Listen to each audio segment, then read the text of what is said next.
Spider-Man 3, just based off the fact the camera work in Spider-Man 3 is horrible. Wait, what do you say? Sorry. In the video, you put Spider-Man 3 above TASM 1. I understood your points, but I just think the camera work in Spider-Man 3 Yeah, brutal. I agree with that. I think I don't think it should. I think the reason why I was agreeing was because I think it was like the perfect spot to have it on the list. But yeah, I do think TASM 1 swinging is better than it. Yeah, it's Spider, by the way, Rift. This is Spider. Yeah, no worries. I think it should be TASM 2, then Spider-Man 3, then TASM 1. Yeah, I agree. Which, ironically enough, is how I would rank the films as well. I That's don't know. actually pretty. I don't know. I put TASM 1 on top. Well, Spider-Man 3. Maybe know, I'd put Spider-Man 3 above TASM 1, maybe. I don't know, but that's a discussion. What I want to do later on, if we get like a few people in the disagreement chat, so if we get like Bane, not Bane, yeah, if we get Bane and like a few other people, I want us all to do like a ranking the Spider-Man films on a tier list. That sounds interesting. Yeah, I was just watching this video first, whilst waiting for you guys to show up, so. Yeah. And also, Airtails wants to disagree on something, so that's gonna be good. I can be here for a couple minutes, and I was like, why not join? Yeah, all good. Join. Overall, I don't. It's not as bad as I thought it'd be. It's better than all the others. It's still How meta? There's literally a building that says not the best, Activision on and it. I'm gonna give it another 4 out of 10. I just saw that. And at number 5 is Fortnite. This is the part of the Oh, why is this one even list being where the quality included? shifts from shit to Yeah, very but- good. I mean, Yeah, this is an if unusual Fortnite when one Spider-Man to was put on the streaming, list, when but I Spider-Man, have to say I would it's so regret good, that, especially but- considering it's Fortnite. Who expected it to be this good? It's very unique in of the fact that you choose where you swing, and that is the whole mechanic. You aim, you fire, and that's the reason it's been put so high on this list, because that is completely unique to this game. Unless I'm tweaking, I could not tell you any other game where you can do that, apart from maybe Spider-Man 2 PC edition, but that don't. Well, there was Ultimate. You can do that in Ultimate too. Yeah. I mean- Ultimate swinging is fun, but challenging with the Human Torch races. Yeah. Yeah, I would like to point out as well that he's objectively incorrect here. The Insomniac Spider-Man games, you can instantly choose where you want to swing to by holding L2 and R2. Don't count. Look at that shit. And yeah, I know, haha, Fortnite bad, but shut the fuck up, bro. This is Yo, this is no good. cap, what's good? Yeah, Fortnite is Just like bad. stream nice. This Ron, video's what's going shit. on? It even Before I just mixes go, in I have to perfectly with say- the I was thinking about the TASM 2 thing. If they incorporate in the next Spider-Man 3 game, Insomniac, I would like to be able to choose between different hands for web swinging. I mean, that sounds- would be nice, but like, it barely makes any difference to anything, so Yeah. True. I'm not gonna lose any sleep if they don't do that. Well, I mean, Yeah. mechanics of Fortnite, like being able to swing up to someone's base and absolutely bomb 'em. But it's not as in depth as the other games that will be coming up on this list, and even the ones that have been on the list previously. You can't really do much. You can't walk on walls, none of that. But I'd say it definitely does make up for it, and I'm gonna give it 6 out of. So let me get this straight. You physically can't do anything that you could do in the previous games, but you can choose where you swing, so it's better. Interesting. You can do that in every single game. I think it's just because it's Fortnite. Like, that's the only reason he's giving it an above average score, just because to try please people. Now we have made it to the top 4, and I ain't gonna lie. Have we? If he puts Web of Shadows up here, I'm sorry, I cannot get over the work in Web of Shadows. So his top 4 were. Yeah, he's got he's yet to say unlimited. Yeah. I've really struggled with some of these, but let's go. No, not unlimited, ultimate. Now at number 4, really struggled to pick this one, but it's going to be Ultimate Ultimate is a bad Spider-Man. web Honestly, with challenge. this one and number 3, I didn't know which one to pick, but I'll explain why I picked number 3 when we get to number 3. Ultimate Anyway, Spider-Man. Ultimate Spider-Man. Let's start off. The best part about this game is the style of it. The cel-shaded animation. It has to be one of the best parts about it, and even that just Kind of looks like a Simpsons game. Looks nice. makes the web swinging 10 times more enjoyable than played it it? already is. Definitely. I've actually not played Ultimate Spider-Man. No.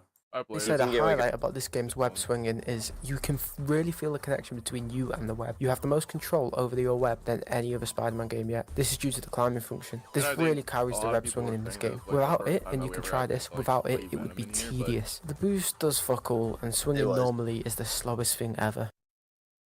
Right. The I mean, climbing I can't, I can't really excuse these graphics. Like, they are fucking terrible, but I'm kind of thinking about the web swinging itself. Yeah. There isn't web's much of a momentum fun when system, you play but it it makes up as for you- that with the feeling of control you you can have. climb. This game perfectly balances having somewhat I think this is probably the perfect spot for it. Like, I don't think it's as good as Spider-Man 2's, like OG Spider-Man 2's. Honestly, But the inside games are better, but challenging system no, I So mean you- like the Tobey Maguire Spider-Man 2. I think that Oh, has yeah. better swinging than this. yeah. to learn, but having it not be that hard to just do the basic traversing. For example, getting around the city can be a breeze, but if you do the races, you'll find out how. I think the best thing about this swinging for me is honestly just the double jump. Like when you're mid swinging, I think that's actually pretty useful. skill you actually have. The game suggests that you web zip in the areas with lower buildings, but that ain't no fun, boy. Come on. It's way more fun if you mix web swinging with web zipping with wall running, but it's kind of a challenge to be able to do that. You got to be quite good. And when it comes to wall running, you can only run for a certain amount of time until you get fucked over. So you really have to think about, can I make this or can I not? And overall, the web swinging here is just really engaging and really fun. Yeah, the camera really looks good. really good. Like Camera no looks issues with the camera or better. anything. I don't even know if I should say it, but it looks better than Spider-Man 2. 7.5. I think there's a couple of issues I have with it. Number one, the graphics, but that's got fuck all to do with it. Number two, it's not all that fast. And number three, there's a couple of times where like the animations aren't bad, but like it's almost as though he like instantly sticks to buildings. Like there's no like smooth transition. Yeah. But again, like pretty much every Spider-Man game was jank, so I'm not gonna hold it I would too say much Spider-Man against 2 it. was probably I like personally, sorry, go ahead, Mhm. Phoenix. Here you go. No, I was about to say I personally like cell shading in video game, like comic book video games for certain No, characters. I like cell shading. I just think that this game's graphics were just shit. I mean, they're literally like blank fucking textures, like Yeah. the buildings. Yeah. Like the cell shading aspect, like cutscenes for this game are like damn near perfection. Yeah, Light years better. Like they were easily the best cutscenes in any Spider-Man game at the time.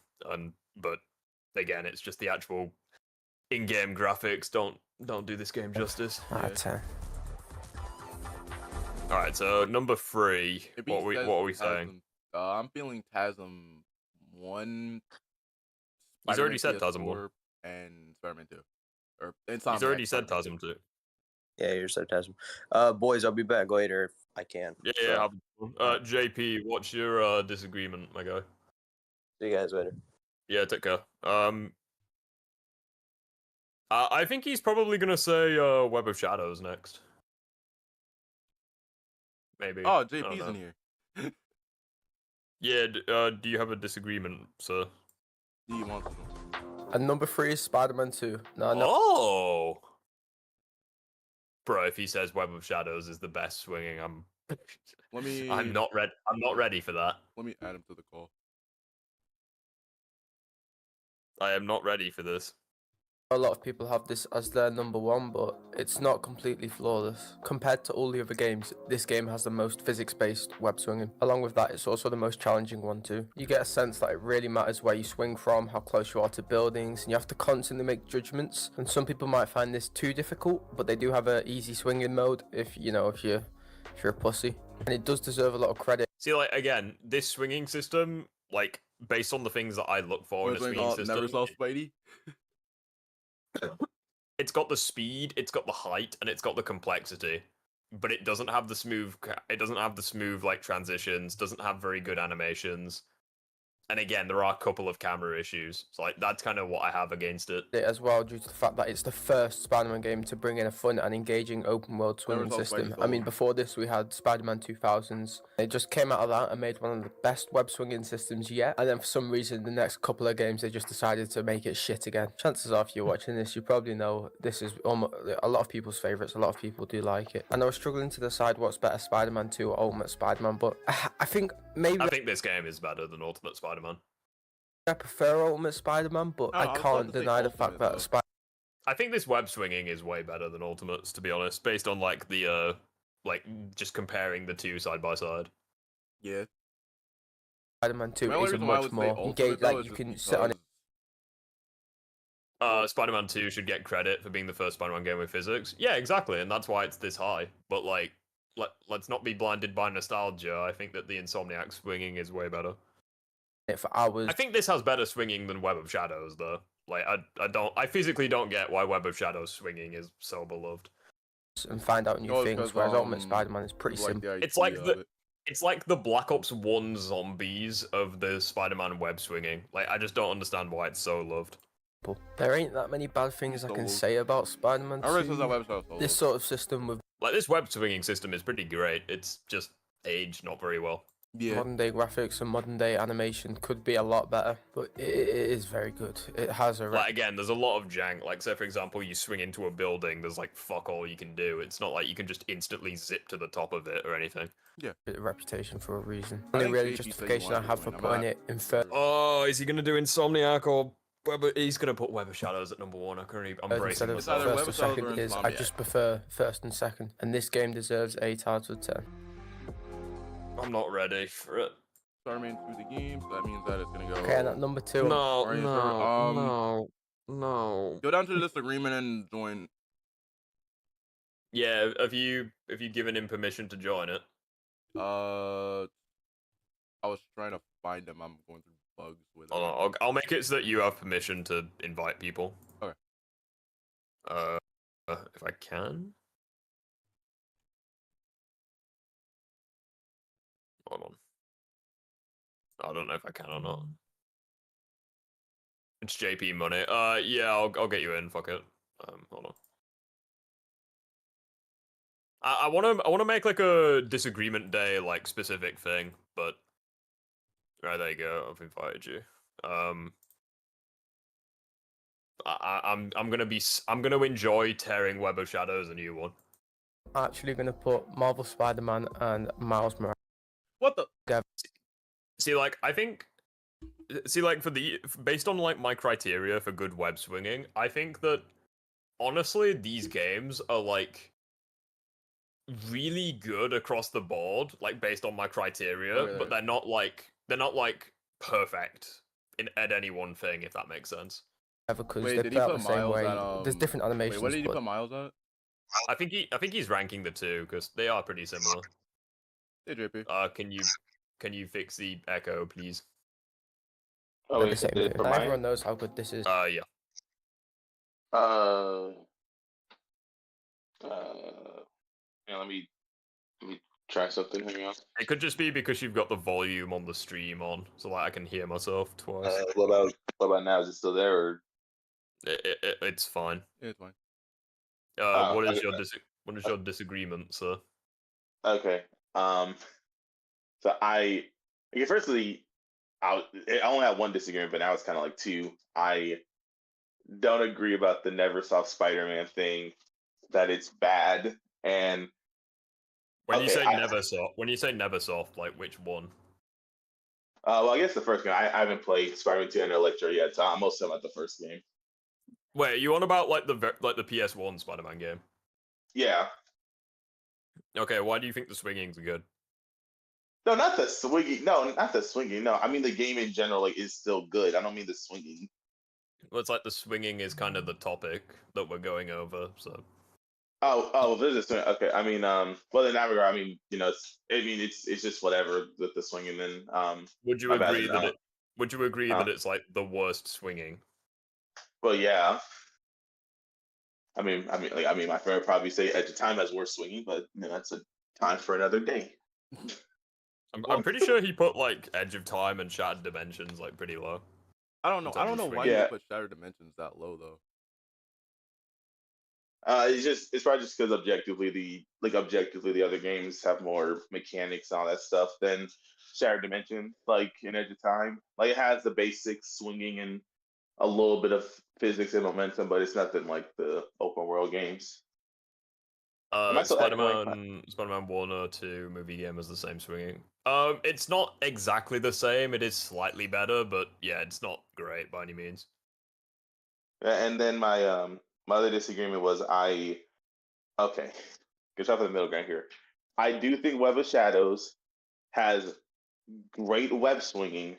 However, I am not going to meat ride it like other Spider-Man fans do. If that makes sense. Okay, so like that statement doesn't give me anything. Like, where would you rank it, like amongst the web swinging systems? It would be top 5. Cause yeah, I mean, this video, I think this video, this came out before Spider-Man 2, so like the Insomniac one, so that's the only reason why it's not in here. But if Yeah, I had Spider-Man, it, like yeah, it would be in my top 5, but it would be like the number 1 Spider-Man 2, like the Insomniac one. Then number 2 would be the original and Miles. 3 would probably then be probably I think Spider-Man 2, the OG, and then maybe and then like it's either the OG Spider-Man and then 4 would be Web of Shadows and then 5 would be Ultimate. That's like the top 5 for me. I think it's great. I just prefer the Insomniac ones more. I think But for me it would be like outside of the top 5, maybe number 6 or 7, because I think the Insomniac games are top. Spider-Man OG Spider-Man 2, and then maybe the first TASM game I'd put at number 5. It's just like smooth and stuff. I would say okay, probably for okay. me. I just said, I'm sorry.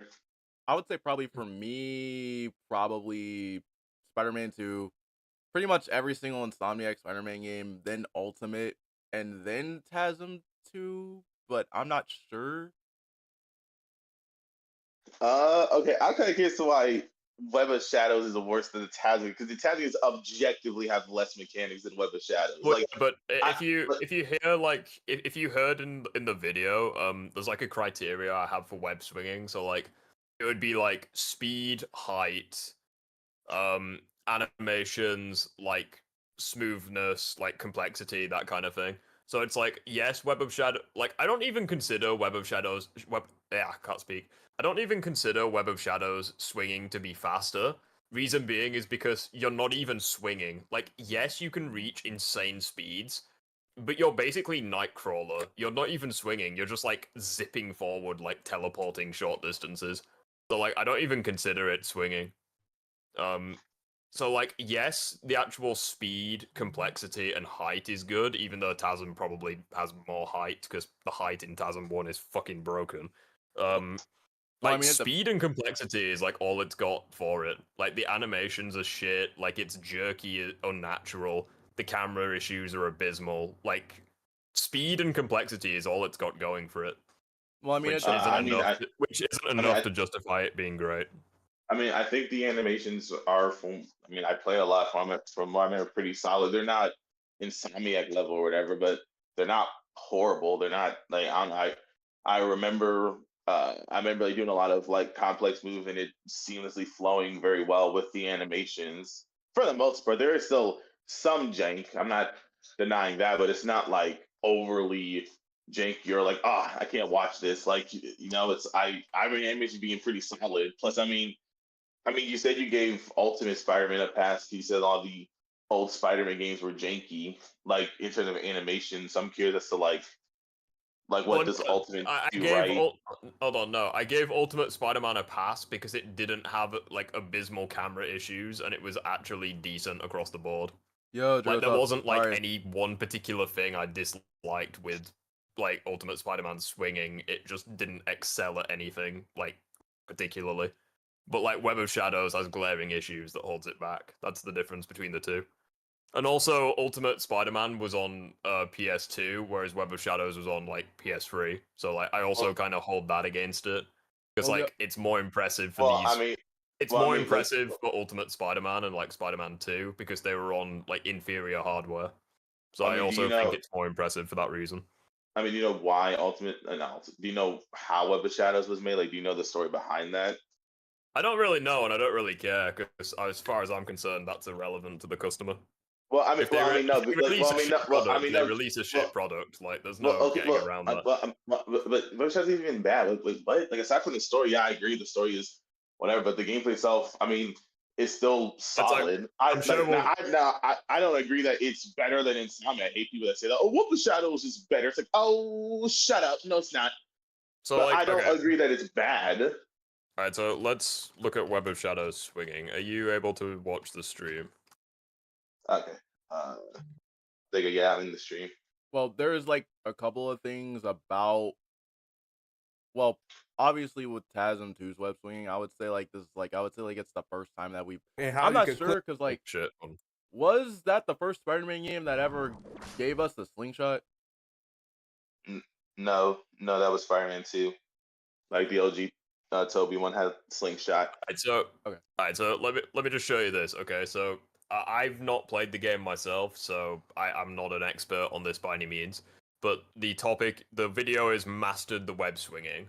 Keep in mind that I can also show you mastered swinging of the other games in case you think I'm cherry picking. So let's take a look at the gameplay. Oh, okay. Where the fuck do I begin? That was ridiculous. So like, almost immediately you've got stiff animations, you've got jerky transitions. He wasn't even touching the fucking building there. Again, jerky motion. Again, he basically just light speed fast traveled his way there. He was like the fucking laser wisp from Sonic Colors. Like he was going zigzagging all over the damn place. I'm not gonna lie, that's my web swinging in Spider-Man 2. Right Again, what the fuck just happened? He went from air to building to air to fucking nothing in like no time at all. Oh, okay, that was pretty good. Oh, that really wasn't. He went from swinging to being thrown forward at no time at all.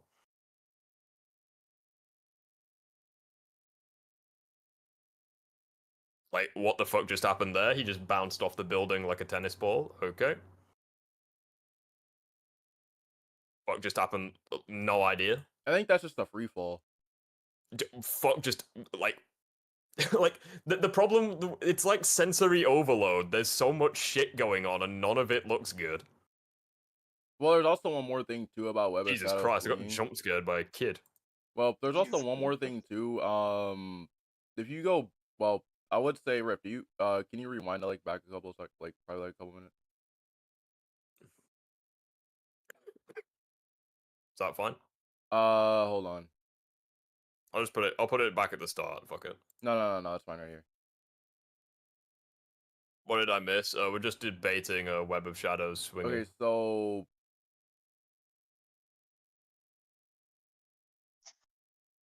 Looks like he lunged.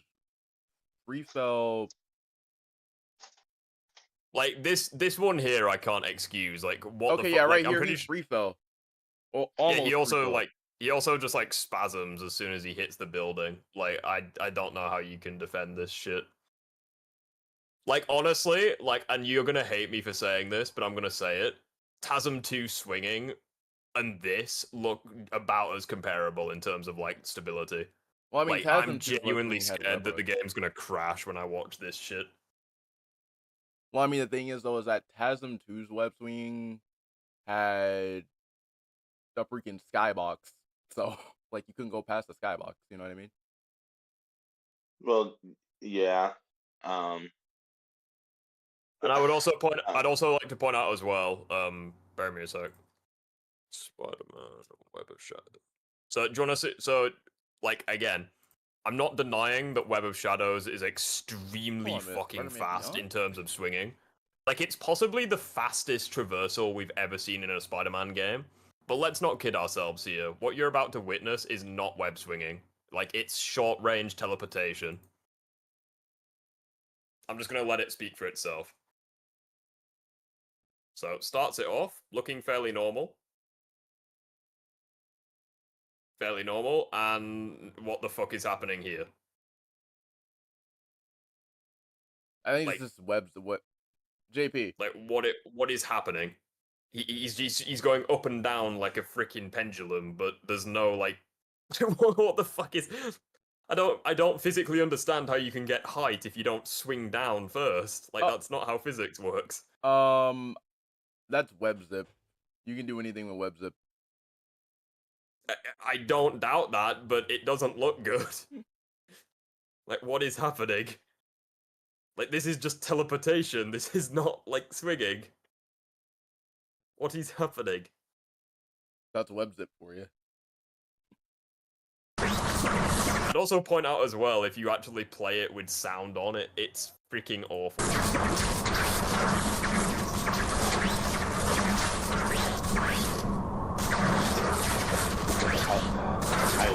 I like the web zip voice. That was not bad. What's that sound in the background though? It sounds like a fucking air conditioner. I think that's it's supposed to simulate people like breathing heavy. That's so so unnatural. wait, Or so maybe what does like that the mean that wind rushing breathers- in your ears, possibly. But like, Wait a minute. So what does that mean that breathers breathing heavy then? Now that one was the one. But when you hear like someone, when it sounds like someone's breathing, that's Peter like breathing heavy. yeah, you can hear like the breathing, like for real. Oh, hold on, that doesn't look very good. Hang on, what video topic was that? Why Spider-Man 2 feels forgettable? Well, that's Oh yeah, that was bullshit, Ironton's because video. I saw that. because people won't stop bashing it. Like, how is it forgettable if people don't stop bashing it? But hey, there is a good thing though. At least he didn't include the side missions. I can't seem to. I mean, yeah, there's fair point. I can't seem to find any. I can't seem to find the video that I'm looking for, so I'm just gonna go back and like show the web swinging that he showed Okay. for like TASM 1. So like, it's by no means perfection. Like, there is jank. Bear with me a sec. Well, When I he mean, to actually web starts rush, swinging. you had to like go into his mask. Yeah. Which, if anything, you could argue is quite cool because it's like first-person shot. Yeah. And Or on he's top got of that, you can web cerebral rush across the palsy. city if you wanted to. Cerebral palsy. Start swinging, you Cerebral bitch. Stop palsy. it. I will speak more on the web rush So, like, later, just like going over this. So, like, at no point in time is there a camera issue. but now we'll talk about the web The animation could be better, could be worse. swinging. Now, if I'm being honest, it's just So, like, the thing that I think works really well is it's not perfection, but it does transition to like a big swinging fuck way up. better. It And there's also like no camera issues at all. has the It was usual meant to issues be of webs not cinematic, sticking So like, And again, yeah, it's cinematic, exactly. And you get like a like obviously in terms of speed you have fuck all, but like in terms of height it's ridiculous. into buildings, lack of control, lack of momentum, and the control that you do have pretty much just sums up to going up, So down. I would consider this to be better than Web of Shadows, just because I would like, have to say you had a lot of control for the web swinging in that, but like obviously there's pros and cons to both systems. Like I'm not wanking TASM 1 swinging, and I'm Yeah. not by any means saying it's good. Like it is a mid swinging system, but at the same time, like there's barely any good swinging systems aside from like a couple. So I mean, okay, so like, okay, so like, okay, so I wanted to say because you said you gave it a pass because of the hardware. My whole point was going to be that Web of Shadows was made using the Spider-Man 3 engine, and I was trying to say that the fact that we got, nothing amazing, but at least I would argue an above average Spidey game with surprisingly good, like good combat. That's the reason why a lot of people are more lenient on Web of Shadows because a lot of people know about the history of it because it could have been the next Sonic 06, but it wasn't. It was like, wow, this is actually like nothing Wait, so- amazing, but it's like it's actually a pretty like competent game, and a lot of people when they do the web stream they see similarities with Spider-Man 3, but they obviously notice a lot of the differences with it. So that's the reason why a lot of people are more forgiving on Web of Shadows for excuse me, than others. when you say they use like the foundation of Spider-Man 3, did they use like because obviously like for some reason the Raimi games are completely different depending on the platform. So like was it the PS3 or the PS2 version? It was a PS3. Like I forgot which videos, but they showed that like I forgot what PC Monitor did, but they basically like remove a lot of Web of Shadows coding to where you see the literal base of Spider-Man 3, like the PS3 one. I'm like, wow. And they If made that in a anything- year. That's strangely impressive. I can't be like it was like, yeah, I wish the game was better, but the fact you made all of that in a year on the base of this game, again, that's very disliked. That's See, like that's I kind of will- impressive. crazy. See, like, I will give Web of Shadows that if, like, what you're saying is true. I don't doubt it true, but at the same time, I don't know anything, so I'm just going off your word. So, like, if they Hey, were Ramari. to, like, Let me in so take we a can bully shit this swinging together. system and actually make it, like, better, TASM swinging isn't actually that bad to be honest. especially in the confines of, like, a year, then, yes, that is a pretty good achievement and good for Web of Shadows. Again, like, Web of Shadows swinging is better than Spider-Man 3's. And I think everyone here will agree that Web of Shadows is overall the better game. But, like, I'd also point out that Like, because was it because of like time constraint or like budget or like why were they basing it off Spider-Man 3? They were basing it off of I that. can't. Like, yeah, I think it was. Like, I can't remember the full details of why it was that. Because, like, yeah, but they had like basically either a year or less than a year to make a new Spider-Man game, Well, no, and they were like, ah, that's shit. that's what I mean. Oh, Like, yeah. did they base it off Spider-Man 3 because of like time, like the lack of time to make it, or because of like lack of resources to make it, or I think both? it was probably both. If I had to lean more, probably a lack of time because it was made by Shaba Games. I think was it Treyarch? I think it was I can't remember. Java Game. So like that's Okay. also, if that's the case, then I would also argue that whilst yes, it's good that it improved on Spider-Man 3's swinging, and it could have easily been worse. At the same time, I would argue like, why would they even base it on Spider-Man 3's swinging when it was like worse than Spider-Man 2's swinging? This was because it was the 360 game, and the only the only 360 and PS3 at the time was Spider-Man 3. That's the only one that was like, okay, we got Well, less than a year. We gotta base this on something. It's like, okay, we have to use this. There's like we can't like there's nothing we can do. We have to base it off this. This is the only HD Spider-Man game that's overall we got. if that's the case as well, then I think that that's really absurd why people like prefer Web of Shadows over Spider-Man 2, because it's like Spider-Man 2 is like builds upon the foundation of like Insomniacs, which was actually a great foundation, but and improves upon it. Like That's actually a good question. Web of Shadows' foundation is like a worse swinging system than Spider-Man 2's, and yes, it improves upon it, but like That's actually a good question, actually. Because if you put if you put icing sugar on moldy bread, you still have moldy bread. Like it's just decorated slightly and probably tastes nicer, but it's still shit, you know. That's actually I actually don't because I just talked to somebody who said that the Spider-Man 2 PS5 flopped and that it's a bad game, but they have their Twitter banner up here fighting symbiotes, and they made a tweet talking about how they got the Spider-Man 2 art book, and I'm like, if you hate the game, why? Not very well, buddy. If you hate the game, then like, why would you do that? Yeah, I don't understand, but whatever. But they tried to say that the game flopped, and I said objectively it didn't. It sold well, got critical, and it did well critically. You can dislike a successful game. Everybody in this call probably dislikes one game that is objectively critically well received and did financially well. That you're just like, yeah, I just don't vibe with it. That's normal. But oh, sorry, go ahead. I dislike God of War games, especially the recent ones. Just they're not my kind of game. But like, I'm not gonna say, "Oh, God of War flopped." Like, I'm just self-aware, and I know that they're not my kind of games. I did the exact same thing with Stellar Blade, and after I changed my mind. See, like, I think part of the reason why like Spider-Man 2 is getting so much hate is because people are comparing it to like modern games, but they're not comparing it to past Spider-Man games. I think that's the issue, because like people look at Spider-Man 2 and they're like, oh, they're reusing the same map, they're reusing the same combat, the same animations, storyline. No, they're not. Yeah, like, but if you look in the context of like previous Spider-Man games, it's like very rare was there actually a sequel that was like objectively better than the predecessor. Like Spider-Man, like Treyarch Spider-Man 2 was probably the only example that was like much better than the prequel. Yeah. Yeah, that's not. That's Miles Morales. But like Miles Morales had a way worse story than the first game. The gameplay was combat. Yeah, but to be fair, the combat and swinging, I would say, is better. But like the story was not as good. But but to be fair, Miles is technically, it's weird. Miles is technically not a sequel, but not a technical main stuff. It's weird. Miles Morales, yeah, it's like it's kind of a DLC. It's kind of an expansion. It's kind of its own game. Like it. Yeah. So like Miles is swinging out smoother in Spider-Man Miles Morales. That's all. I mean, that's only because the tricks were better implemented. Because if you just swing regularly, like you're just swinging and web zipping with both Peter and Miles, it's about as smooth for both of them.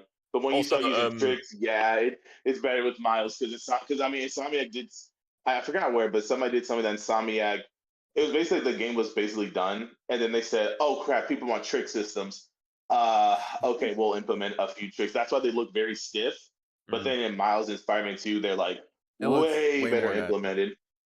Like yeah, Oh, Rick, by the way, really Rick, Spider's Grim wants to be invited to the call. Grim wants to. Who does?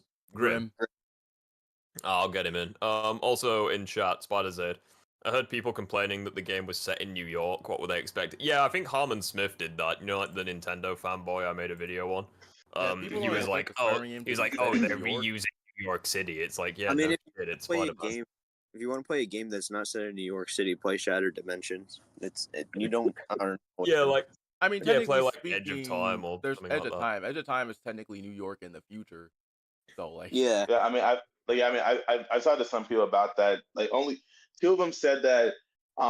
Why can you only explore all of Queens and Brooklyn? Like, why can you explore all of New York? And I'm like, well, because Queens and Manhattan is related to Peter. Brooklyn and Manhattan is related to Miles. You know, you need cities that the Spider-Man actually care about and actually explore in the comic. He's like, well, that's not an excuse. I want to explore this island, this island, this island. I want to see the X Mansion if it's there. I'm like, okay, Yeah, this just sounds like fanboy rage. It's like, oh no, I can't explore every aspect of New York, probably because they don't care. It's like, oh no. it's like, why would you want to Rick. explore all of New York whenever like most of the stuff takes place on the surface? yeah, Rick. I actually yeah, hello. Oh, I was Yeah, just we can hear you. got a video I wanted to share with you that you might react to. That might be interesting with the comment section. I'll send a DM you. You're DMing me. A-Tails, I don't know if you're still in the chat, my guy, but if you want to join, and we can have a disagreement, now's the perfect time to do it. Give me 1 second. I'll be right back. Because I'm about to start. Oh, what's up, bro? Because I'm about to start this video. Hold up, I'm sending you the video. Yeah, it's this new video that I've seen where it's like Spider-Man 2 is forgettable or it will be forgotten or some shit. Wait, this is Iron Gen's video. I'll be right back. Yeah, it came out like 2 or 3 days ago, so it's like new content. Yeah, I will. But yeah, I will be back as well. I'll be back. Yeah, I joined in really fast to say something. Yeah, that video might be interesting to react to because you like there's people might not think because a lot of people think Spider-Man's a street tier, so this might be an interesting video for you to react to with the chat and stuff. Yeah, for now, for now I'll just start this video. If you don't want to chat, that's perfectly fine. Just mute and you can like listen and stuff.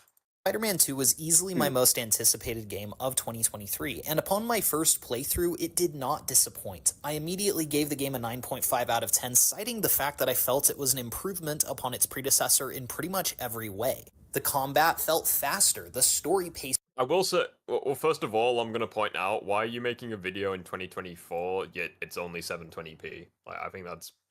Come on, step up your game, buddy.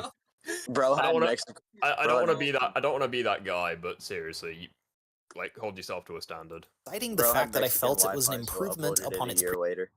Especially, like I'm pretty sure, like yesterday we like went in the server and we were just looking at Ultimate Joker's like thumbnails and stuff, and we were all like, yeah, we must be better. Yeah. Yo, that was one might say that we must be greater together. If you know what I mean. Oh my god. Predecessor in pretty much every way. The combat felt like seriously, this is like Spider-Man 2 is by no means like the best looking game of all time, but you are doing it a disservice by just having it in like this pixelated fucking gameplay. Faster. The story pacing felt. This might be a hot take. This might be a hot take, but I think Spider-Man Remastered has the best graphics of any Insomniac Spider-Man game. I honestly agree. Honestly, like Spider-Man PS4 looks dog shit by comparison. Like, seriously. The only reason I like Spider-Man 2 now is honestly with the Peter B. Parker. I was playing a little bit yesterday with it, the recent update for it. It kind of looks a little bit off, though, I have to say, compared to the remastered version with the Peter B. Parker felt suit. more engaging. The boss battles and set pieces. Although I do think remastered looks better. Not remastered. I think Spider-Man 2 looks like second best. Like it's better than PS4. It's better than Miles Morales kind of thing. Far more bombastic. The web swinging allowed for so much more freedom, and it had a steeper learning curve, making. I can't put my finger on it, but the city just didn't look as good in Spider-Man 2. I don't know why. I honestly like the city better in Miles Morales. Maybe like it's the lighting. Maybe do you know what I genuinely think it was? I think most of the time that I was swinging in Spider-Man 1, it was at nighttime. And I think the nighttime in Spider-Man 1 was like fucking beautiful. Oh. Doesn't Spider-Man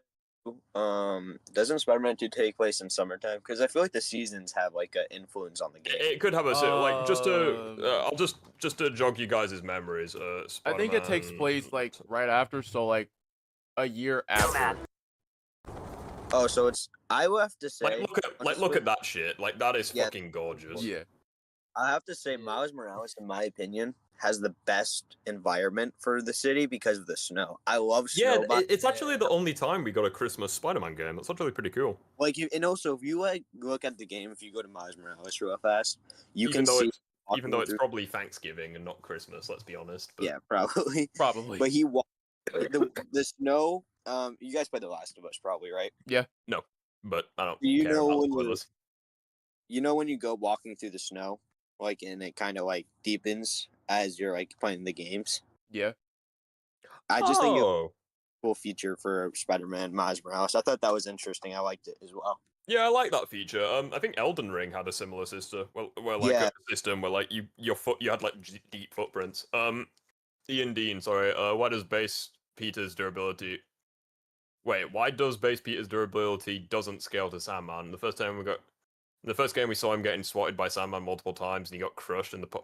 What are you on about? He wasn't in the first Spider-Man game. I'm confused. Yeah, Sandman was playing Spider-Man 2. Well, there's a good reason for this. Hold never on. fought a Why kaiju doesn't size before? I think he's talking about like the first part of why? Okay, so why doesn't Peter's durability scale to Sandman? He gets swatted by Sandman multiple times, and he gets crushed in the palm of Sandman. He's large building level. But you gotta keep in mind, he's probably not trying to kill Peter. And also, if you think about it, like...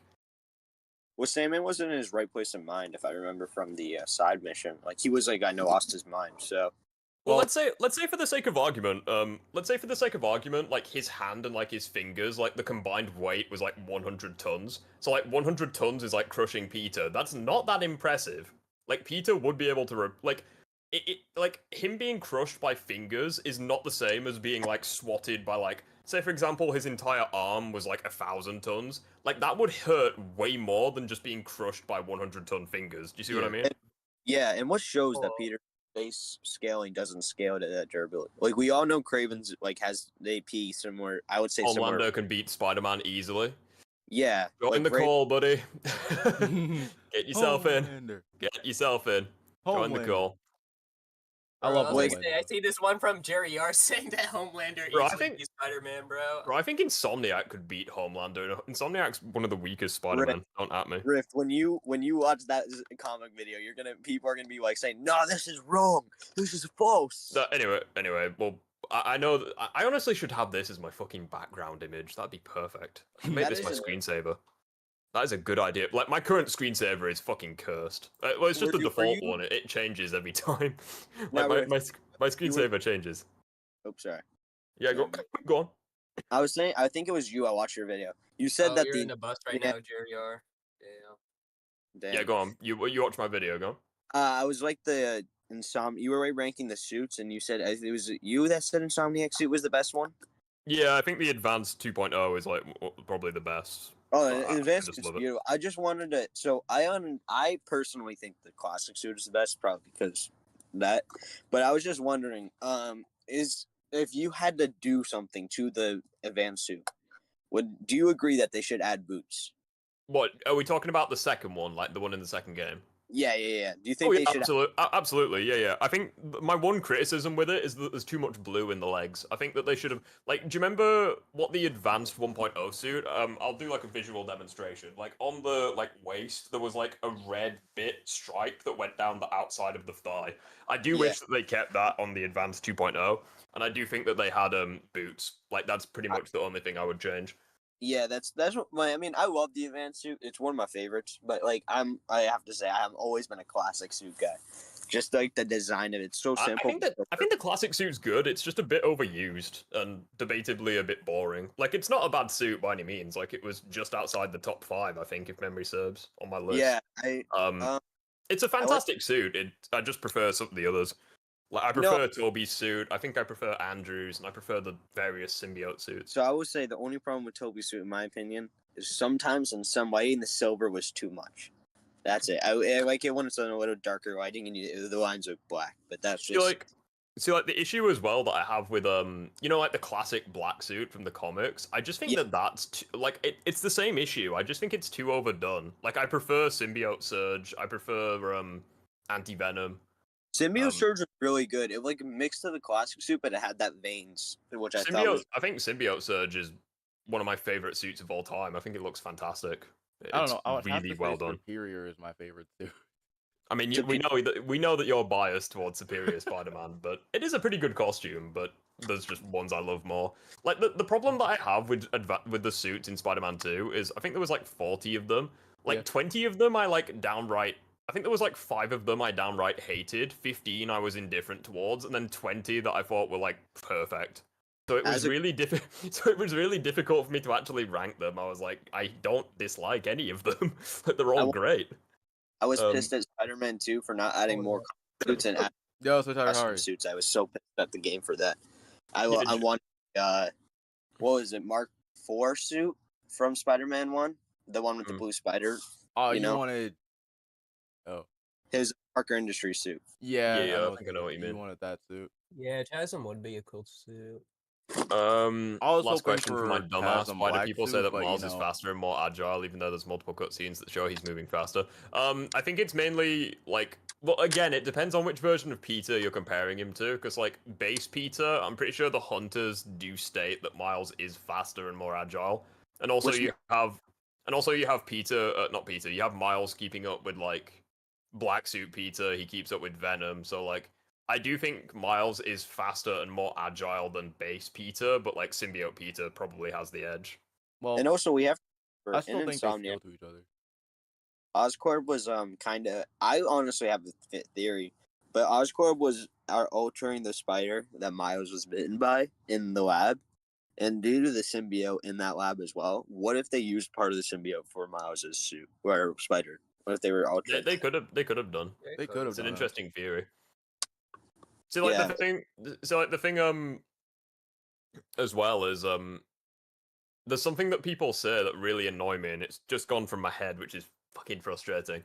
It'll come back to me in a second. I thought of something else I can talk about anyways. It really annoys me how people only look at feats to justify stuff and not like scaling, because like the amount of people that are like, oh, Peter dodged lightning in the first game. Miles hasn't dodged lightning ever, so Peter is automatically faster. It's like, that's not the end of the argument. Like, even though there's statements of Peter and Miles being comparable and Miles being slightly above.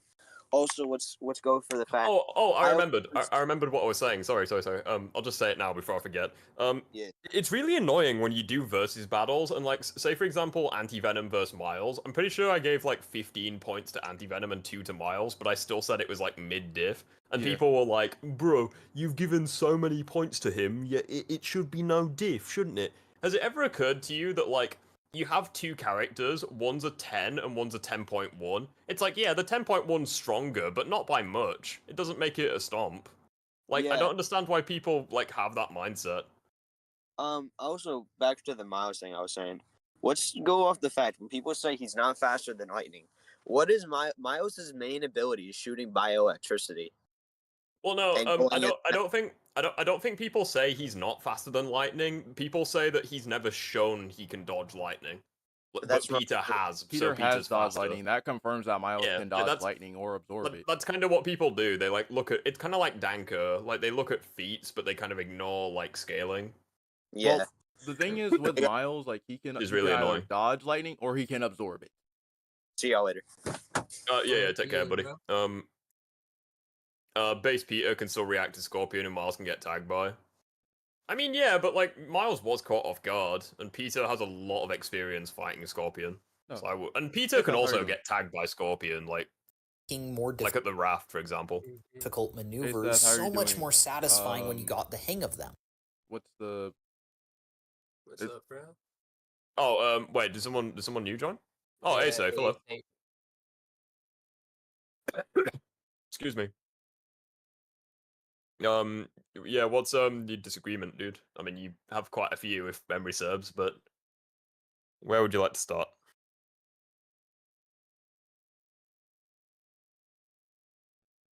The silence is deafening. Let's keep playing the video until.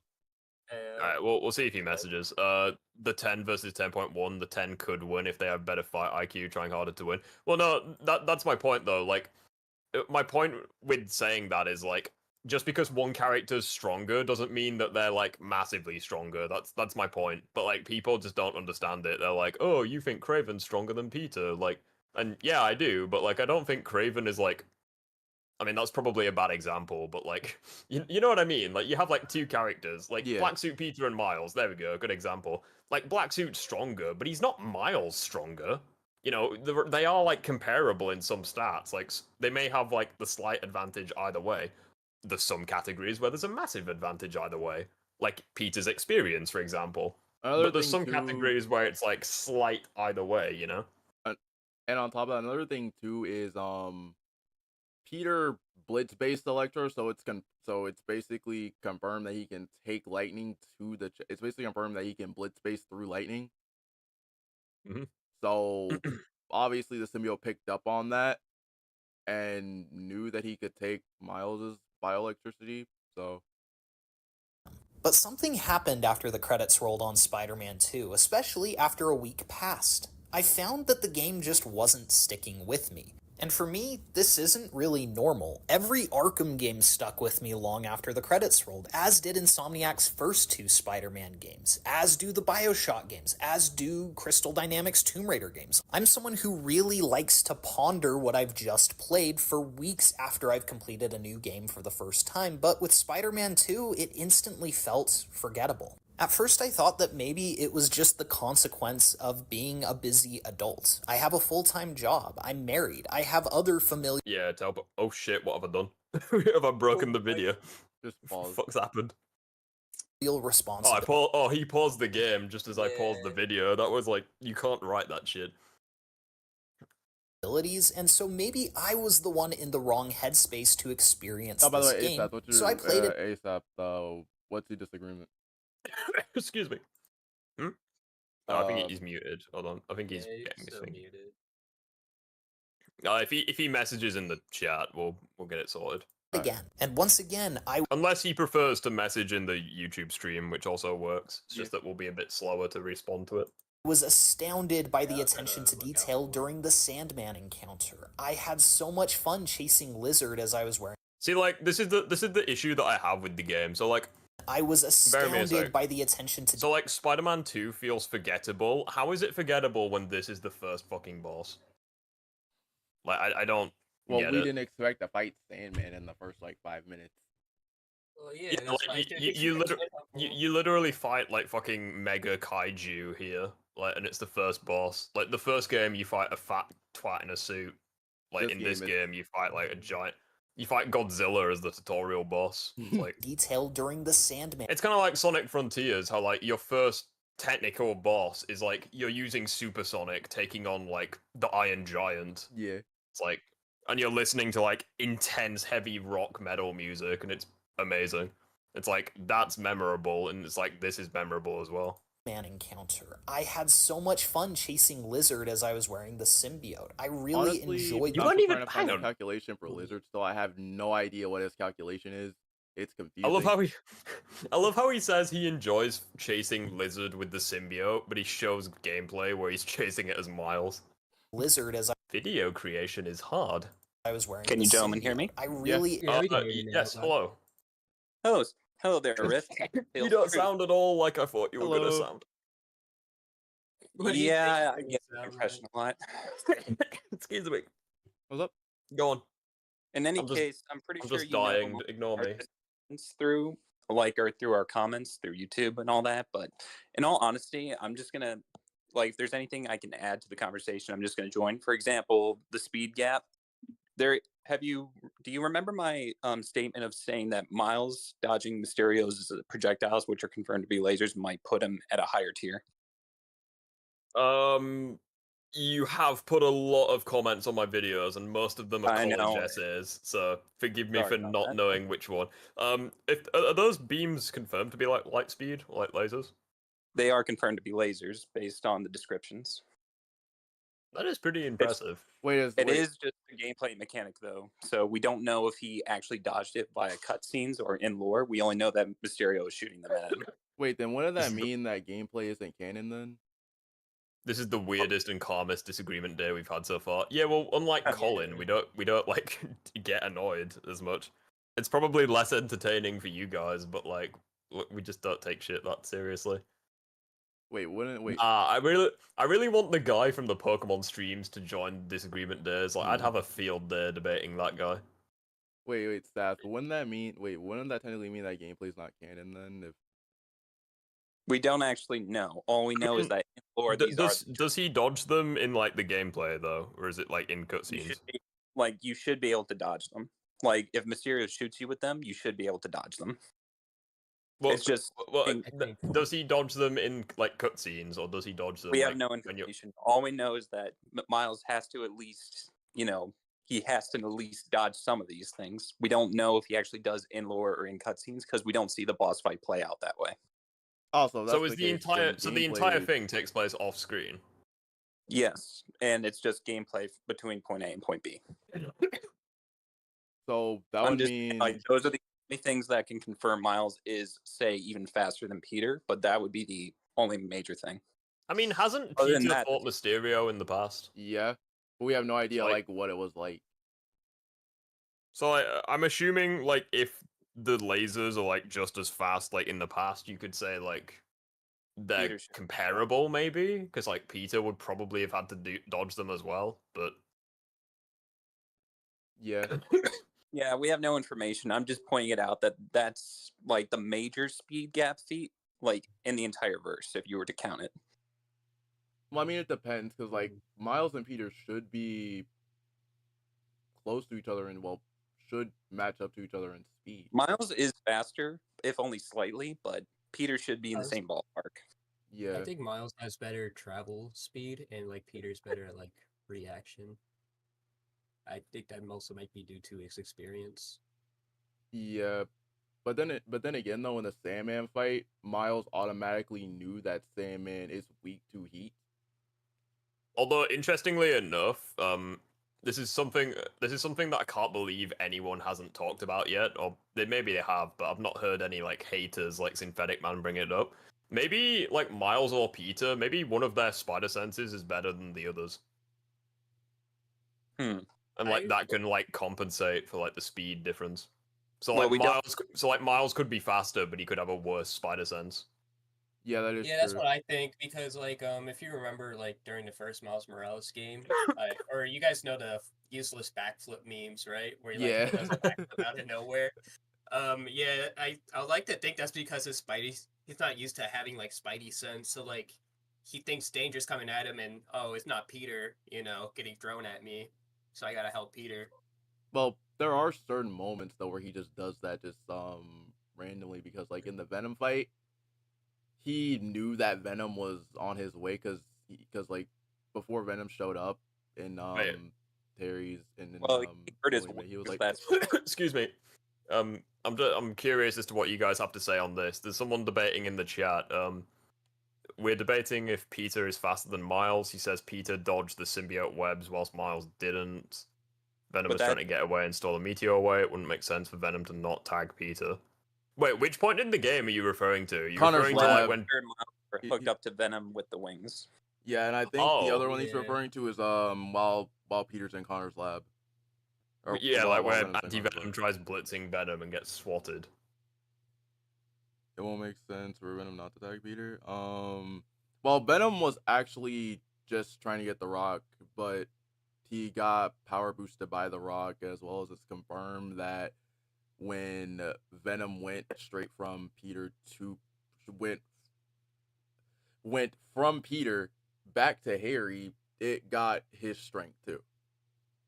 It's also just confirmed that I mean, I don't think anyone's going to deny this, but like it's also confirmed by Dr. Connors that the reason why Venom was so strong was because the they achieved like perfect symbiosis. Yeah.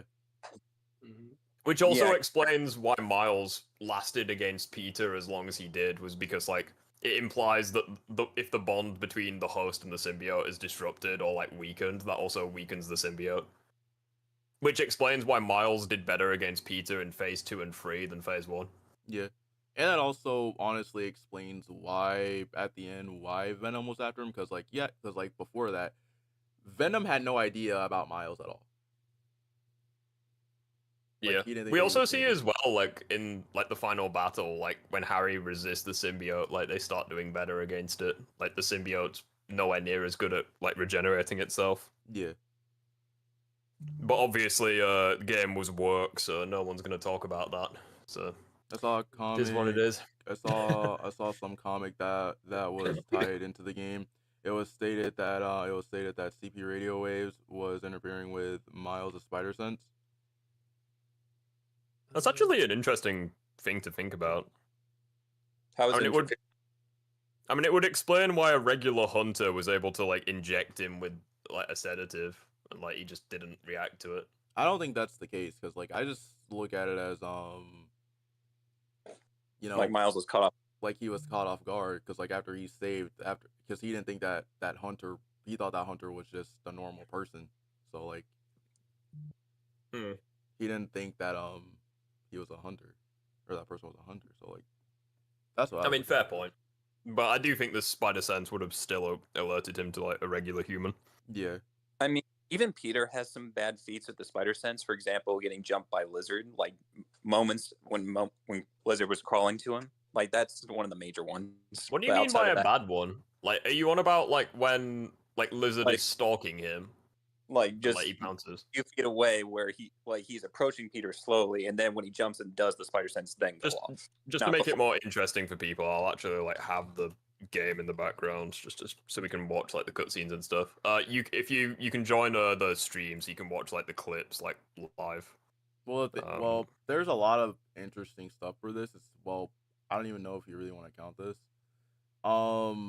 Peter has fought Lizard in the past, but we don't know how strong he was. He hasn't fought this Lizard since it's confirmed in the game that Lizard. Actually, the Lizard in the lab code that we see, is the one that he fought the first time. He's never fought one that's like.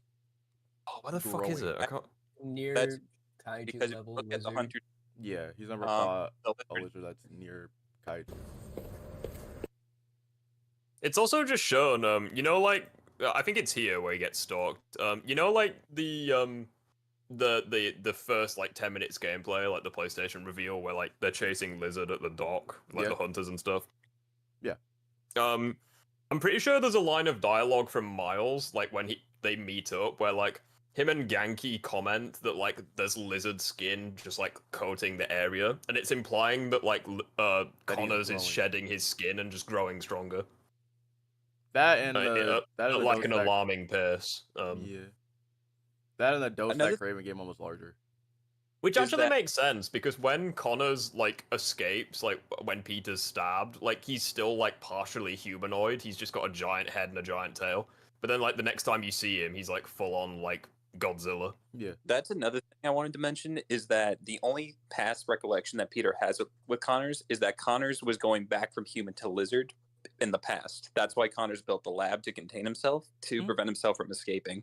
But every time he kept changing back, he was getting stronger. But Venom's formula just made it more permanent, so he wasn't going back human. He was just continuing to grow as lizard. Yeah. Yeah.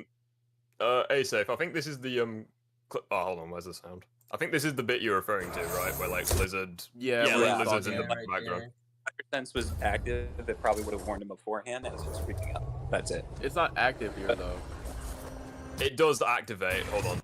There you go. Like, it does activate, but Lizard's just way too fucking fast. Yeah, because like as Insomniac's Peter's villains change a lot from what we've seen. Yes, he's fought them in the past, but they get stronger and faster. So yeah, this is literally like, you can't really see it because of my camera, but it reminds me of the "Be Right Back" meme, or like the "To Be Continued" one. Yeah. I'm sorry, Riff debunked it. Wait, what? What did I debunk? Like this fate, you already debunked it. I was just saying this is.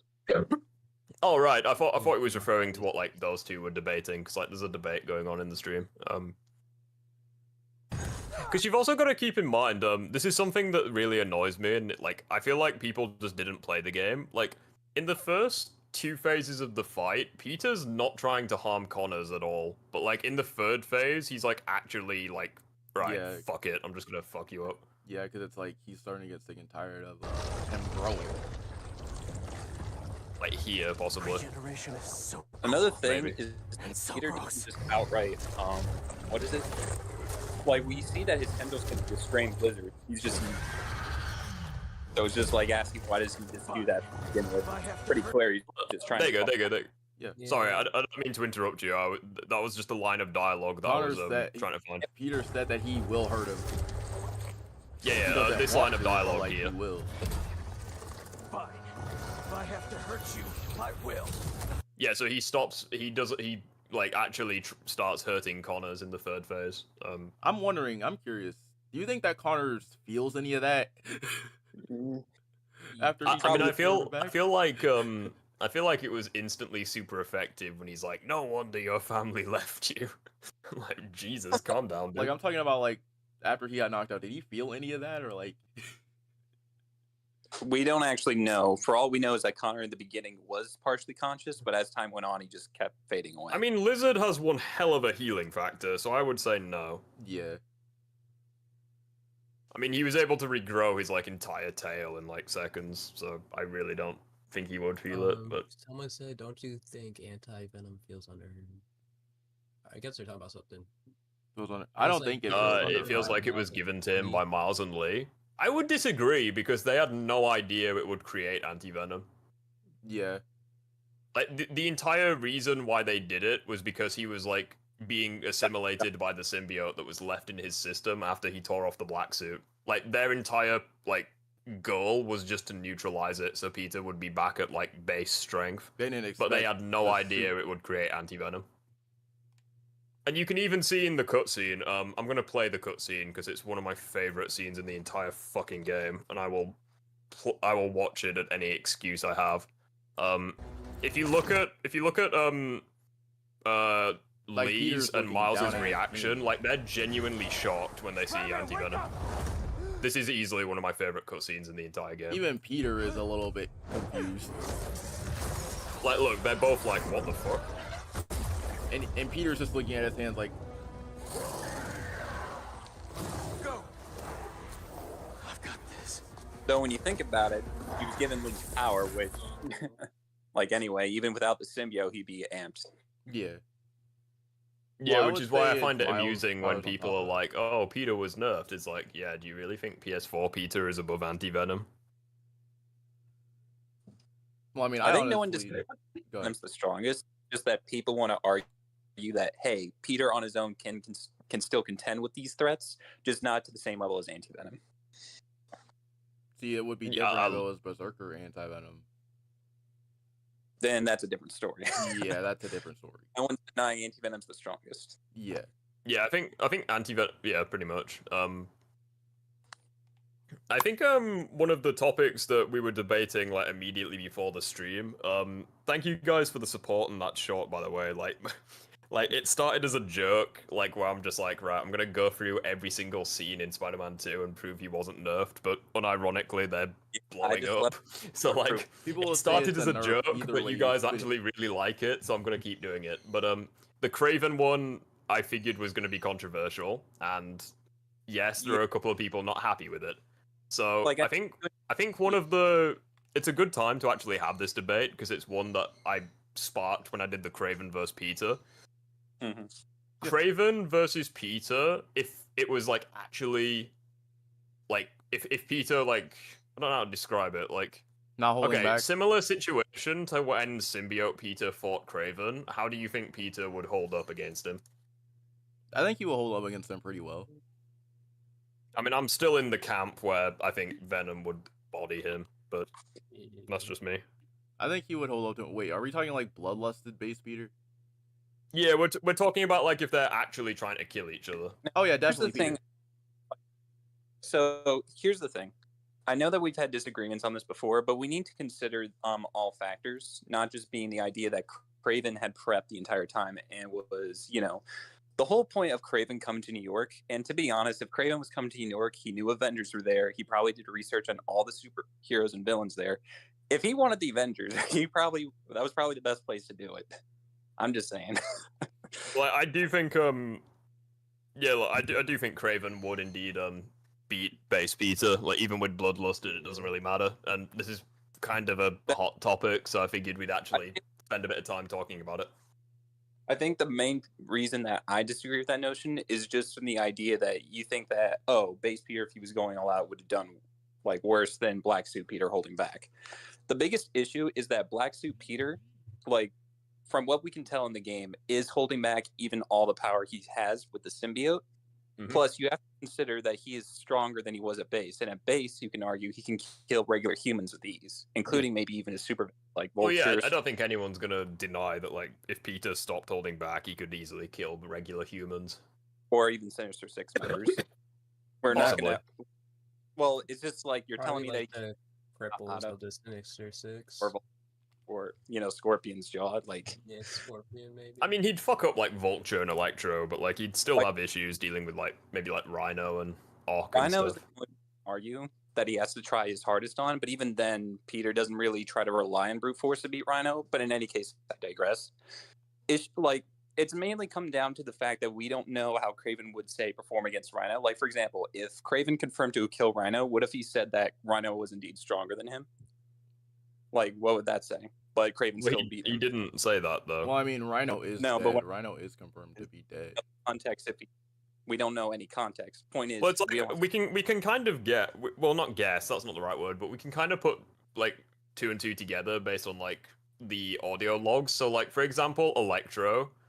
Peter believes that Electro has like by far the most potential of any Sinister Six member, and he thinks that like Electro at his peak could fuck up the Avengers.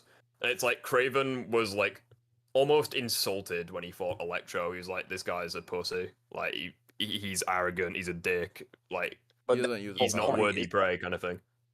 So like I think he would have like a similar like thought process with Rhino, where he's like, "Yeah, you have all this power and you're just a dick. I'm just gonna fuck you up."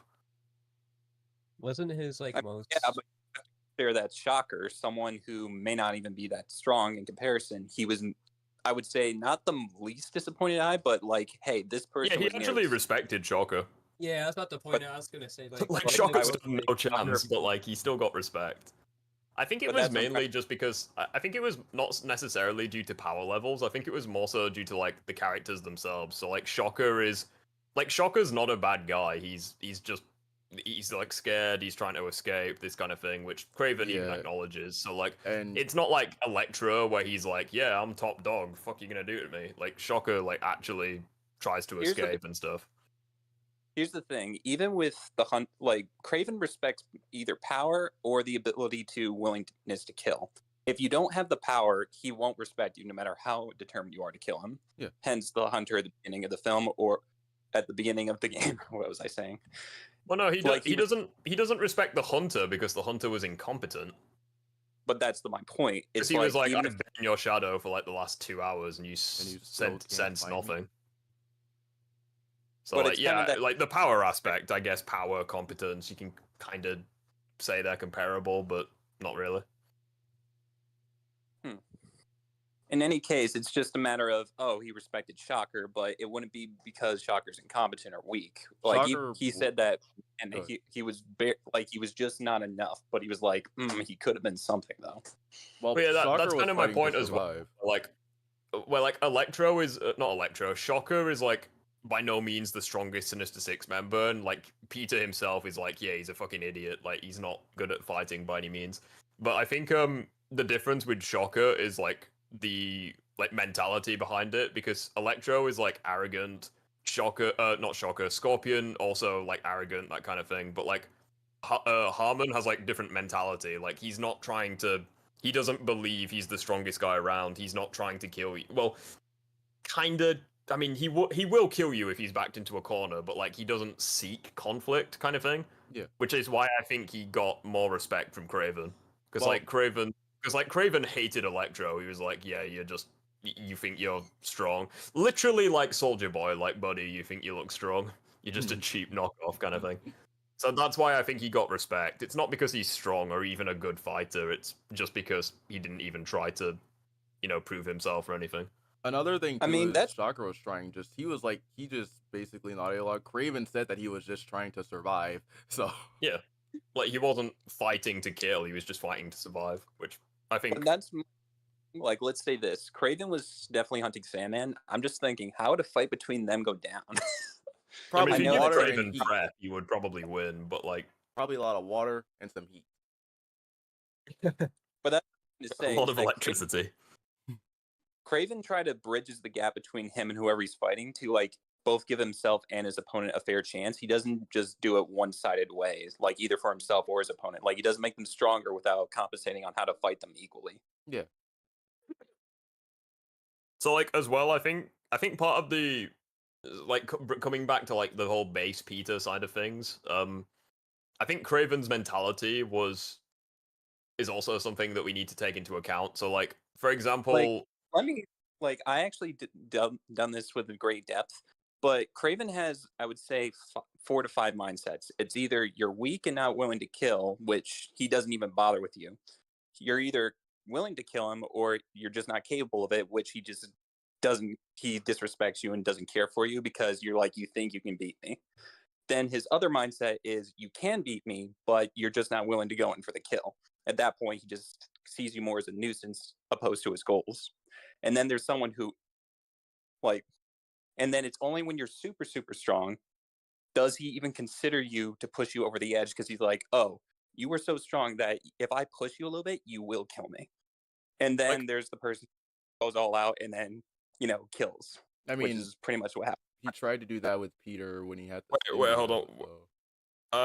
In the chat, just because there's a debate going on, if you're debating whether Anti-Venom could have beaten Venom or not,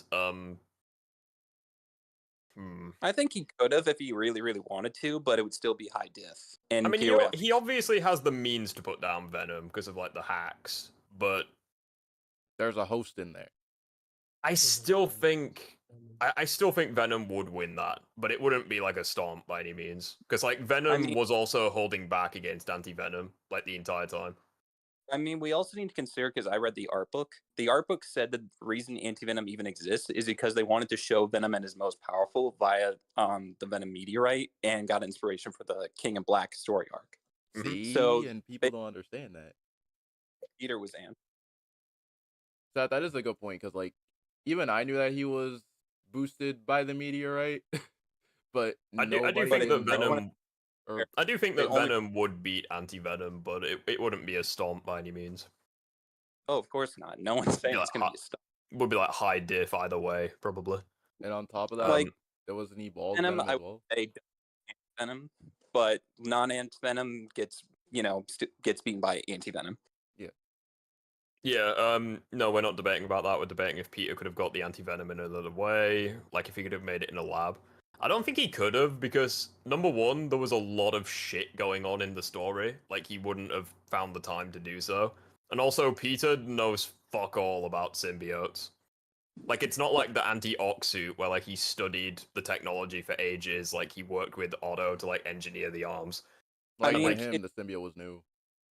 Yeah, like, the symbiote, and even when Peter, like, eventually got Anti-Venom, he was, like, genuinely shocked. Like you could tell he had no idea. Like he was just pulling new abilities out of his ass, and he just had no idea what was going on. Yeah, so I don't think Peter, because you've also got to keep in mind like the symbiotes in this universe, they weren't created in a lab. They were from like space, like with the meteor. Yeah. So like I don't even think Connors or like Norman Osborn could have done that. So I definitely don't think Peter could have done it. It's also comic comic in the lore says that Anti-Venom has to come from Mr. Negative, since that's the only reason Anti-Venom even exists in any continuity. Yeah, and it also makes a degree of sense, because like Negative's powers are highly effective against symbiotes. Well, like, I mean, there is Ultimate though, because like Black Suit Peter couldn't even lay a hand on Negative. Yeah, and like when Negative created like the dome around Peter, not only could the symbiotes not get in, but it also purged the ground of like the symbiote goo as well. So That's like, we also his get a glimpse powers in a cutscene too.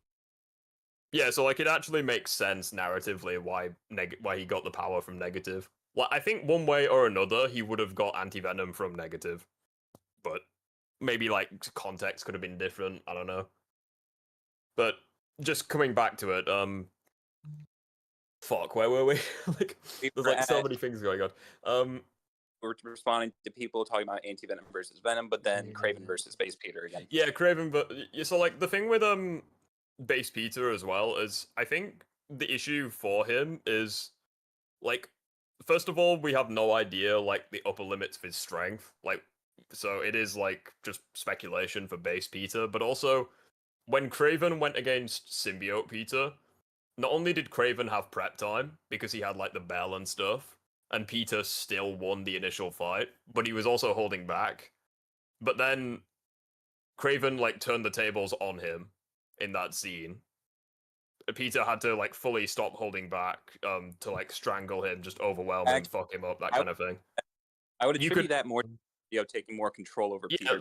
That's what I was about to say. Like you could attribute it to Peter not even being in control, but like there is like a correlation where like the symbiote takes over, because you've also got to keep in mind that the symbiote was urging Peter to kill Craven throughout the day, and Peter still didn't. So like if the symbiote took over Peter, like that would he would just beat Venom.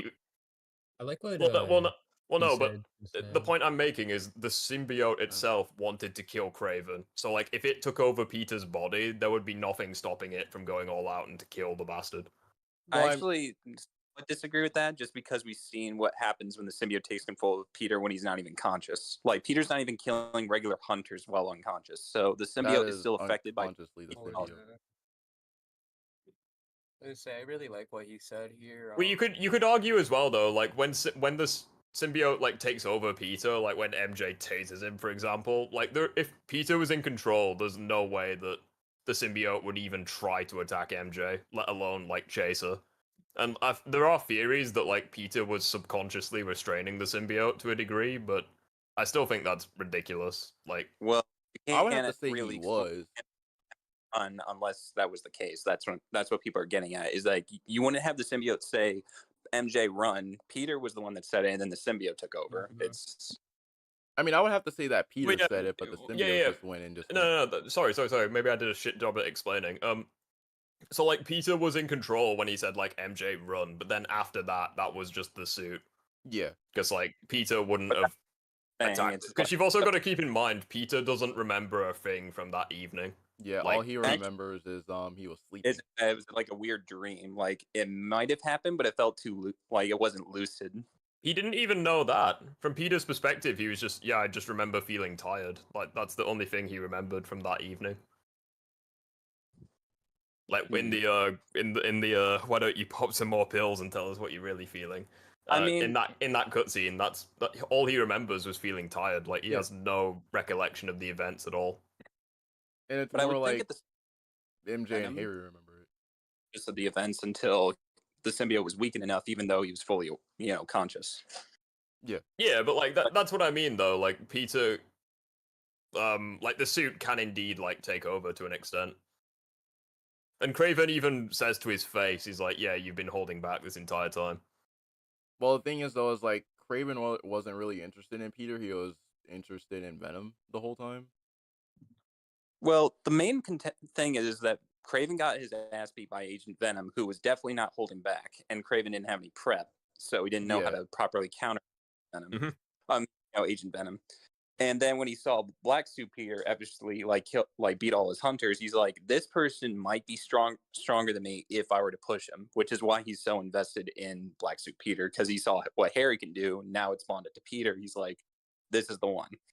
Yeah, I kind of agree with that, because as well, his motivation is also to be killed at the hands of like the apex predator. So like that could also like the fact that he immediately set his sights on Peter is pretty insane.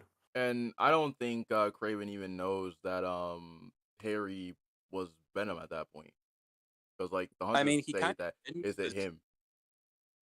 In the mission notes he said he remembered it as a dream. Oh well, fuck me then. I guess I just didn't look at those mission notes. My bad. the thing about Craven is that he doesn't know who Harry is. He just didn't know at the time, like specifically who he was. He was more interested on the person he was fighting. Yeah. But back to Base Peter, the biggest issue with Base Peter versus Craven in the context of the game is that Peter was at a disadvantage no matter what you look at it. But it's not because of his powers, because he just didn't know anything about Craven. Like, how can you fight someone if they know everything about you and you know nothing about them? Or how strong. Well, yeah, that's exactly what that's what I mean when like he got stabbed. Like people are like, "Oh, he's nerfed." It's like, no, he was just like Craven just had much more resources, much more time to prepare, that kind of thing. One more thing too is they knew how spider sense worked. Yeah, but like one thing, what I'll say as well is like you're operating under the assumption like Base Peter like bloodlusted. It's like when Craven fought Venom. Venom was bloodlusted there as well, because like Venom was furious at Craven because he believed that he was the reason why the bond between him and Peter was severed. And like I'm not saying Craven was stronger than Venom by any means, like he isn't, but like the fact that he took a beating from an enraged Venom, I think, and didn't immediately die, I think that alone puts him above anything like Base Peter in a pissed off state could throw his way. I just think that Craven will use the bell more. Is that you're making the assumption that if Peter wasn't a pissed off state, he couldn't, fight Venom for a long period of time, when we have no context for what a bloodlusted Peter would even be capable of. We see that like symbiote Peter, Venom could like effortlessly swat away. Like it's nothing. And you got to keep in mind as well that Venom does hold back against anti-Venom. But that's an amped Venom, that's the thing. Well, like, he's still holding. Yeah, I understand. Like, I get what you mean, but like he's still holding back against him. And you got to keep in mind that Venom was like Miles was pretty much no issue for him, and he was also no issue for fuck. Hold on, get me words in. Don't worry. Yeah, like even though it was a stronger version of. No, that wouldn't make sense. Yeah, never mind. I'll just forget that thought. I was gonna say like an enraged Venom like scaled to Miles, and Miles was like. Anyway, that thought makes no sense. I'm just gonna. But I would have to say like there's like. Well, yeah, go on. I was gonna say there's like two more things. The reason why an amped Venom is holding back with the meteorite is just this main reason. It's because the symbiote knows that Harry doesn't want to hurt Peter.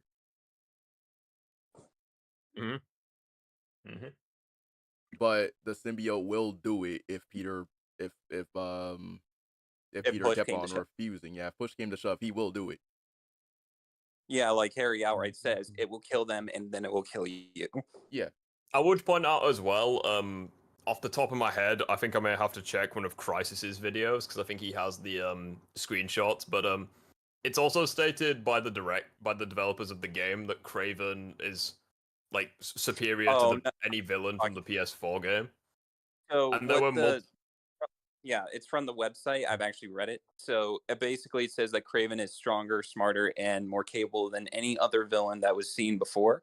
In terms of like, he's just more cunning. He's just more ruthless. He's just more overall around. Yeah. Like there's Craven. The point that I'm making with that though is that there's several villains in the PS4 game that easily outclassed Base Peter, and it's not even funny. I mean, like we can. Like, I don't disagree with that. I just think that there's also the case to be said that if they did outclass Peter, it would be in like, say, a single category. For example, Rhino strength, or maybe Scorpion agility. I think like. Well, yeah, the point I'm. Yeah, sorry. I'll explain it a bit better. So like Rhino, like he's stronger. Obviously, he's not smarter, but like Rhino. So the point I'm making is like Rhino significantly stronger than Base Peter, and like Venom. I keep saying Venom today. I'm fucking stupid. Is it Craven? Craven. Craven's above Rhino. I think it was Rhino, Doc. Yeah, Rhino, Doc Ock, and I think Hammerhead's cyborg form. I think those were the three that are like stronger than Peter. It stated that again. I can find you the screenshots if you want them. It's not as strong as Peter. He's just got more of a range, which is confirmed based on Peter able to hold Hammerhead down. But yeah. I digress. Wait, what? Like, Peter can still contend with Hammerhead, like, strength-wise, it's just that Hammerhead's got more range. Like, because he's just a giant. I would disagree with that. Well, I mean, for counting cyborg form, he almost pushed him into Turbine. Yeah, like, the cyborg form, he effortlessly overpowered Spider-Man with one hand, and he also overpowered Sable at the same time. I mean, Sable's fodder, but you know what I mean. The fact that he can, the fact that he can with one hand, he could overpower Spider-Man is insane. Well, I also think that was just because of the circumstances of the plane. When you actually look at the boss fight, he's able to hold Hammerhead down. Especially within the context that unlike Doc Ock, who competed with Peter when he had broken bones, Hammerhead was competing with like more or less 100% Peter. I don't disagree with that. Because there were, I think canonically, there's like days or weeks that take place between Turf Wars and Silver Lining, so he would have like had time to heal. And I think that Sable explosion is really low. I don't know the calculations for that, but it's a pretty small tier explosion.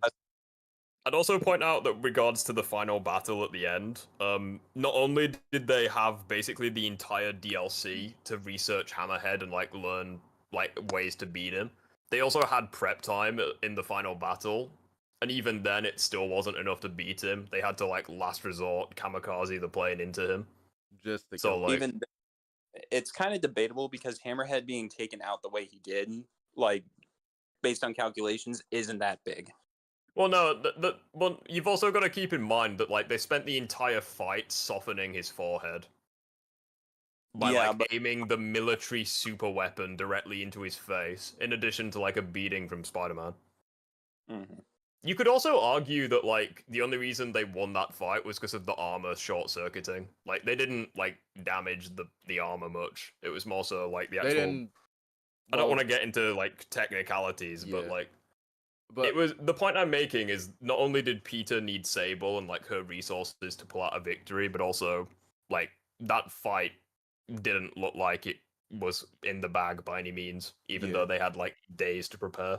Another thing too is that Hammerhead was still standing, and they panicked and decided to say, "Okay, so he's still alive. Let's last minute just run the plane into him."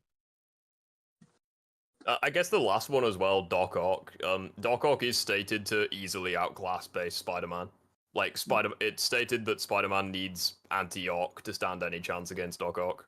I also think that, like in the context of PS4 Spider-Man, is that at the time the whole point of Otto getting the Sinister Six was not only to help him in his goals, but so that if Spider-Man ever did come after him, like he would either be defeated or softened up. Like that was the whole point. Yeah. You'd be surprised, because Scorpion even said that if it really wasn't for Ock, he would have killed him. But still, like that's the thing about it is that Peter has bragged about beating Scorpion many times, and the Hunters even said he held back every single time. And yet, when Scorpion stabs him, it's I get Peter has broken bones, and he just woke up from a very long out fight that we don't know how long lasted. But it's still a case where Peter could have died in the PS4 game if many times. If Ock took their restrictions off. But it's not like Peter couldn't have won if, like, even under those circumstances, it's just, the circumstances just didn't play out in his favor. Yeah. It's like, if you want to go that route, it's like, look at the final battle. Peter has a suit of armor specifically designed, or at least implied, to be able to counter Doc Ock. He has extensive knowledge on the neural interface, and he knows exactly how to beat Doc Ock. And he still nearly dies to Otto, even though Otto was holding back. Like, the web shooters were destroyed, the mask was cracked, he was stabbed. Like, Otto could have easily killed him if he wanted him dead. Well, Peter had more prep time going into that fight than Otto did, and Otto could have still nearly won. But this is where I kind of go into the lane of, if Peter actually wanted to punch Otto's head off, he actually could. It's just like, it's the whole point that Peter holding back is, Well, that point's irrelevant because Otto was also holding back against Peter. So, like, if Otto wanted Peter dead, he could have just crushed his skull in after stabbing him. But then again, Peter was also injured and fatigued. Yes, he made a suit, but let's think about it for a second. Otto took from going to the Devil's Breath lab all the way to Oscorp Tower, and you have to consider that Peter was resting at this point. It's just like, what was happening in the time between, point A and point B? I mean, I still think Spider-Man, even with broken bones and exhausted, he would still have more stamina than a bald, like, middle-aged guy with no superpowers. I mean, you can be surprised what broken bones can do to someone. Like, he's Spider-Man. Well, I'm just saying... It's not going to affect him the same way as Mio. Like, he's still able to fight Electro and Vulture with broken bones, and yeah, he passes out afterwards, but, like, he's able to fight Scorpion and Rhino with broken bones. So like they clearly don't hold him back the same way they'd hold us back. Well, it's just like you're making the assumption that it doesn't when we don't know if they do. If they did, Okay, then it can you fight two people who are confirmed to be stronger than you with broken bones? Can you do that? No. Exactly. Well, you've also got to keep in mind that not only does Peter in the final battle, not only does he have the advanced suit, which is confirmed to not just be cloth, it like gives him a massive boost to his durability, but he also has the anti-ox suit, which is implied to be his strongest suit canonically at the time. He's wearing both of them as well, yet Otto can still fuck him up. That's the thing, and suit I want to clear up is that it does provide some protection, whether it be against heat, electricity, or even bullets from, let's say, the carbon fiber white pieces. But on the overall whole, the costume doesn't give him anything beyond, say, being bulletproof, outside the white. It does. Wait, when is he bulletproof? Because it's stated by because obviously Otto Octavius designed it. You can see in the specs that Otto 100% believes it would give Spider-Man an advantage in combat. I would like to point out a couple more things. One of Ock's weaknesses is he has very violent tendencies. So during that fight, he's becoming more and more angry as the fight goes on, but he doesn't want to kill Peter. Well, and also point out as well that that scene right at the very end when Peter, you can hear Peter visibly straining, putting all of his strength into pushing back against one of Doc Ock's arms and still fails. One arm is still able to overpower Spider-Man. I mean, that's the other thing, is that if we look at the arms, Peter is able to rip them off if he actually wanted to. When he was pissed off and mad at Otto, one of his legs outright just took the arms off, or can damage them to the point you see the circuitry. Well, yeah, but that's another thing. The reason why he was able to do that was because he was aware of how the arms work. Because it's not just floppy metal. They have joints, kind of like a human arm would. So he targets the joints and breaks it off. But he didn't do that when he was restrained like that. No, what I'm saying is that he did it in a fit of rage, and it was his foot, and it didn't look as intentional, but it looked like he did it out of a fit of rage, not something premeditated. Yeah. Well, yeah, he still does target the joint though. He gets. I'm not disagreeing with you. It's right place, right time. He gets a good shot at the joint. But yeah, the overall thing. So Hammerhead, Otto, and Rhino. Those are the people that we looked over seeing as above base Peter in either strength or just, Otto's debatable just based on what you consider. Hammerhead, you can definitely say is stronger. And then Rhino, we know is stronger, but it's also a case where it's unclear how Peter beat Rhino many times. Because according to... I will say, before we go down that rabbit hole, the one thing I'll say with Kraven is... it's confirmed or implied that he's above those villains when it comes to raw strength. However, based on Spider-Man 2, we know he's a way better fighter, way better this, that, the other. So the point that I'm making when I say he outclasses those villains, strictly strength or attack potency. I'm not saying, Rhino is comparable to him in brain power, for example. That was my point when I was saying... the point I'm making is that he's stronger than characters who are already stronger than Spider-Man. That's the entire point I was making there. I get that. I'm just saying, based on the feats from Spider-Man 2, Peter, based on the feats of Sandman, I even put the calculation post within the YouTube comments, or, reply chat thing. Mm-hmm. But essentially, the calculations for Sandman's AP would be much greater than anything Rhino or Miles has dished out. In fact, Miles's attacks on Sandman have been calculated to be 750 tons of TNT, which is massive multi-city block level. Yeah, and Sandman cannot take it. But that's perfectly fine. If you want to bring up that, I'll bring up the cage feat where Black Suit Peter breaks through a cage deemed unbreakable, which implies that Black Suit Peter is currently the strongest person in the verse. Well, I mean that would would upscale from Sandman. Well, that would also go with Miles' side too, because in his game he absorbed the nuke that was I think told to be. I would point out as well that since we're taking holding back and not holding back into the equation, Symbiote Spider-Man was fucking pissed when he pulled that feed off. Oh yeah, we know. Oh yeah, he was. That's kind of my point. So coming back to the symbiote taking it. So like, say for example, Black Suit like fully stopped holding back when he was strangling Craven. I'm not saying, you know, Peter was probably subconscious, like restraining the suit, but like based on how we do have an idea as to how strong Black Suit Peter is when he's just no shit's given, that kind of thing. You know what I mean? If we were to look at it objectively, Black Suit Peter or Bloodlusted would probably do just as well, if not. I'm not sure if he would do better than Venom, but like, Titan Gaming, we will get you in VC after that. He reckons that Rhino is stronger than Spider-Man, Spider-Man above Craven. No, I think Craven is easily above Rhino. But that's yeah, continue. Actually, no. Okay, 1 sec, my throat's clogged. But essentially, join the club. I know how that feels. But yeah, essentially, if we look at the best calculations for each character, Black Suit Peter can be ranged from city level if we consider the Unbreakable Cage feat. Miles' best feat is the Harlem feat, which can be different by many interpretations, from like half a megaton to 39.5 megatons, which is 10 megatons below the SAR bomb. And that's just from the idea of new. You said 39. Wait, that shouldn't be 39 in terms of that's 20, because the Tsar bomb is 50 to 58, so it's 20. 20? No, well, 39.5. That's what it is. Wait, but wouldn't that It's still closer to 20 anyway. Wait, but wouldn't that mean? Wait, go ahead.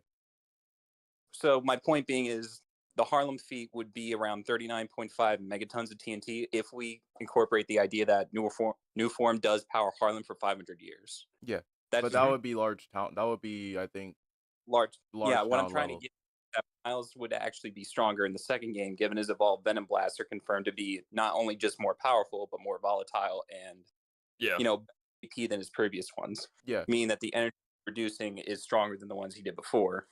I would point out as well, with that with Miles absorbing the thing, an issue with that is also taking in like context where, like, I don't think Miles would necessarily scale that high in his solo game. The reason being is because he's yet to master that ability. So like I don't know if anyone's played Miles Morales here, but I have. But like the first, so you'll know when he's in the lab with Prowler.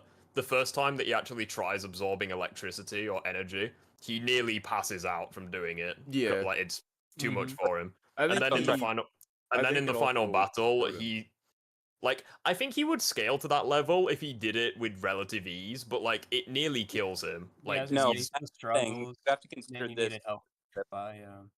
There's an issue with him doing it with relative ease, is that you can attribute that to him absorbing the energy, not necessarily taking in for damage. The whole reason that's the point I'm making. The point I'm making, like, I understand what you're saying. Like, obviously, he can't diff it, so his body is withstanding that amount of force. But the point I'm making is, Miles yes, it's an impressive feat, energy. But like, he can't hold that much. Like, he can't hold that much of the new form for that long. Like, yeah. So where I'm going with this is, like, I think, like, say for example, Miles in his solo game and Miles in Spider-Man 2. Say, for example, they were, like, equal in terms of power. Like, Miles in Spider-Man 2 would just be infinitely better at controlling it. You know what I mean? So it'd be, like, easier.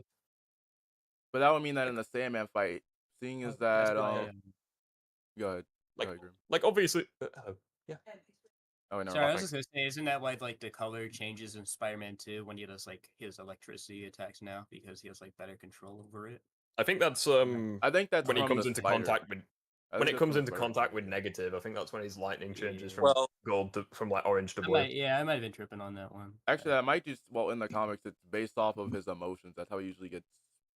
Sorry, Asif, I think I interrupted you. When you were saying you were comparing Miles's feat to the Cage feat. Like, where were you actually like going with that? I think I interrupted you. Me or someone else? Asif, yeah, because I talked about the Cage feat, and then you brought up Miles's feat, but I don't know where you were going with that. Is that Miles, like, just put it this way, taking in the amount of force and holding it is enough to put Miles within the range that if he was hit with that amount of force, he can take it. Meaning that it's kind of one of that saying where if Peter breaking the cage is like 50 megatons at minimum, and Miles is like 39.5, it's just kind of one of those things where they're close, but you can clearly tell who's stronger. And the whole point... I would argue it's not close at all. Reason being is because, like, I think saying that Miles could take that amount of force, whenever I hear that, I assume like he could just like take it and like be Superman, you know, stand there with no damage. I think so. Like Miles in his solo game, if it is like 39, he was able to. Yes, his body could survive it, but he is in like great pain afterwards. But like Black Suit Peter was able to basically no diff like 50 megatons amount of force. Like we see, when I say no diff, I mean like it's not like he instantly shattered the dome. That's not what I'm saying. But like his body, from what I'm aware, like Black Suit Peter didn't suffer like. It's not like he broke his own fists trying to break it. You know what I mean? Yeah. So like it was more impressive and also easier for him, which is why I think Black Suit was massively above Miles in the previous game. No, I'm not trying to deny that. What I'm just trying to say is we're trying to scale where Base Peter would land if we were to look at every single heavy hitter. That's all. I'm just saying I understand that. I think based on the cage, it would just upscale from like previous characters. So like I think the cage would easily be able to hold Miles. Sandman's a different story just because of how big he is. Wait, but wouldn't that mean that? And sorry to cut you off, but wouldn't this mean that if Miles was put into the unbreakable cage, wouldn't that mean that he would just by default just break it? I'd also like to point out, you know, like Miles, like his feats against Sandman. Yeah. Like they are impressive, but let's not forget that he does have like he's exploiting basically three of Marco's weaknesses like almost simultaneously. So whilst the amount of energy he exerts is insanely impressive, like he's kind of naturally just effective against Marco anyways. Yeah, no one's denying that. What I'm just trying to get at is from what we know of Sandman, like I'm just making the way down, but back to the idea of Base Peter is that if he's able to take any of Sandman's punches, like I put the calculations down, but essentially it'd be 1.6 kilotons of TNT, which is either small town to large town, and that's just based on his size and the speed of his fists. Yeah, we don't know if Sandman is. Wait, are we talking like Kaiju Sandman or like are we just? Yeah, Big Sandman. When he gets like swatted by the fist. Yeah, so Peter at the very least would have to be around the town ranges of power to even tank that amount of stuff. So that means every character would upscale above Base Peter if he was that level. Wait, but I would disagree with that partially. Reason being is because once again, it's not like Peter like gets swatted and then immediately recovers. Like he was on his ass on the ground. Like from taking just one attack from Sandman. Whilst not with broken bones, but like later on in the fight when like he gets hit by a bolt of lightning and like he's on his ass for a little while. So like obviously he doesn't die to large town levels of force, but it's not like that's his consistent area where he operates at, you know what I mean? Yeah, I get what you're saying, but it's also the case that if Peter was trying to punch Sandman multiple times, even though he got swatted away, the fact he kept trying it means that he implies he can punch with the same amount of force. The first attempt, he just didn't know how to punch. The other two times, he just outright tried. I think the Sandman one is a bit like we can argue back and forth all day, but like I think the reason why I argue the Sandman thing at all is just because of those fuckers who say he was nerfed. Like. Well, no, I'm not saying he's nerfed. I'm just saying like I know, but like that's kind of like the reason why I argue like Sandman. Like when I look at that fight, it's pretty cut and dry. Like Base Peter is not on Sandman's level. Like Miles is probably like Miles is probably closer, but he has like his abilities are effective against him. That kind of thing. It was like a team effort to pull off of W. I don't understand what's so hard to understand about that, but Joker just. Joker is I'm not going to that. Just one word, Joker. Like it's like Voldemort. Like it's like he who must not be named. Yeah, I just don't understand what's so hard to understand about that. It was a fucking fantastic fight scene, but evidently. Yeah, but I'm not into that Peter is nerfed or anything. I'm not even trying to make him like Yeah, that's one thing that I respect about you. Even though you type massive messages, at the very least we're on the same page. He wasn't nerfed. Yeah, but that's what I'm trying to say is that the whole thing about the game is I think people read too much into Peter getting his ass kicked and we're not like questioning the idea, can Peter actually be on a similar similar level to these people if he's taking the amount of damage that he's taking, because there's no way he's fodder to them, because that's just not realistic. Absolutely. Also, I will just come back to the cage thing real quick. So, like, if we are to take it literally that the cage was like unbreakable, or like fucking can't speak, or like designed to be unbreakable, that would make it as well that base Peter would theoretically be incapable of breaking free, because Craven has like at maximum he has 6 months to prepare for like Peter and his rogues gallery, but he has like no time at all to prepare for Black Suit. Like when he designed the cage, he, assuming that it was him that designed it, he didn't know that like symbiote Peter existed. You know what I mean? Yeah, what I'm trying to think of is that if he made the cage be unbreakable, it would be to account for, say, someone like Miles, who possibly had the 39.5 megatons of TNT, and he's like, if I'm going to contain him, I need to put him in this cage just in case if he ever gets that powerful. Or the idea of Sandman, for example. Like that, those are probably the two he had a plan for, if not Rhino, but we have no idea. It depends. It's just I think he had a plan for Scorpion too. Yeah, I mean, yeah. Like Craven, so like, that's kind of one thing that I'm going for as well. Like Black Suit Peter, like Fit of Rage, he was able to break free, but like I just don't see base Peter replicating that.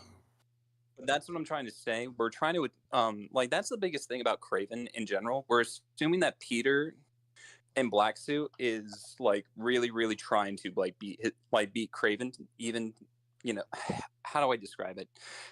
Like Craven only ever gets the jump on Black Suit Peter because Peter like is not really trying to beat him up. Like, for example, you remember in the church scene, he's getting overpowered per se. Yeah, it's not because I will say right now, I'm pretty sure when like I know exactly which scene you mean, like when he's like throwing the blades at him and then he like blitzes him. Yeah, him. Wasn't the bell ringing at that moment? Yeah, like his vision was like Peter fucked pushed and him stuff. into it. No, before that, like when Peter has no idea where Craven is, like his vision and stuff is like blurry. So like that is a factor to consider as well. Yeah, it's pretty much implied the ringing from the rain and the bell was interfering with Peter's senses, so that would explain why he was getting bits. But I'm talking about when Craven has him like neck and knife. Like, you're talking about that scene where he says that he. Yeah. Okay. I sense I see a man, I sense a beast. Yeah. Yeah. But that's what I'm trying to say is that the only reason Craven was able to do that is because Peter was both disoriented and he wasn't trying to overpower Craven. And the one time the symbiote used the tendrils, he did. What I'm trying to say is that Craven may not be as strong as people think he is to contend with Black Suit Peter. I absolutely agree. Like, I think that I don't think like I don't want to be interrupted when I keep going with this, so that you can do it better. But essentially, Craven only did like the thing about Venom is that I know gameplay isn't canon, but based on everything that we've seen Craven do, he uses cloaking tech and he uses surprise to either get the jump on Black Suit Peter or Venom. So it's very much implied he can't really contend with either one of them head to head.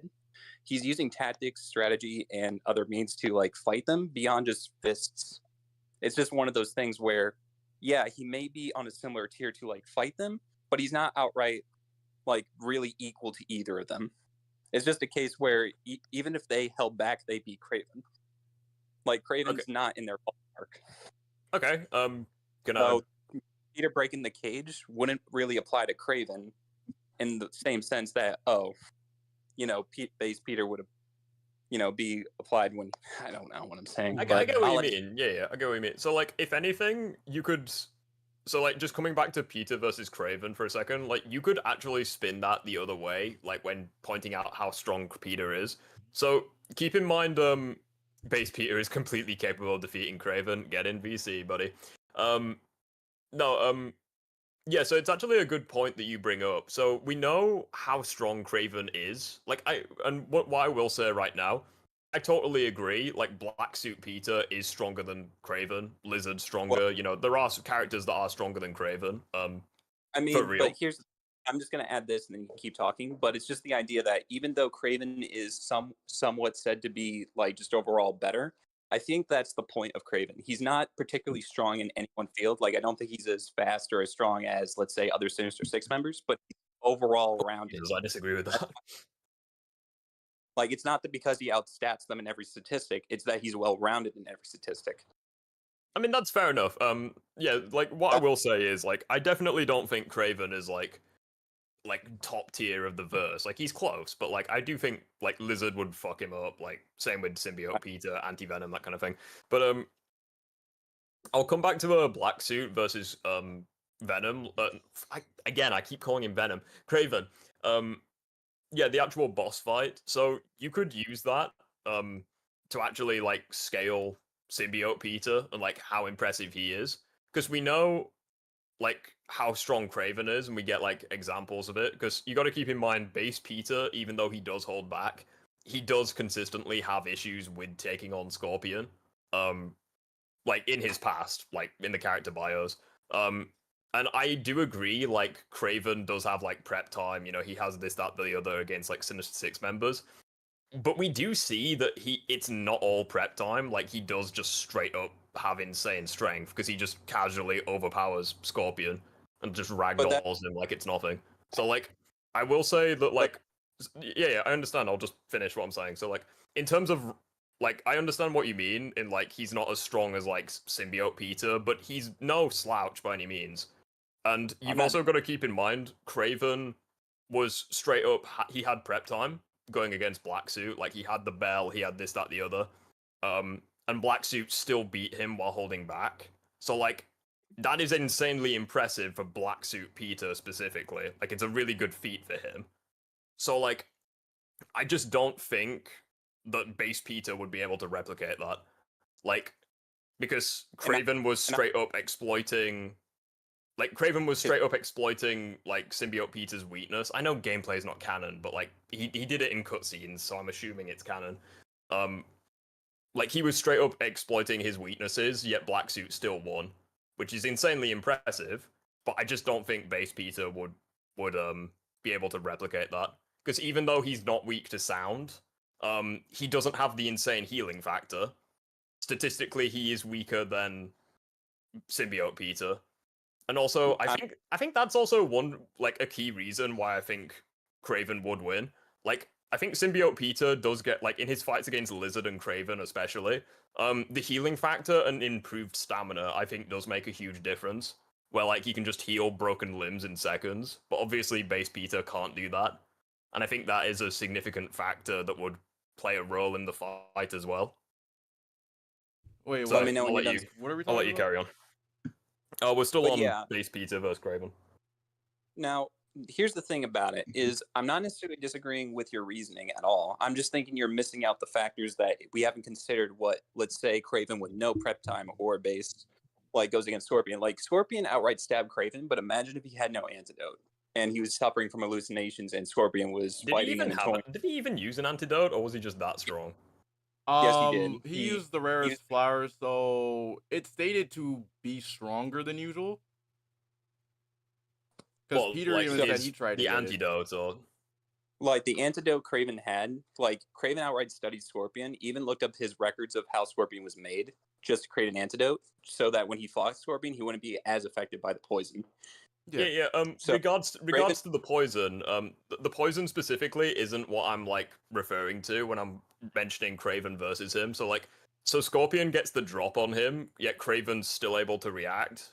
Compare that to like a weakened Peter, admittedly, but a weakened Peter nonetheless in the first game at the waterfront. Scorpion blitzes him, catches him off guard, and tags him.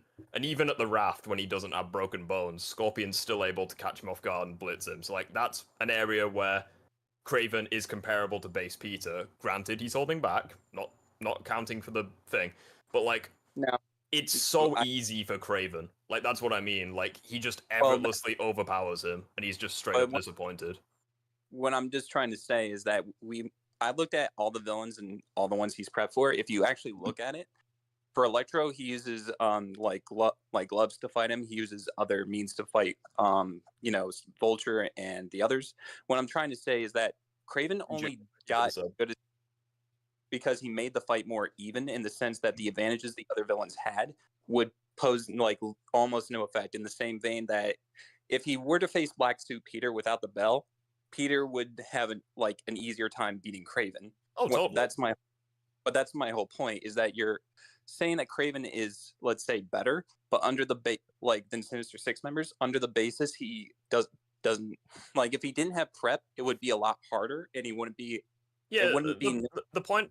I'll just say right now, because I know what you mean. The point I'm making is, whilst yes, he does have prep time to beat the Sinister Six members, it's not all prep time. That's what I mean. Like, it's not like Batman where he uses Kryptonite against Superman. Like, he's still strong enough to just ragdoll Scorpion. That's what I mean. No, but that's the thing. I'm not denying that. What I'm just saying is it wouldn't be as easy as no diffing him like he did. Yeah, I get that. Although, to be fair, though, if you want to go that route, you could say the exact same thing about Spider-Man and his rogues. But like how he consider that Peter had no prep in these situations. He was at a back foot. He was in a position where he had to face them head on when they had all their advantages, and Peter couldn't come up with counters to fight them properly, while Craven did. Well, it depends. Peter comes up with ideas on the spot. But that's what I'm trying to say. He still has no prep. He has no means to properly counter them in a proper way. Craven does.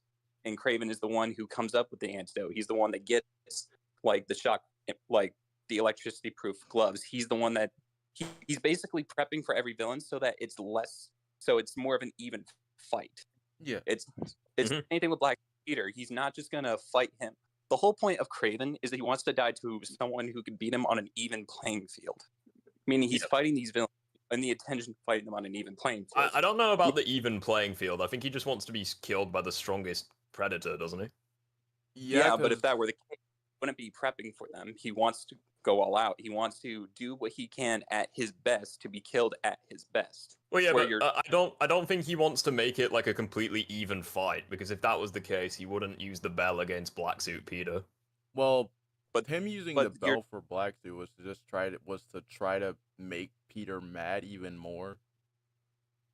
Yeah, I understand that, but the point I'm making is that, say for example, Craven just abuses the bell.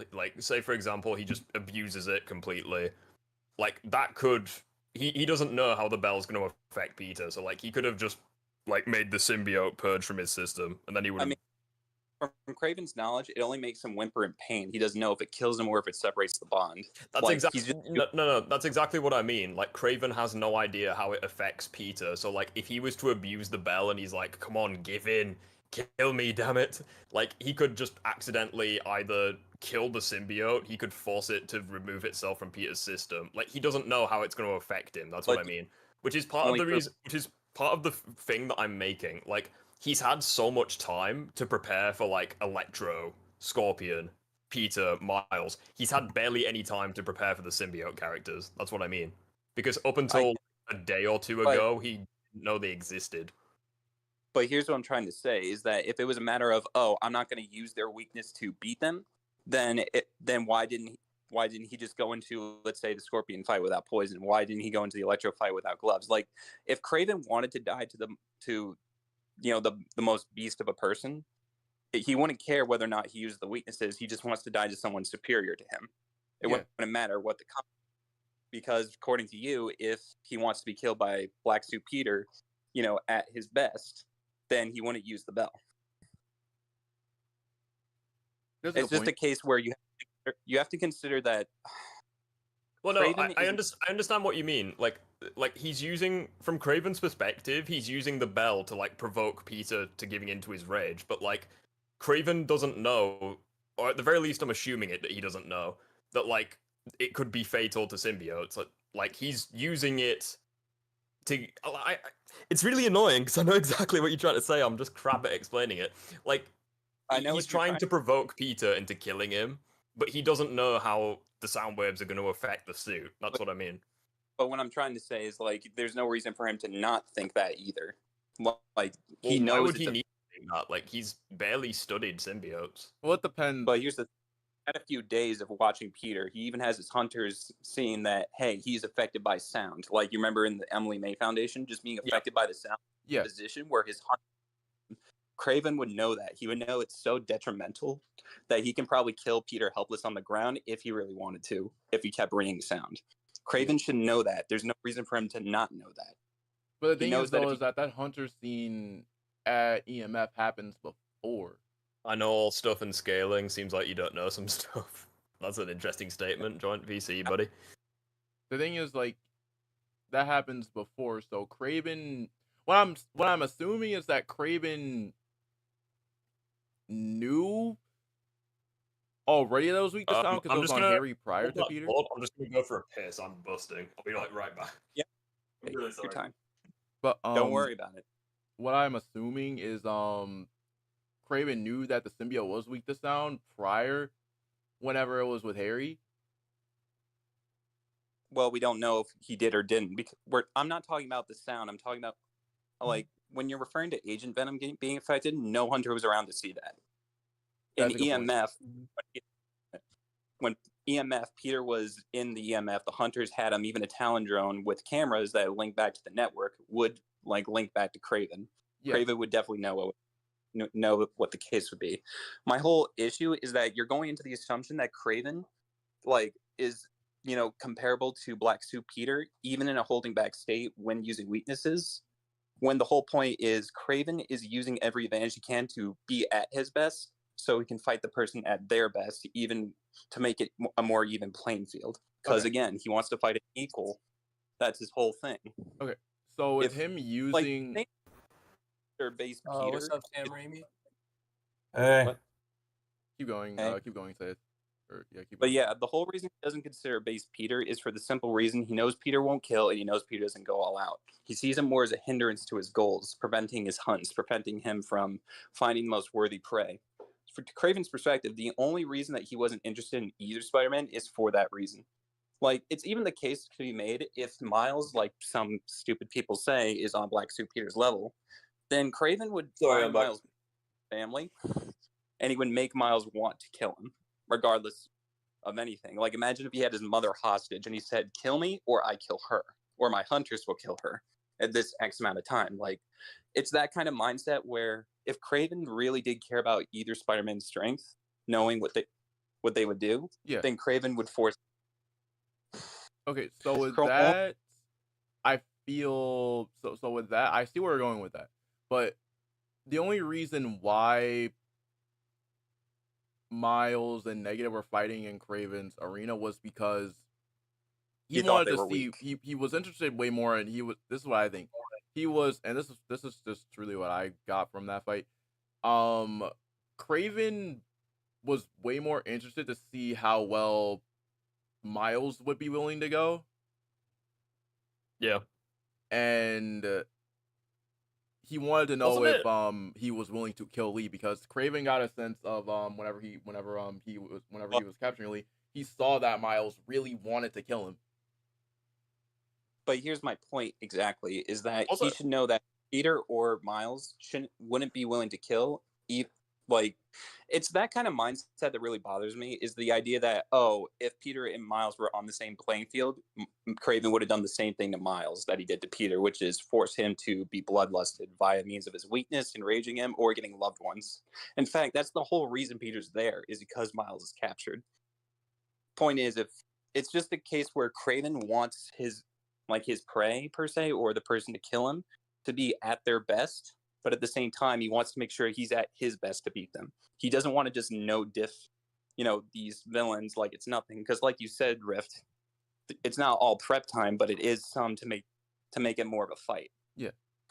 Regarding the comment about, like, I'll just explain, like, how my interpretation of it. So, like, regarding the Lee and Miles fight, I think that was more so, like, he was wanting one of them to kill the other, so then he could, like, take on whoever survived, kind of thing. Yeah. But also regarding Peter only being there because Miles was captured, I think Craven almost as immediately had, like, set his sights on Black Suit Spider-Man. So I think at that point he just kept Miles alive to bring him there. Actually, I think from the looks of that, I pretty much interpret it as that Miles wanted to break out of there, and he wanted to get Peter to come to him. Craven saw that as an opportunity, and he was like, "Okay, so I guess I'm gonna fight Peter." As well, part of the issue that I have with it as well is like we just simply don't. There's not enough information to put like base Spider-Man that high in a bloodlusted state. Like maybe in the third game we'll actually see Peter like legit try kill Goblin or something. But even then, it's probably gonna be anti-venom. Like that's the thing about it is in the third game, Goblin is Peter's ultimate threat. So I think that we will see Peter almost lose it. Because imagine, let's say that he's with MJ and Goblin threatens MJ, and let's say the possibility I could see Goblin killing MJ if I'm going to be honest. Well, put it like this: it would be thematically like interesting because Norman lost his wife, and now he almost lost his son due to Peter, according to him, based on mindset. So imagine if he sees MJ as his like an almost reflection, like that's what. Like MJ is what Norman's wife was to Norman, and let's say that I'm just like this is a bit of a fan thing, but what if MJ's pregnant? That would be even juicier. Oh. But hey. So Craven wants to fight a Peter full of aggression. Base Peter can do that, but not because of morals. Wait, what? If that's the case, then that would be even. That's literally not at all how it works. Like, I prefer A-Safe's arguments over that one. So that would be even more on Peter's behalf. That would be more of that. Because Peter would have, Mayday would be dead, MJ's dead.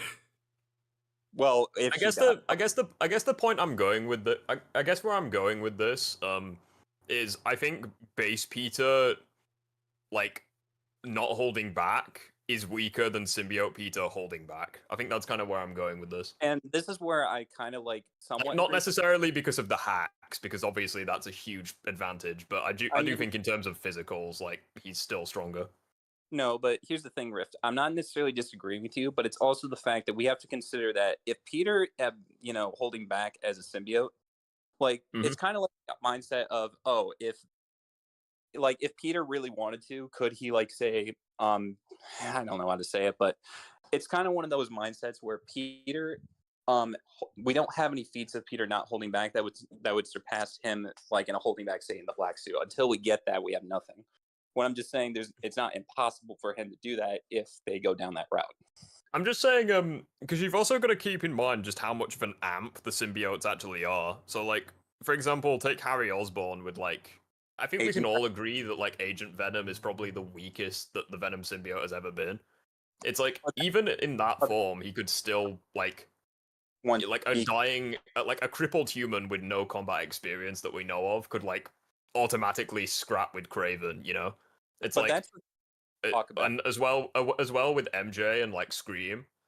Like, MJ is deceptively... She's good at fighting, but she's still, like, a peak human at most. It's like she was automatically able to scrap with a weakened Spider-Man. So, like, you have, like, that amp, and you give it to, like, base Spider-Man. Like, it's a significant boost. I think it's way more of a boost than, like, Peter would get if he stopped holding back in his base form. Now, here's the thing where I'm going to kind of, like, I'm going to, like, introduce you some, like, I'm not sure why this isn't always self-evident, but according to the game's, like, Connor's notes, if you look in the game, they had to condition Harry for 2 years just to make the symbiote less in control and less dangerous just to bond with Harry.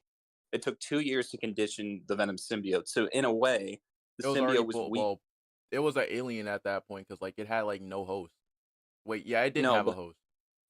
The entire time they were trying to condition the symbiote to be compatible with Harry in both, its mental capabilities and even physically, because they say they had to physically like tamper with it just to make it so that it would, bond to Harry despite. Yeah, it's kind of where the symbiote, the Venom symbiote at the beginning of the game, you could argue is weaker than it's ever been, and it only gets stronger after Peter and after that. My whole point with Scream symbiote is that that's the only other symbiote other than the Carnage symbiote that directly spawned from Venom as a legit symbiote. You would have to argue that symbiote that isn't as affected as the one at the beginning of the game. So in other words, it's kind of like saying that, would you say that Agent Venom and Scream are either on the same level or Scream's a little bit better because Scream didn't have the conditioning? Scream didn't have the conditioning, so I would I'm saying that, like, because, like, you could make an argument for, like, either or, because obviously, like, because like if we follow the rule of thumb where like Carnage is stronger than like Venom, I don't necessarily think Scream is like follows that same rules. Well, Scream in the comics, if I were to be so blunt, is actually somewhat like she's not weaker than Venom per se, but she should at least be on a similar level. Not completely. Yeah, I don't think that's the case in the Insomniac verse, but anyway, but I do think like the point I'm making, not necessarily, is like just factoring in just how big of a buff like being bonded to a symbiote actually is, especially since you brought it up yourself. The bond between Harry and the symbiote initially was the weakest it's ever been. So logically, based on the rules within the game, Agent Venom would be the weakest portrayal of the symbiote. But we get hints at the start of the game that the symbiote wants to be bonded to Peter. So, like, the bond is even stronger, and already factoring in Peter's powers. So, like, I definitely think that symbiote Peter would, like, even holding back, he would still be able to replicate Agent Venom's feat. But that's what I mean. It's hard to actually say that because, in a sense, Peter holding back did arguably worse than Harry did, even under the effects of the bell. Under the bell, it's kind of one of those things. Well, it's like the bell is so effective against him, though. Like it doesn't take much to just put Peter on his ass, like with the sound waves. From the very context of the initial fights between holding back Black Suit Spider-Man and Agent Venom, Kraven was just trying to scrap with Harry. And he lost, and we all agree that Black Suit Peter is stronger than Agent Venom. Yeah. And the whole thing I'm trying to get at is that holding back Black Suit Peter wasn't trying to deal as much killing intent as Harry was. So you could argue a bloodlusted Harry in the Agent Venom suit is stronger than like Peter holding back, at the very least. I don't agree with that. Well, the thing is like Agent Venom Harry wasn't bloodlusted until Peter got stabbed. Because I would also point out as well that like Kraven had absolutely as well, just like comparing the two fights side by side, Kraven had absolutely no knowledge of the symbiotes when he fought like Agent Venom, for example. So it was as fair of a fight as you could possibly get, and like Agent Venom was indeed stronger. Well, maybe not stronger, but like I guess you could say he was stronger. At the very least, he was able to knock out Kraven. He was at like that kind of level. But like Symbiote Peter was able to beat Kraven into submission to an extent, whilst holding back and when Kraven had prep time. So I do think Black Suit Peter, even holding back, you could say he's stronger than Agent Venom in a bloodlusted state. Well, what I'm trying to get at is that Kraven, under the assumption of like, it's kind of like the argument of Batman prep time versus random encounter. Random encounter, he gets whooped every single time, either by Agent Venom Harry or holding back Peter. It doesn't matter what context. It's only when he has prep time does he stand more of a chance, as he did in the game. Well, that's precise. That's exactly my point. Like random encounter, he lost to Agent Venom. Prep time, he still lost to Peter when holding back. So I don't really know how that makes a difference. What I'm just trying to say is like, if we actually like, I know we don't always agree on everything, but it's nice to know we're on the same page at least. You know what I mean? Like, say, okay, I'll put it. I'll try to do an analogy. So, say for example, like, hold on, hold on. I'll just get. Yeah. So, say for example, like, speaking of that guy from the Pokemon streams, he just joined the stream. So say for example, Agent Venom, like when he was beating the crap out of Kraven, let's say for the sake of argument, he was at like 100 strength. And let's say for the sake of argument, like Symbiote Peter is at like 150 strength. It's like, obviously Peter is stronger, but like even when holding back, Peter would be able to replicate that feat. You see what I mean? Like I know it's like the most basic way of looking at it, and it doesn't take into account context or whatever, but like, you see what I mean? Like, I know exactly what you mean, and I don't disagree with it. In fact, like if you're stronger than someone, you should be able to replicate their feat whilst holding back. That's what I mean. That's true. No, but that's the thing. I don't disagree. What I'm just trying to say is we have to correlate the idea that Agent Venom, both as a host in terms of bond and in terms of just physically being weak compared to all the others. Scream would be physically superior because she doesn't have the conditioning, and she would like the thing about Scream with the MJ boss fight is that Peter only started to get through to her the moment he applied the weaknesses. So like for the first what I mean Scream going. I think the Scream is like just the Scream example is kind of like I don't really know how to describe it. Like I don't know. I look at the Scream fight. I look at the Scream boss fight as just like a Peter and Miles situation. Yeah, like I'm not saying like Scream is comparable to Venom. I'm not saying she's comparable to Symbiote Peter. The point I'm making when I'm bringing up Scream is just how much of an amp being bonded to a symbiote gives you, you know? No, but what I'm just trying to say is, like, in a comparative sense, if we were to at least say, for example, that Scream was at, equal to Agent Venom, as in Scream would have to be 100% bloodlusted to be craven on a random encounter, then it's just a case where both are either Scream is conflicted, being weakened by Peter as holding back as Peter, because Peter would be holding back more. But it's just a case where you have two characters, not at their best, but dishing it out and almost going blow for blow. It's just a case. So that's one thing that I thought about. So like we're talking about like the bonding process and that how that like affects the strength. It's like you could argue it's kind of difficult to prove this, but you could argue that like because Scream was like forcefully bonded to MJ, kind of like how Venom was like kind of forcefully bonded to Harry initially. That like Scream, if it was well, I mean, like if it was like a natural, assuming that it has like intelligence, which I'm assuming it does because it like starts crawling away before dying at the end of the fight. Like if MJ was to like naturally bond to Scream, assuming that she's as strong as Venom, she could like surpass Agent Venom, but that's not what happened. So like I do think that like she would be comparable to him, but not necessarily surpass him, just because of how she bonded with the symbiote, if that makes sense. But that's the other thing about it, is that the bonding process between symbiotes, there are three criteria. One, the symbiote has to be willing to be bonded. In this case, Venom reproduced like the Scream symbiote in MJ. So it would have like, I wouldn't say it had no choice, but it was almost like its only host was MJ and it was birthed in MJ. So it's just a case that all Scream was. So you can't really say that this like the symbiote had like, reservations on bonding with MJ. It was just naturally bonded to her. The second thing is that the Scream symbiote was weakened by sound, which obviously affected its connection to MJ. And because it was a newborn, it didn't know how to take it, obviously. And then MJ obviously not wanting to be bonded to it. It's just a case where there are many factors going against Scream in that fight, but at the same time, there are many factors going against Peter in that fight. So to say that they... Sorry, Hidden Gaming, don't waste your time on him. He's just a 5-year-old wanting attention. Just ignore him. Anyway, continue. Point being is, you can't really say that the bonding process for Scream willing to bond with MJ was a factor. In other words, Scream wanted to be bonded to MJ. It was the inverse. It's kind of like the saying that...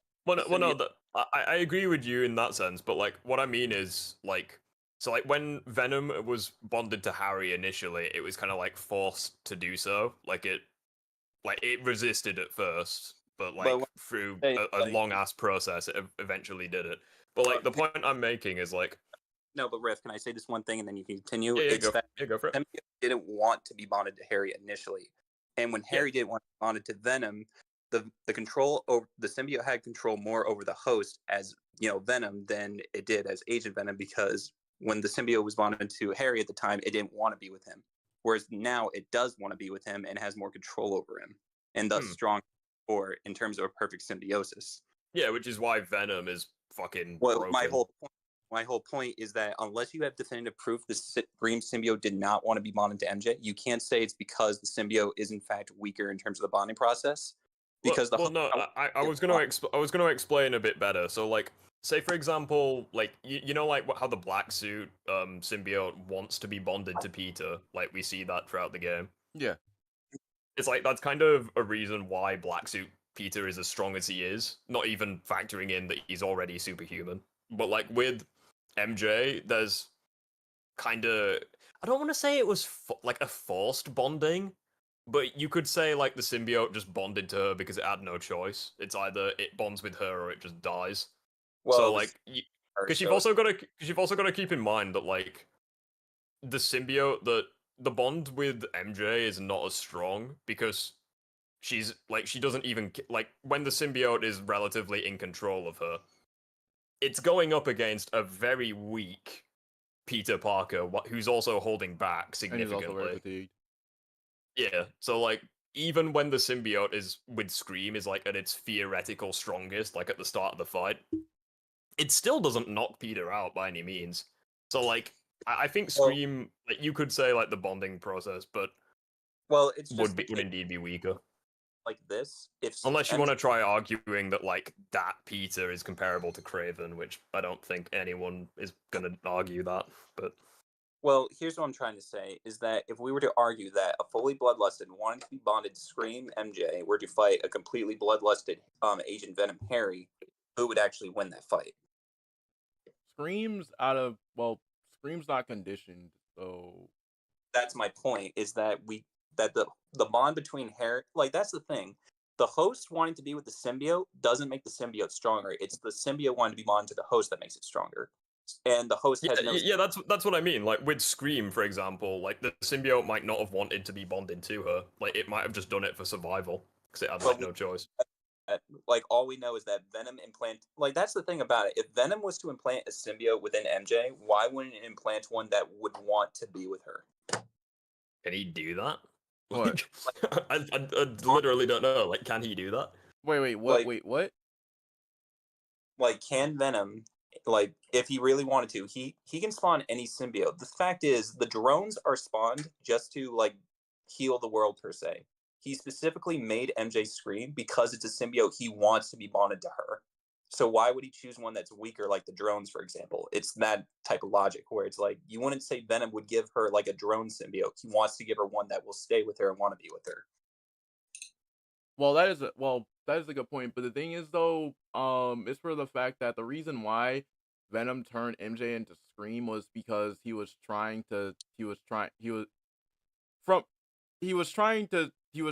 reason why Venom turned MJ into Scream was because if there wasn't going to be convincing from him, it was going to be convincing. If you know what I mean, when MJ turned Scream, Venom was trying to. If you know what I mean, basically. Join him like he did before. He's using MJ as saying, hey, show him what he's missing. He's showing him the power that he once had that he could have now if he joins him. That's the whole point, is that Venom just gave MJ a very powerful symbiote saying, this is the power you're missing. So Venom clearly did not give her a weak symbiote that didn't want to be bonded to her. Otherwise, he wouldn't have done that. You just have to argue that Scream didn't want to be bonded. I think it would be a very weak symbiote though, based on its fight against Peter. Yeah, and but on top of that, it seems like MJ didn't want to be bonded to it because, like, you hear her say, "Get Scream off of her," like get the symbiote off of her. But it's that type of logic where you have to think of it like this: if Peter didn't want to be bonded to the symbiote, could he have taken it off without help? Yeah. Well, it depends. Probably yes and no. I mean, technically, he did that, didn't he? But are you referring to him having like the sound waves? What I'm trying to say is that Peter, even if he the whole point that I'm trying to make is that the symbiote bonding process really just depends on. You really have to think of it like this: Peter wanted the black suit as an addiction, and he couldn't really take it off. Like once he had it on, like he had no drive to take it off, even if he saw what it was doing to him. He needed Miles to help him out of it. Same thing for Scream. If Peter wasn't the one fighting her, if Peter wasn't using sound waves against her, chances are she probably wouldn't have come back from that. Yeah. I mean, to be fair, she's a regular human. Like, she wouldn't have the strength anyways to take it off. But the thing is, though, with Miles getting off with Peter, there's a lot of things that go into that. Peter was conflicted. Which makes it all the more apparent that if Peter's conflicted and he's like almost in the position where he could become Venom in any moment, if it weren't for Miles and specifically Miles talking him out of it and helping him get it off, he probably couldn't have gotten it off. Yeah, he wouldn't have never got. Well, the symbiote would have just stayed on him at that point, because at that point it was most of the symbiote trying to fight for control. It didn't really see Miles. It didn't really think that Miles. The symbiote didn't think that Miles was going to be a wild card at that point. Well, it's just the case you have to consider that the symbiotes themselves, like once they're bonded to the host really can't do anything to like get separate from it other than outside help. Yeah. Like even Harry can remove it without Peter using anti-venom or sound waves. It's just I wouldn't disagree with that. Yeah, that's usually how it works. Like if we were to look at it like this, if Scream were put in a arena Welcome back, Spider-Zed. like imagine this. Imagine Scream in the in a position where Peter's captured and Craven's using him to like fight Scream at her best. Do you think that wouldn't propel MJ to like try her hardest to kill Craven in the same vein that Harry was trying to kill Craven as Agent Venom? That would, honestly. I was reading chat. I'll be honest. I may need you to repeat that. Sorry. Okay. It's just a case. It's based on the motivation of the host and the symbiote in conjunction. You were looking at Scream at a position where she was weak, but not in a position where she was strong. So if you were to put her in an arena where Peter's captured and she sees Craven is like, "Hey, you want to save him? Fight me!" and she was trying her absolute hardest to like kill him, would that not be the same? Would that not be the same type of thing as Harry wanted to kill Craven? That would be the same, but the thing is that Harry wanted to kill Craven. I think I just want to kind of bring it back. Cause, like we started talking about like Peter and stuff. We moved on to Scream. I just want to kind of bring it back to the idea of like just how strong symbiote Peter is. Like, well, it's just the case where symbiote. I just don't think that base Peter in a like not holding back state would still be able to beat Craven based on like how symbiote Peter performed, for example. But that's the biggest thing about it is that we still don't know what base Peter is capable of, and it's just a lack of data. So in a sense, well that's exactly my point. Like we have no information about it, so you can't claim it. You can be wrong, and you can be right, and I'm wrong. I can be right, you're wrong, or we're both wrong. We don't have any data, so we can't. I'm thinking more so as well. Like, so I know the comparison isn't really fair because obviously Peter was weakened, but like. Hang on, I'll just think about that. So, like, like when Craven fought Venom? Yeah. Yeah. It's like Peter even... No, I'm trying to think about it, because, like, obviously it's not a fair comparison, because Peter was weakened when, like, he couldn't break out of Venom's grasp, but Craven could. So it's one-to-one comparison's not super fair. Yeah, that's the other thing. That the only reason that Craven got out of that is because he cut Venom's tongue, not because he overpowered Venom. Like, he stunned Well, no, Venom. but, like, even in that same scene, he, like, kicks Venom back and, like, visibly injures him. But that's the thing. For Peter, he was in a position where he was more, like, shocked than anything else. He was, like, he wasn't really trying to, like, scrap as much as he was getting Norman out of the way and he was grabbed. He was like, oh, shit, what's this? And then gets thrown. I mean, he was still overpowered, though. Well, I'm not saying he wasn't. I'm just saying, like, in the context, he wasn't really in that stage of, oh, like, I may have to fight you, but I'm not in the, like, mindset to scrap with you. Because Peter was still, like, going through the emotions, per se. Like, we also know that he's still weakened mentally and physically after removing it, so... Yeah. I'd also point out as well that, like, like Venom got stronger after coming into contact with the meteor, yet Miles... But that's the thing is that Venom, when he fought Craven... is kind of like Venom. No, I wasn't going to talk about that. I was going to talk about something else. Sorry. Yeah, it's fine. First of all, I'll just reply to Hidden Gaming. Craven praised Shocker. Shocker doesn't compare to Peter, so clearly Peter should be capable of fighting him. Yeah, that's not at all how it worked. You do realize that even with the advanced suit, Shocker could still fuck Peter up. And the bank fight, even though, like, in the game it only lasts 5 minutes, canonically it lasts hours. So, like, Peter spends, like, literal hours fighting Shocker at the bank. So, no. I'm sorry, I disagree with that. But regarding so like Venom gets amped, and like and he's also in like a semi pissed off state. Yet Miles was still able to. Well, that was an evolved Venom though. That was pure Venom. Like, there's no host. Well, Perry's not there no more. So like. Well, yeah, but like that's precisely that's kind of what I mean. Like, Harry wasn't fighting the Bond, so like the Bond shouldn't have been disrupted. Even though, like, he pretty much controlled him. Yet, Miles could still hang with that same Venom. And obviously, Miles is weaker than Craven. I mean, the biggest thing about Miles is that Craven outright doesn't think Miles can beat him in a fight. Otherwise, he would have considered him as someone to, like, fight and kill. Yeah. Yeah, that's what I feel a bit embarrassed for disturbing Rift's stream. Bro, you're allowed to be here, dude. Well, it depends. Craven knew that Miles was after negative, so he was trying to, like, tap into... So he was trying to have Miles tap into that anger that he has for negative.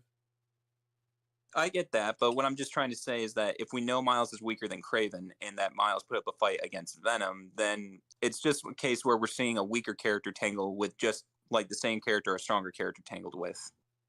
We have nothing with Peter. The only instance we get of base Peter ever fighting Venom is in promotional material, and I'm not necessarily saying that's not necessarily what happened because Insomniac promotes it, but it didn't happen. We can't say anything about it. It's just a case where it's implied he can fight like Venom, but we don't see it in game. We just know that Insomniac has very much shown both art, trailers, and everything, even statues, just saying, "Hey, base Peter can tangle with, let's say, base Venom." But according to the book, if Venom wasn't amped by the null meteor, then Anti-Venom wouldn't have been a part of the story. The whole point of Anti-Venom was to fight Venom at his best. Wait. So if that's the case, then that would by default mean that if Anti-Venom and keep in mind, I've seen shots of the art book, but in the art book,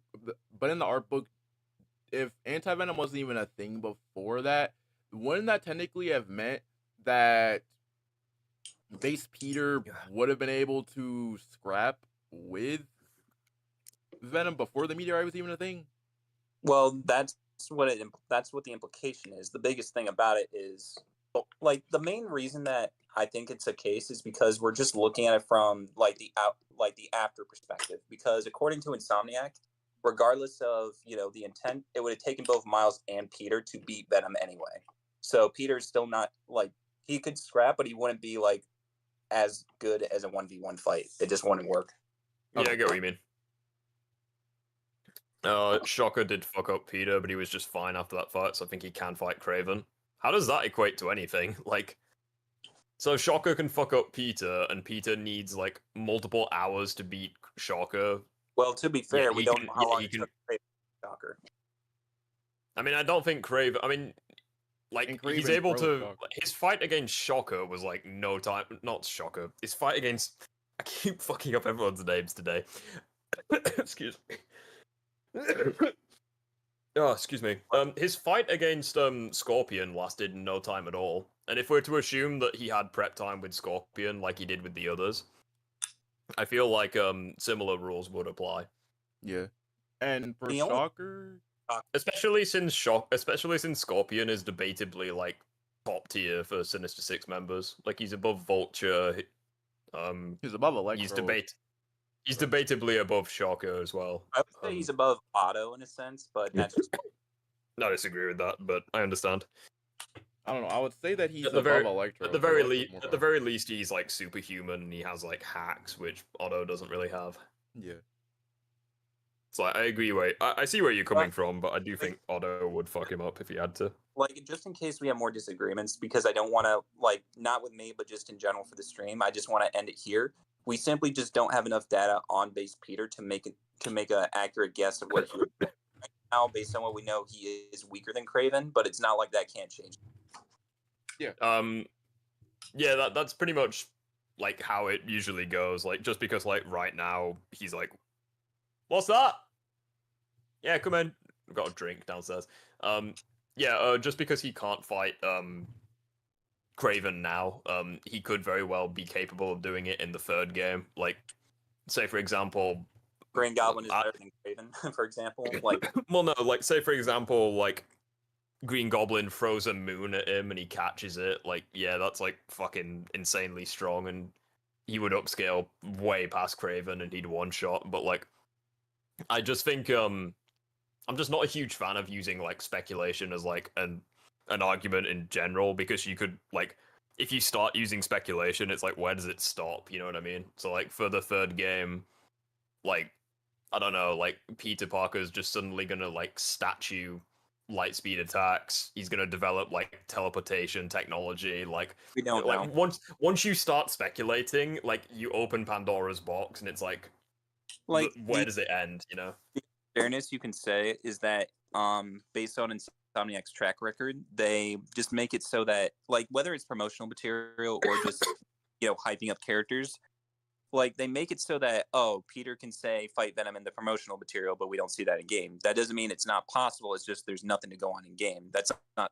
It's just a case where we don't know, but it's very much implied that's the case. Very much. It's like those same people where when I did the Peter versus Venom fight originally, they were oh, Peter will just create a suit that will counter him. It's that's speculation, and that's not how.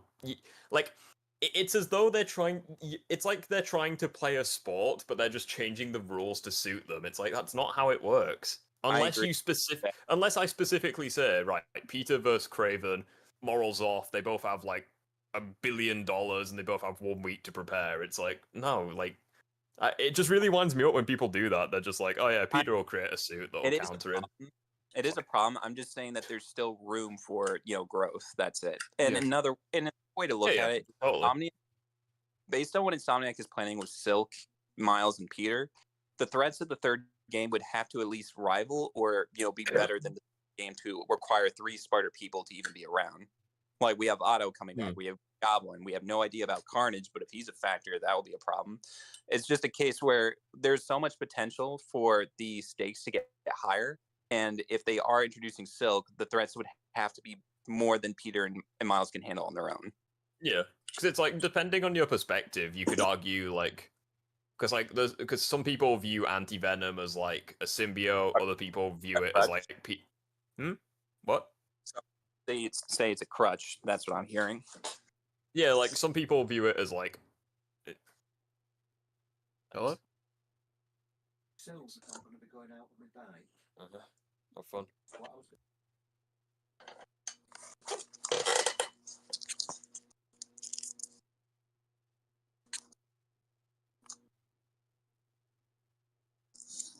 What happened? Oh, we're fine right now, I think. Can you hear me? Yeah, we can hear you. Or Okay. at least I can. Yeah, we can hear you. Yeah, sorry, I muted my mic. Yeah, so like there's some people like depending on your perspective, it's like Symbiote Peter is like not Symbiote Peter, like Anti-Venom is like a crutch, it's like an enhancement, or depending on who you ask, it's Peter's new base form. So like depending on who you ask, it's like you could argue that base Peter has already surpassed Craven if like you use like Anti-Venom as like his new base, because like it's permanently bonded to him. Wait, well then wouldn't that mean that his iron arms are technically a crutch too? Because people like but that's kind of what I mean. Like if you use like because when people say base Peter, I kind of assume it to be like advanced suit, spider arms, that kind of thing. But like if you use base Peter from like Spider-Man 3, it's like he will probably have Anti-Venom as like his base power.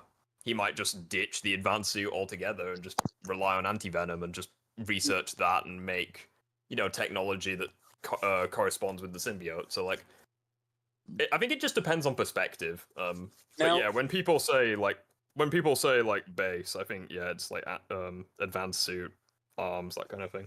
No, I think that base just means no technology. When it comes to crutches in any fiction, like the only way to know if something is a crutch is if someone doesn't need something yet they use it anyway to achieve what they should be able to achieve on their own. And the way I attribute it is like MCU Spider-Man with say all the Tony Stark gadgets. You shouldn't necessarily need all these gadgets to like say beat Vulture or Mysterio, yet he's given ample amount of it where just having it means that he should have no problem dealing with these threats if he used it correctly. That's why people I get what you mean. Spider-Man, because it's like he has all this technology, yet he doesn't utilize it in a way that would make his job easier. He's just relying on it because apparently he's incompetent with it. Yeah, I get what you mean. There's a reason why Insomniac Spider-Man uses technology, but he knows how to use it properly.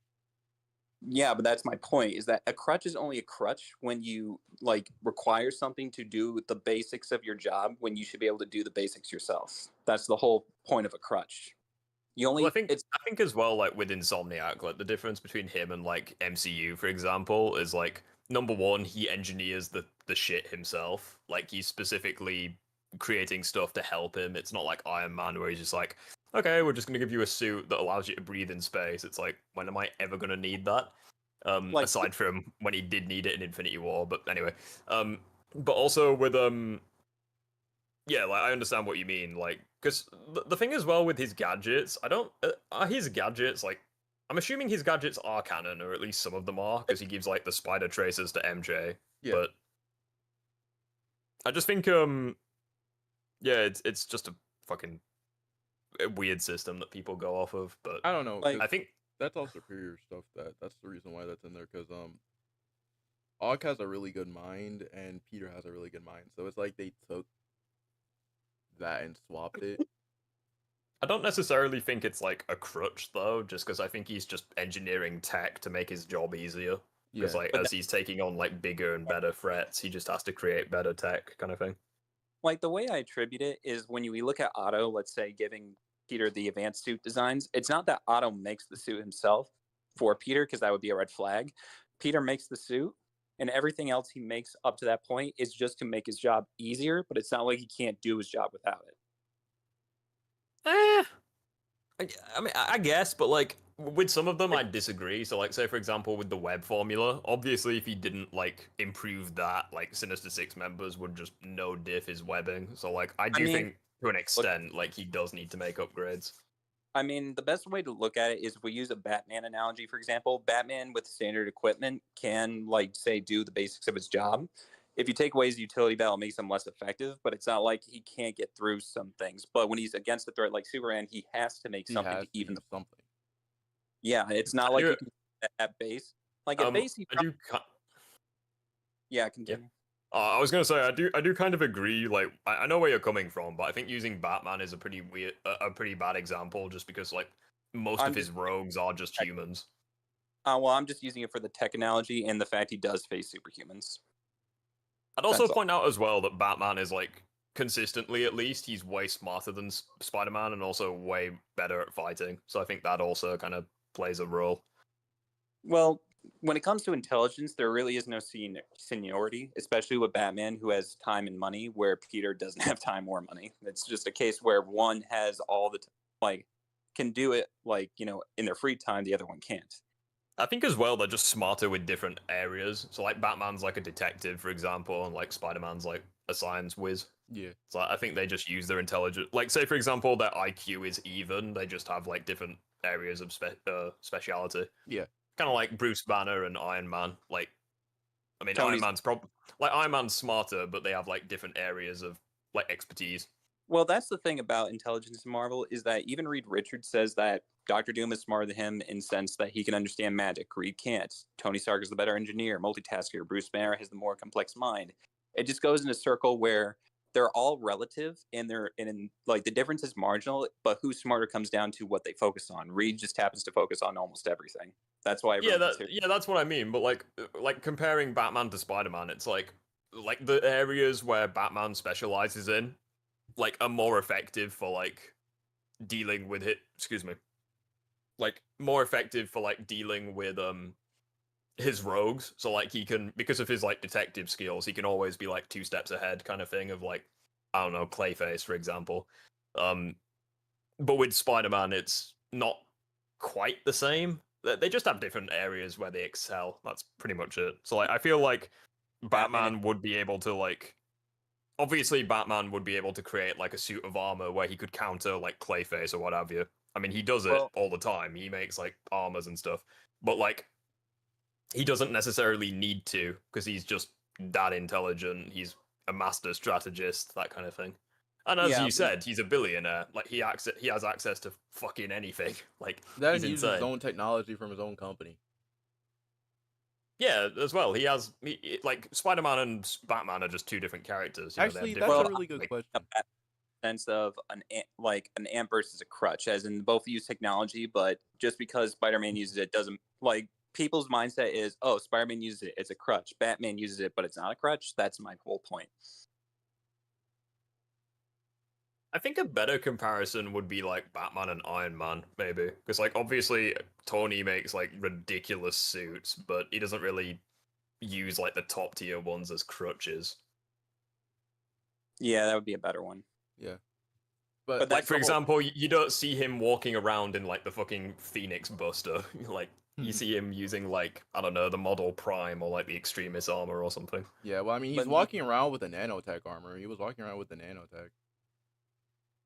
Yeah, I mean like comic Iron Man. Like he wears like a suit that's strong but convenient kind of thing. Yeah. It's not like he's walking around in like a fucking universal armor. Yeah. And also, I really barely reacted to Spider-Man takes. I mean, yeah, true. I really have a question too about that too, and this is gonna sound random. Has anyone not put 2 and 2 together of Batman's using Wayne tech? Has anyone not seen that? Like I'm curious. Like but only the brightest mind. Even Tim Drake figured that out even before he knew Batman. Yeah, I was gonna point out Tim Drake. I mean, if you want to talk about, well, I mean, number one is Rogue's Gallery aren't the sharpest tools in the shed, but like I think depending on like different adaptations of Batman, there's like different theories. Like in the Arkhamverse, for example, they theorize that like he's military and he has like the military backing him, like with tech and shit.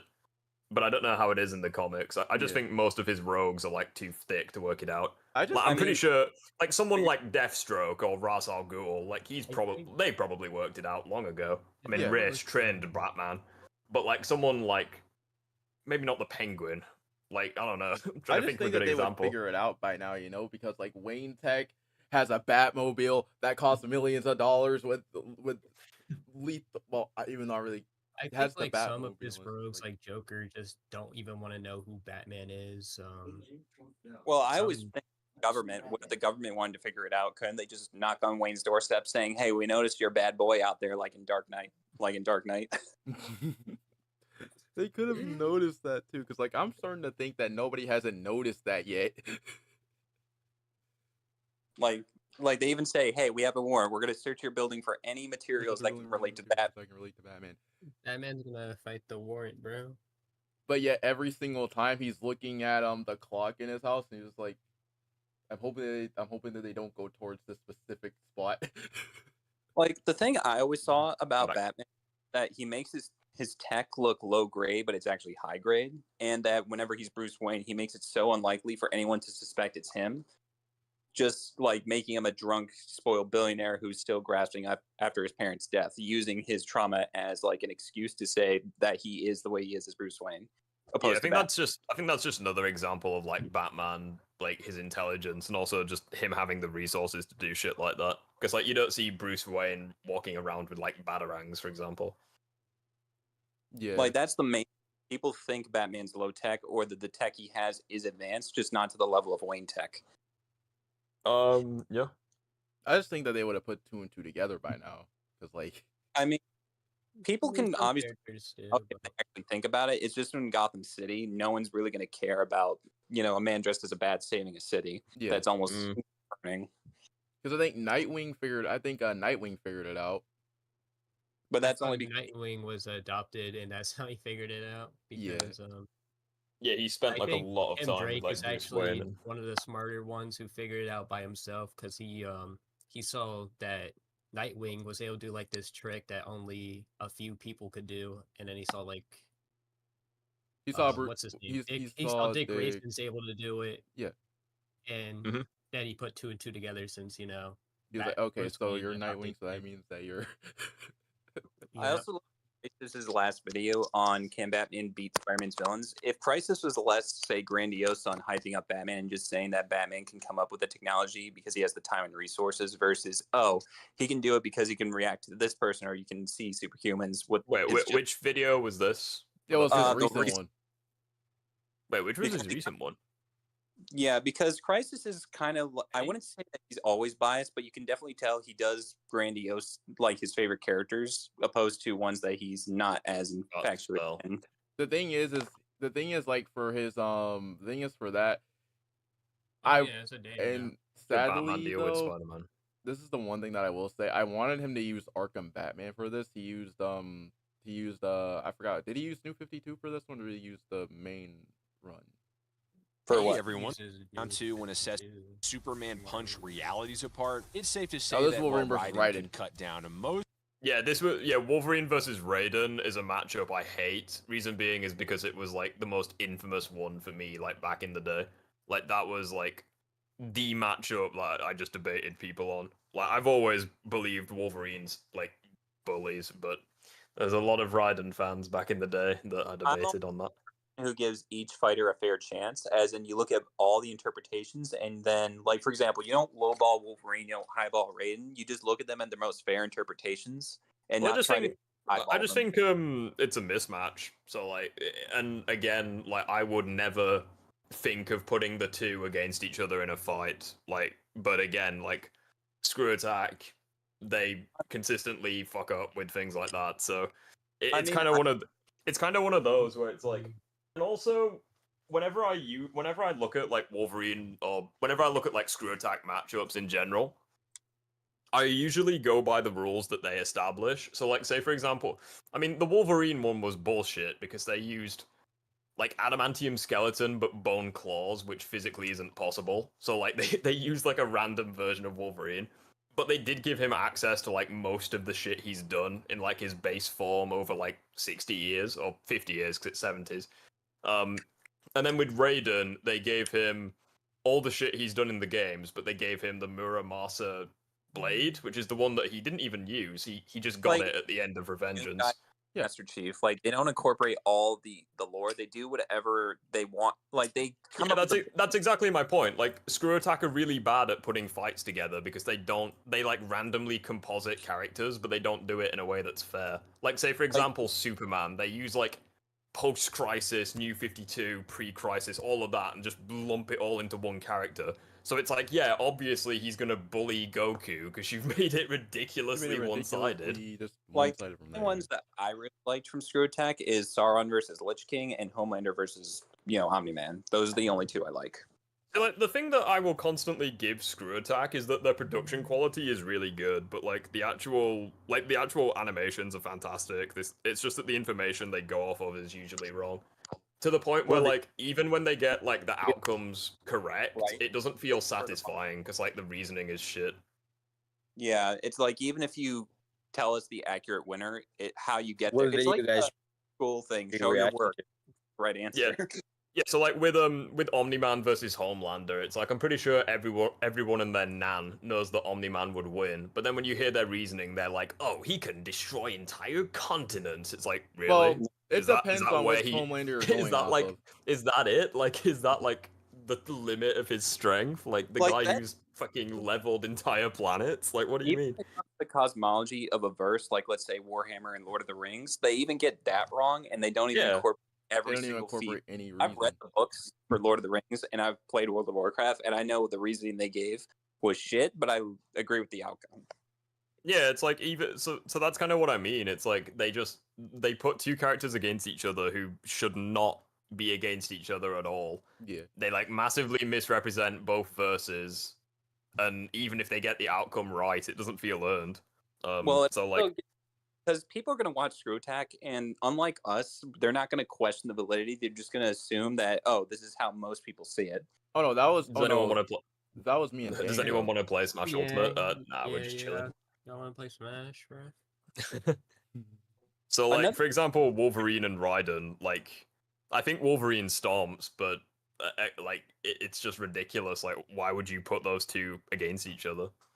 Another thing, Rift, and I'm pretty sure that you may have saw this because you recently posted about the 4 Spider-Man versing each other. I told you that in a fair set, like in a setting where if you look at their most consistent feats versus the higher scale ones, they are almost relative with each other, and who wins comes down more than just their power set.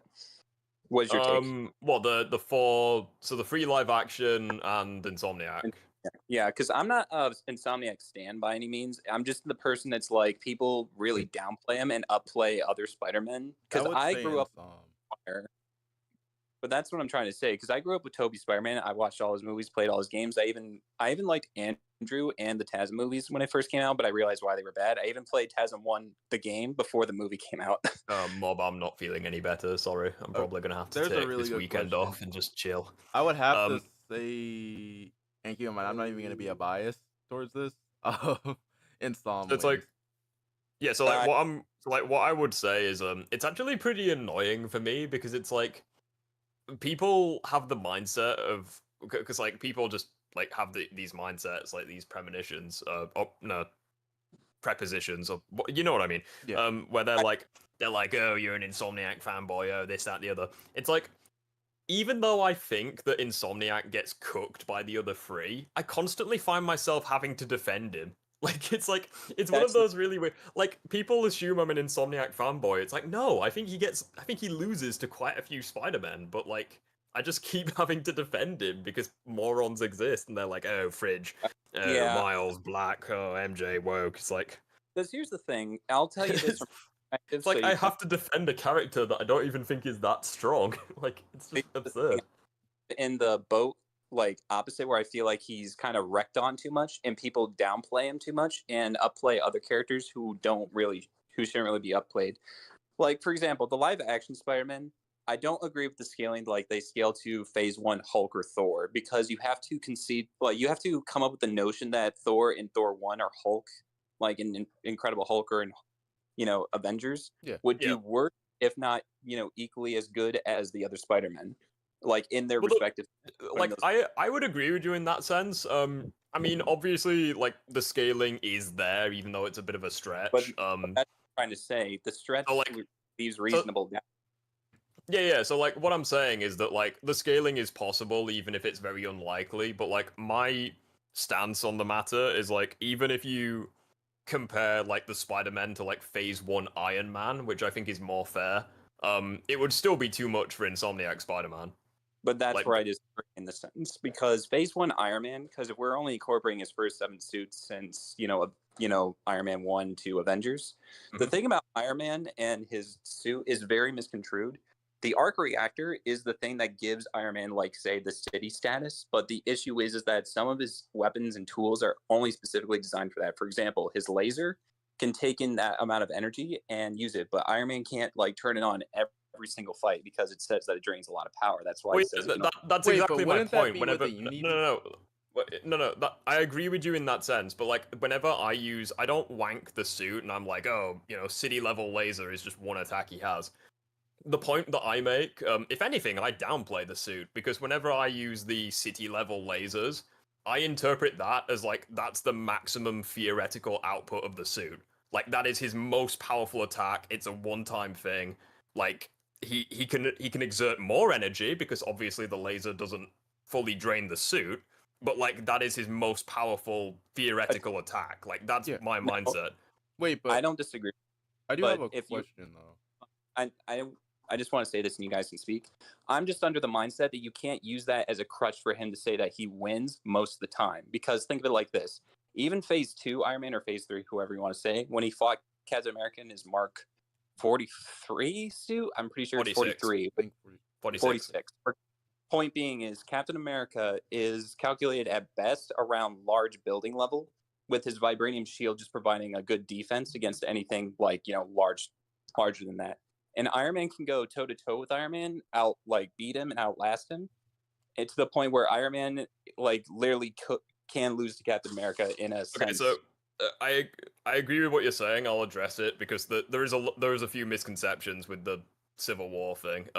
So like regarding the whole scaling side of things, the point that I'm making is like, so the laser is stated to be city level, but it doesn't represent the maximum. Even though it's his theoretically strongest attack, it doesn't represent the max energy output of the suit, because obviously the laser doesn't drain the suit completely.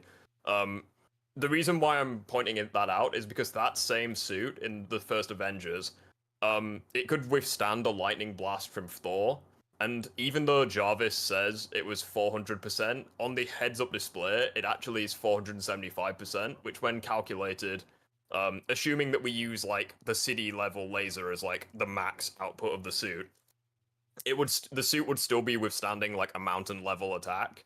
And the point I'm making is that Iron Man's suit, like, say for example, hold on. The point I'm making is like, say for example, I know you're not a fan of the Cull Obsidian Hulkbuster scaling, but like, even if you lowball the suits, like the Hulkbuster should still be massively above that mountain level, and Cull scales to that, Spider-Man potentially scales to that. Also, the spider armor itself is almost certainly massively above that level, because Tony cares for Peter, he would obviously make it that level. So, like, you can either get Tom to that level by the durability of the Iron Spider suit, which would then scale to Doc Ock and by extension Toby, or via his strength, because Cull Obsidian tears off parts of the suit, Tom scales to that level. The issue with the Mark 46 suit, which Captain America and Bucky were able to damage and hold their own against, that specific suit was actually never meant for combat. Like, it's one of his weakest, it's probably the weakest suit that he uses in Phase 3. But so, it like, would still be Phase 1, that's what I'm trying to say. Yeah, like, I still think it's stronger than the Phase 1 suit, because obviously the laser is no longer a one-time thing. Like, he can use it multiple times. Yeah. So, like, it would still be stronger than the Mark 6, but, like, that's not much of an achievement, you know? Like, there's, like, 85 suits. It's still one of the weaker ones, you know what I mean? So yeah, that's kind of where I'm... So I can, like, give my take on it, that's all. Yeah, go for it. Okay, so my whole thing about it is it comes down to a multitude of factors. And for example, you know how you said the Iron Spider had to be like mountain to country level? Mm-hmm. The thing about I'm saying it would make sense for it to be that level, given that a weaker suit, and Tony would make it to keep Tom safe. Yeah, I know what you're saying. I'm just saying is like if we were to look at say Thanos's like lowball feat of crushing the Tesseract, for example, which is to be at least country level based on calculations. Iron Man's suit crumbled like tin paper the moment like he grabbed Iron Man's helmet and then crushed it within his hand, meaning that if he really wanted to, he could break the armor at any point. So if we were to look at someone who can take on Hulk, it's kind of one of those. I would like to stop you there. So first of all, you could say Thanos was deliberately trying to crush the Tesseract, but Thanos at no point in time was trying to kill the heroes in Infinity War. He just wanted to the point where he even lets Tony Stark live. He's that's not my point, dude. I'm trying to get to it. Sorry. Was that the armor could easily be crushed by Thanos if he wanted to.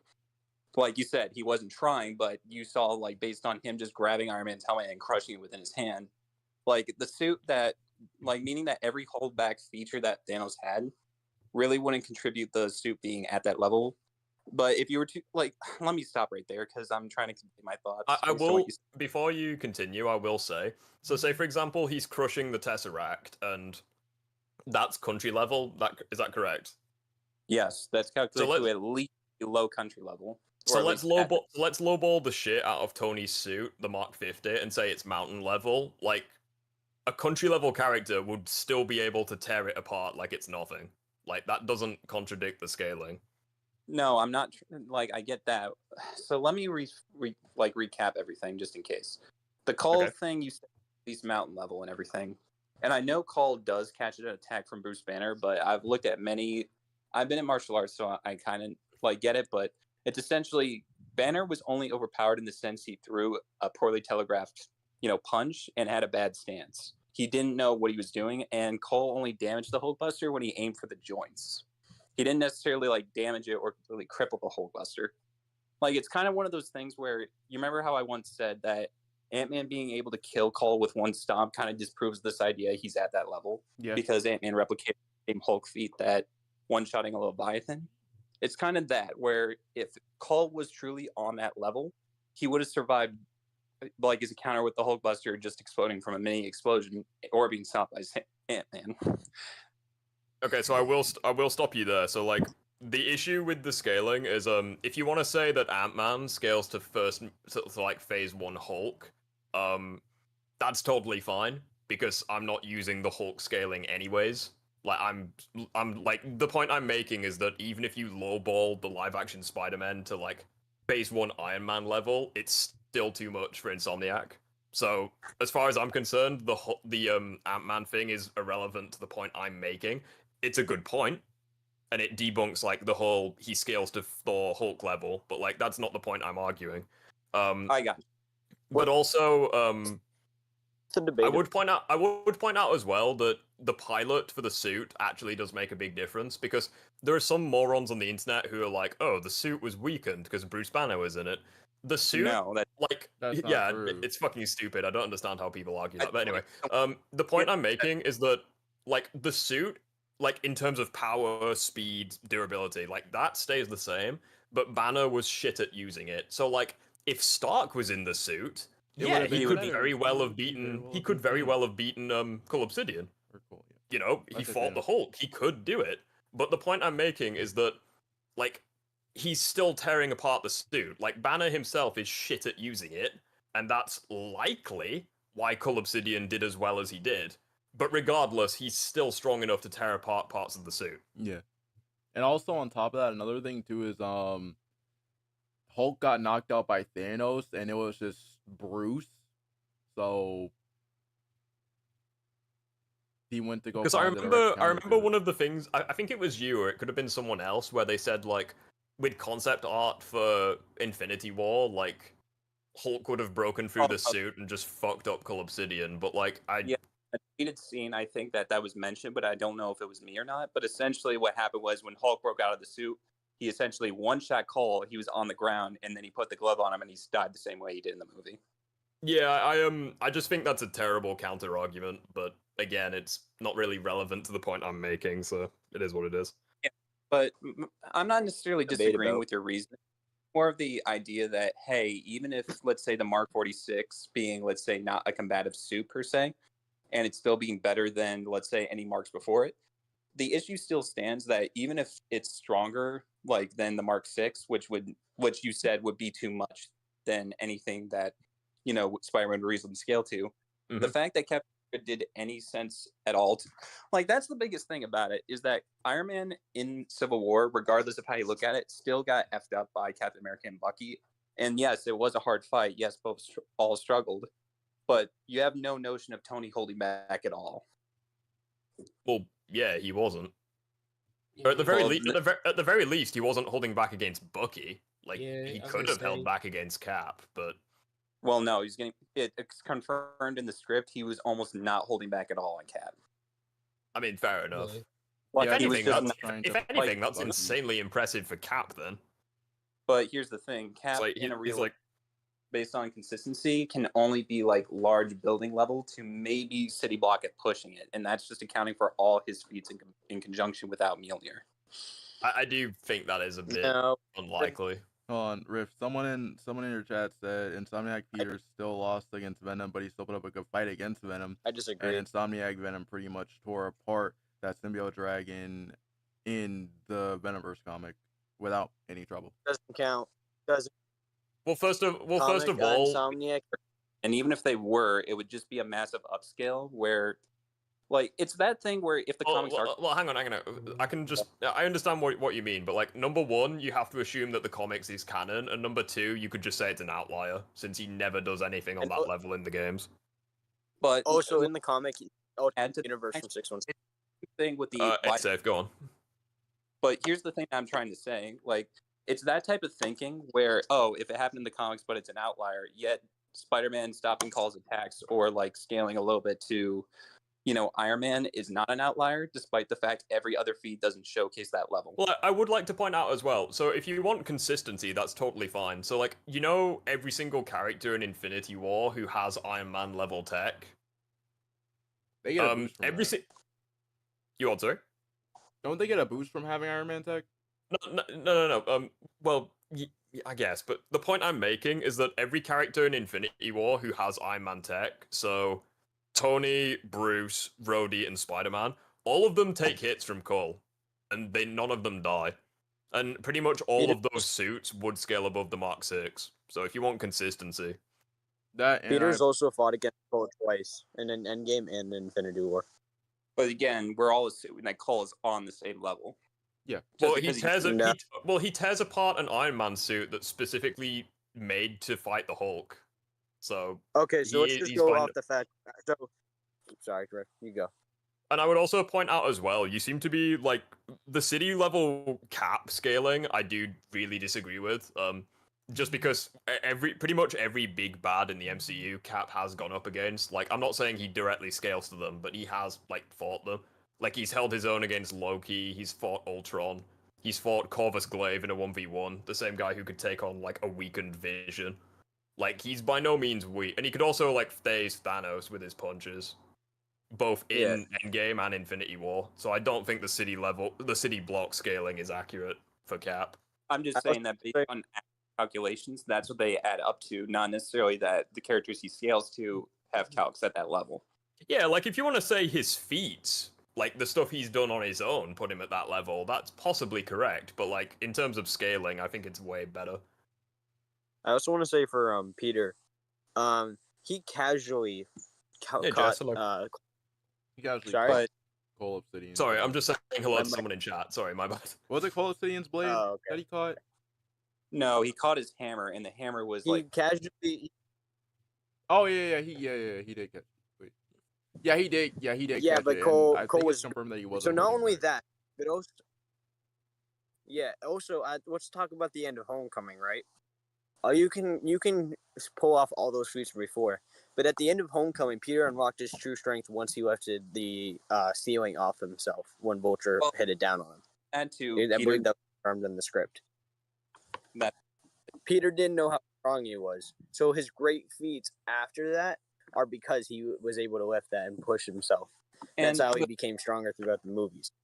And here's the thing that I just want to make, though, in terms of just like the overall scaling, it comes down to the fact that if you look at his solo like film feats, they don't like line up. Like, for example, in Far From Home, him struggling with a bell tower or, you know, just getting hit by a bullet train. I know you guys have contentions just because he caught a fist from Cole, but by the same the thing with the clock tower thing or the bell tower, number one, that is a lifting strength feat, which doesn't really apply to attack potency, and again, it's still like one of his best lifting strength feats, even if he still doesn't fully like stop it from falling. One of the best in the and the point the point with the bullet train is number one.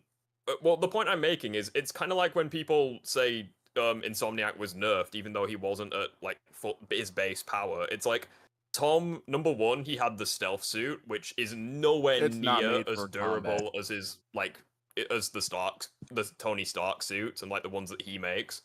And number two, he didn't even have his spider sense at the time. So like it was like, even though in terms of like physical, well, not necessarily physicals because he had worse armor, but like it's not like an accurate representation as to how like base Tom with his consistent tech would perform, because he's missing like arguably his most important hacks, and he's also got way worse defense.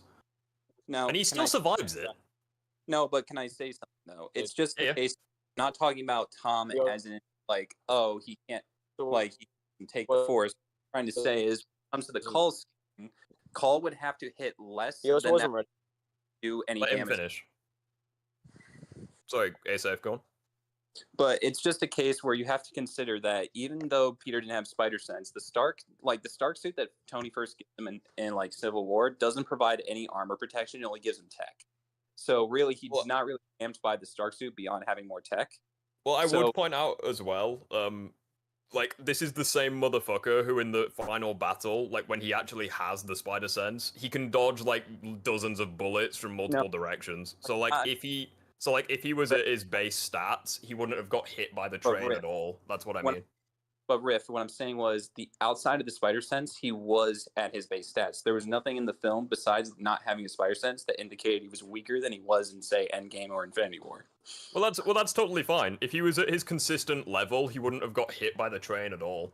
No, but you don't understand what I'm saying, Rift. It's not that he didn't get hit by the train. It's the fact the amount of force that he took from the train shouldn't have been any like damage to him at all, because it's I understand what you're saying. Okay, so let's say for the sake of argument, base Tom, like, he is like the train level, okay?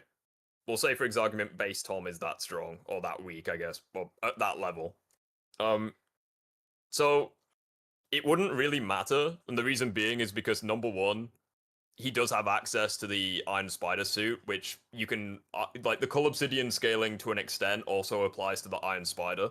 And also, the characters that scale to him in No Way Home, like, do scale to the Iron Spider to an extent. So, like, it wouldn't really matter. Like, if you wanted to say base Tom is weak, it doesn't really matter, because, like, characters like Doc Ock, and by extension Toby, would scale to, like, the nanotech suit. So it wouldn't really matter.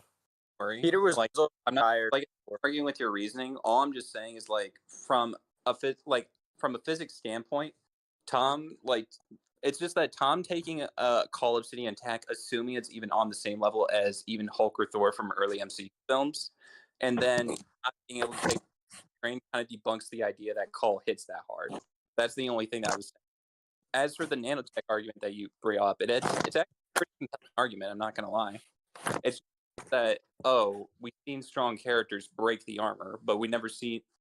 It's even if we look at Otto, let's say, like ripping off the armor and all that, it's just a case we don't know if, say, Spider-Man can't rip off the armor himself or anything like that, for example. Well, the reason why the auto scaling is impressive is not necessarily because he damages the suit. Like that's not necessarily where I'm going with this. It's more so like based on upscaling the characters, because you have number one, like I'm almost certain, based on like feats within, like, for example, the suit, Spider-Man could like take punches from Thanos in the suit and like not get knocked out. Yeah. Even though they definitely put him on his ass. Like, I'm not wanking him to Spider.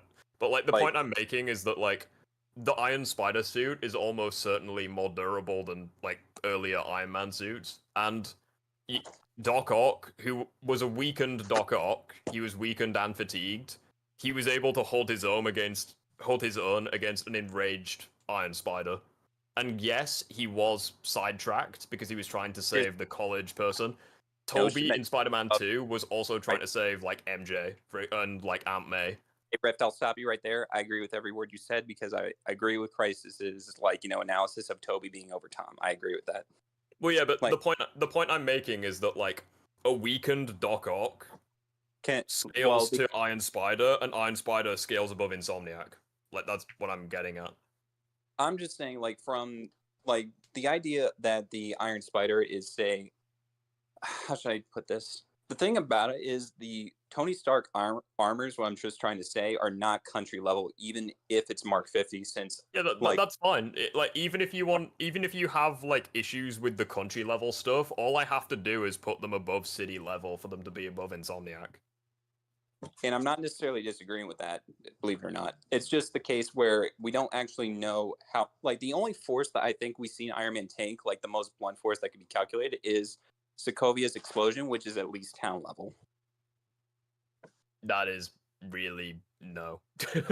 No. But what I'm trying to say is, like, Iron Man is definitely above town level. So I see. Well, yeah, like Phase 1 Iron Man, you can get him to mountain level casually. Yeah, he's above town level. Like he's definitely mountain level.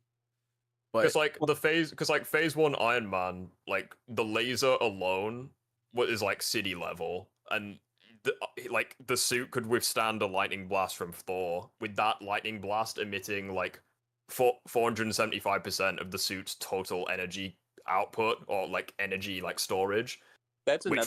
Which would be a mountain level durability feat for the suit. Actually, that's the thing I want to say. It's not actually a durability feat. Iron Man, after fighting Whiplash, upgraded his suit to take in more electricity so that this specifically wouldn't happen. Okay, regardless, he still holds his own against Thor and stuff. Well, hang on. Like, if you want to say it's not a durability feat, that means that the suit can casually withstand that force, which makes it even worse. Like, that would just upscale the suit. No. That wouldn't lowball it at all. Wait, are we talking base Iron Man versus Thor?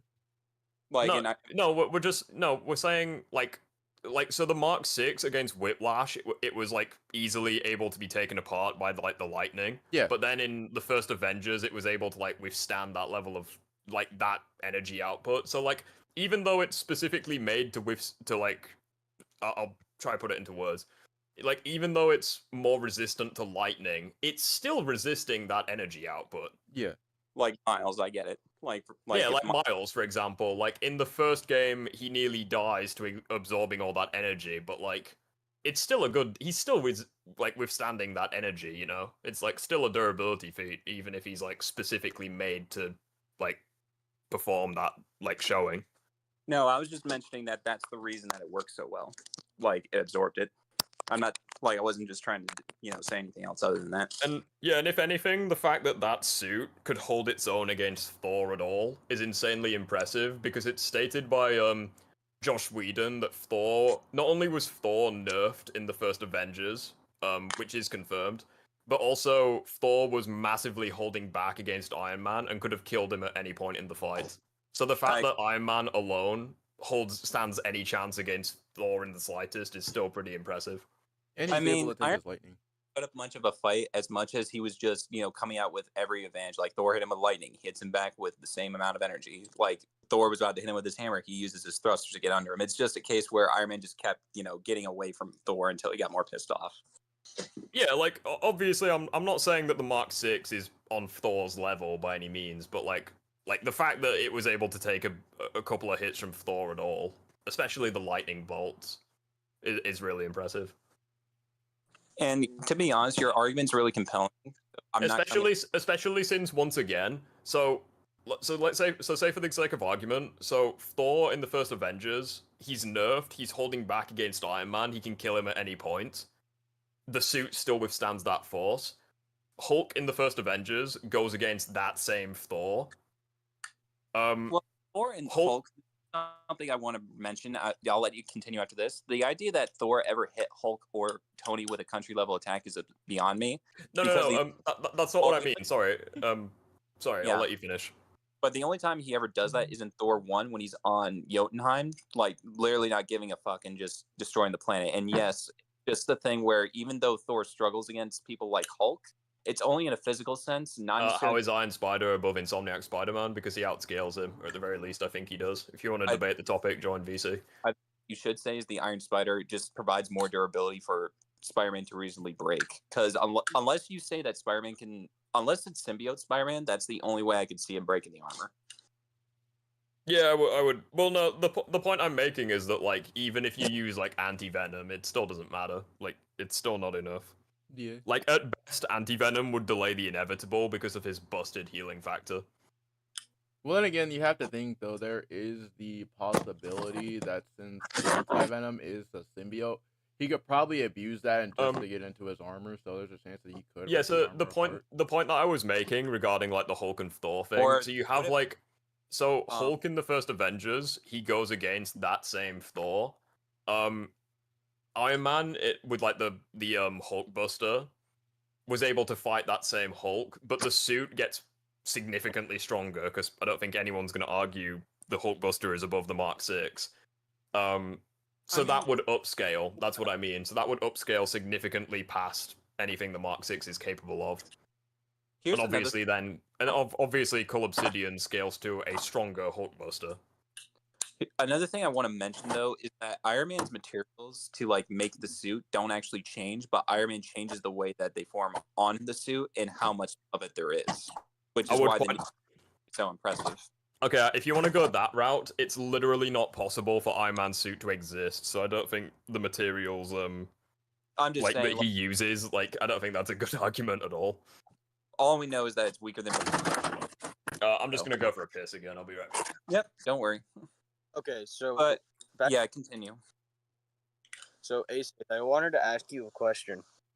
So, back to the Spider-Man, right?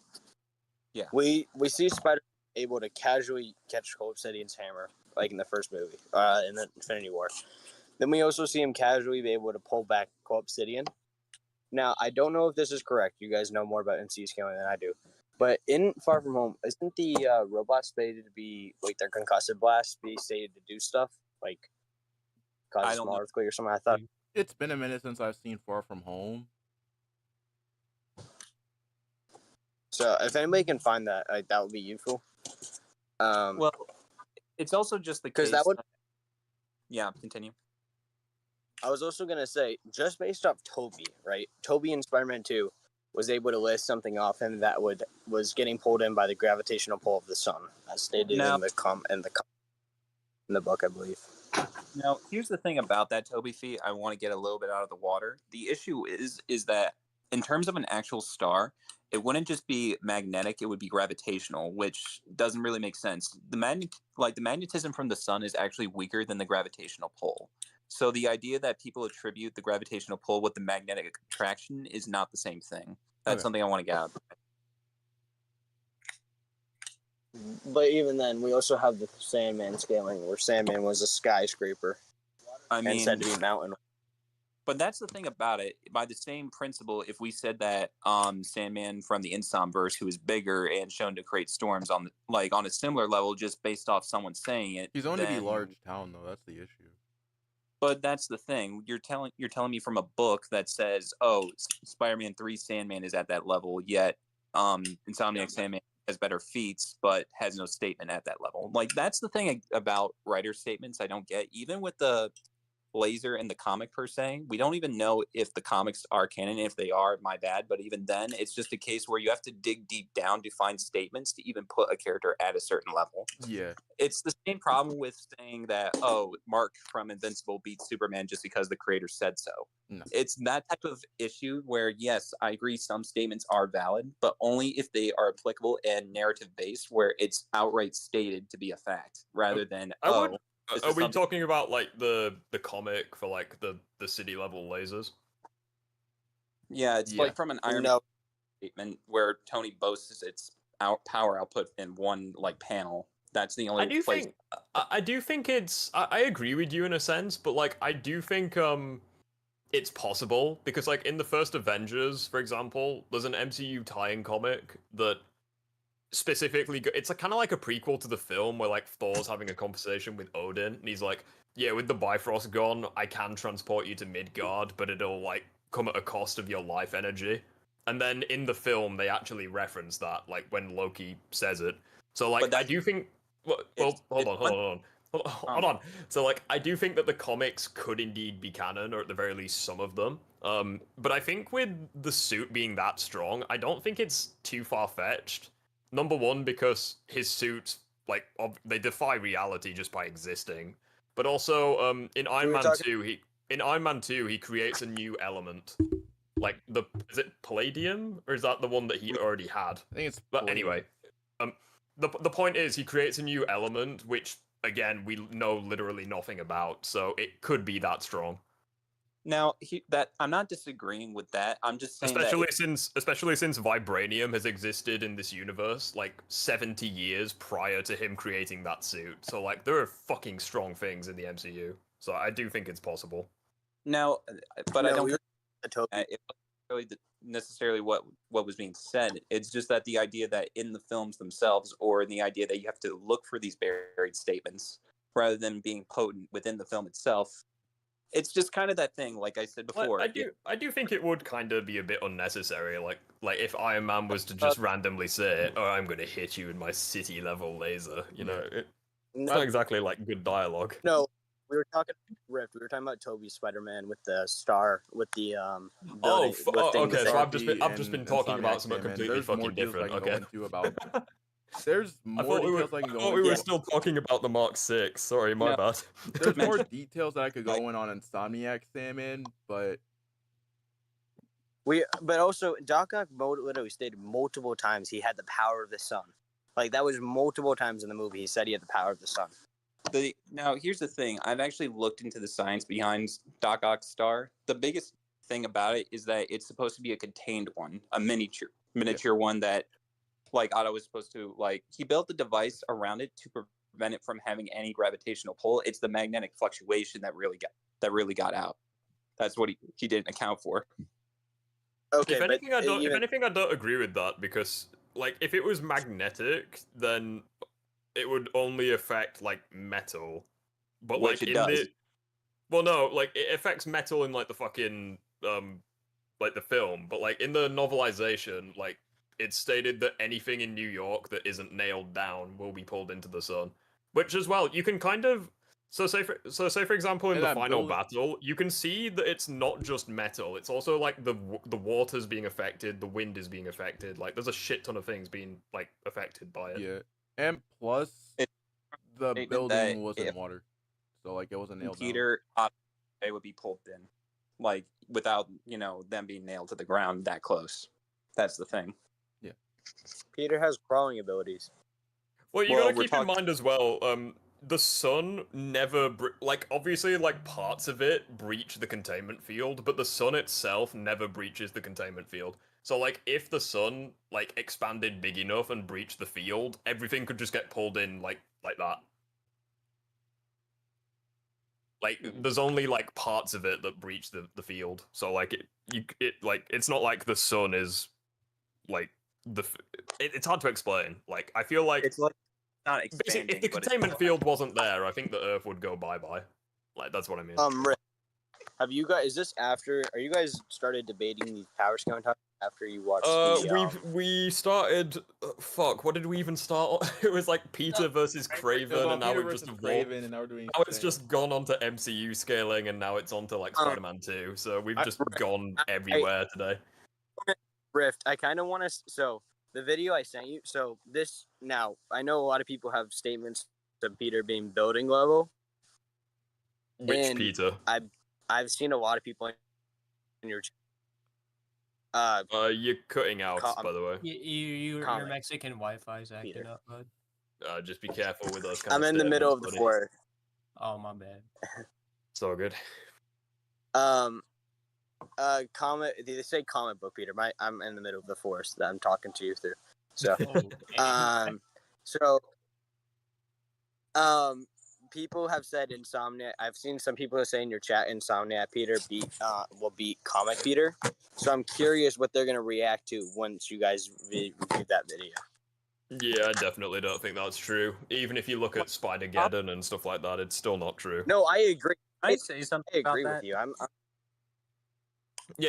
not saying I disagree with you. I'm just saying I disagree with the notion that Insom beats 616. Yeah, can I say something about? Yeah, go for it.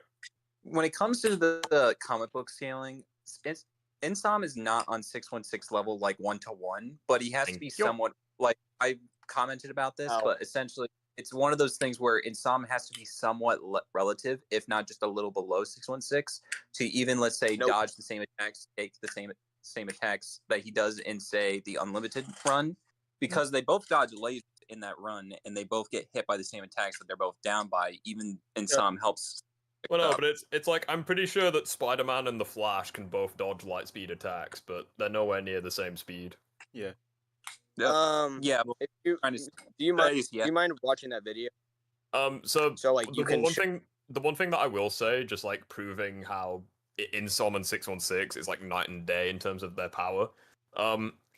When 616 came into contact with Superior Spider-Man, he doesn't really do any damage to him. Like, yeah, he lands a hit, but like he kind of takes it. Yeah. That same Superior Spider-Man was weaker than traditional 616. And it was not weaker body too. He was weaker to traditional Superior Spider-Man because he got his ass kicked by base Doc Ock, which obviously 616 can consistently fight. But also, when 616 and Insomniac actually squared off, and they were like relative, 616 was holding back, but Insomniac was fighting debatably harder than he's ever done in his life, because he thought that the energy would revive Aunt May and Uncle Ben. Yeah. So, like, he was fighting literally like his life depended on it, whereas 616 was holding back. So, no, I don't think they're remotely close at all. And if we're really going to count Spider-Geddon, even though I truly, in my opinion, think that Spider-Geddon is canon, but I'm not gonna say anything about that. Superior Spider-Man was in a weaker body, like he was in like a weaker clone, so that really doesn't count either. But they were relative speed and strength. Let me just say one feat that you'll see in the video of when Rift plays it. But Peter casually is planetary. Peter is planetary in the comics. It's like 616 Peter's done some ridiculous shit. Like he's literally 1v1 Phoenix Force members like before. He's insane.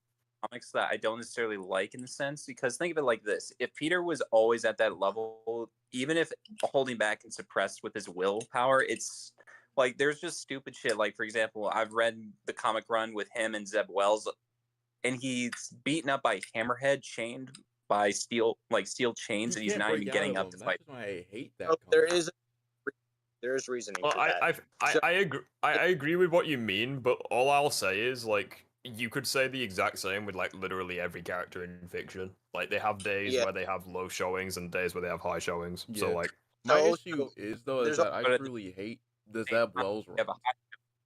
Then does just debunk every low showing just because? Well, no, like, I just don't think it's worth talking about, because you can say it about Spider-Man, but you can say it about literally everyone. So I just don't really think it's worth bringing up at all. Let me just bring up a fact as well. Peter just came out of a coma, which he was stated to be weaker than when he came out of the coma. Peter pre the coma was at arguably his peak. Well, what caused the coma? He matched strength. What caused him the coma? Yeah. His spider sense. So something in his brain, and his spider sense had to turn his brain off. Fuck, that's insane. Has there been anything that always happens? No, there's been statements. No. And beyond, like, sorry. It's just like I'm asking for the story perspective. Who actually did it? Who actually? He and Ben Riley were fighting a character, and he got into a coma, and Peter was out. And once he came out of the coma, he could barely lift up Black Cat with his webs. Wow.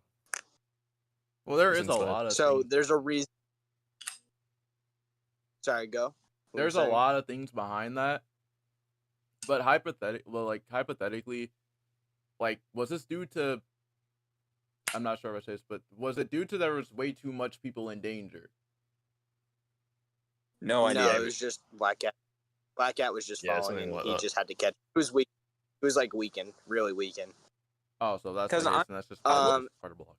So if you again, like the video will show his high tier feats and consistent feats. I know Captain Force personally as well. He's in the server, my server. Mm-hmm. But if he's really good when it comes to comic scaling, and I'm curious what you're gonna think about it, Seth. And I'm also curious about what other people who say are live action or Dominic are above comics. Well, I'm just gonna give my perspective on it. I take story and consistency over any like highball or low tier things. So in other words, if there's like, let's say, a story element that explains why, say, Batman can punch Superman and not get hurt by it, then I'll consider that. But if you consider a random comic event where a normal Batman just suddenly just punches a normal like Superman at normal without an explanation, I won't consider that. It's just a case where you have to go with what. If I think I've heard you talk about this before, and I'll explain like why I think it's not really right.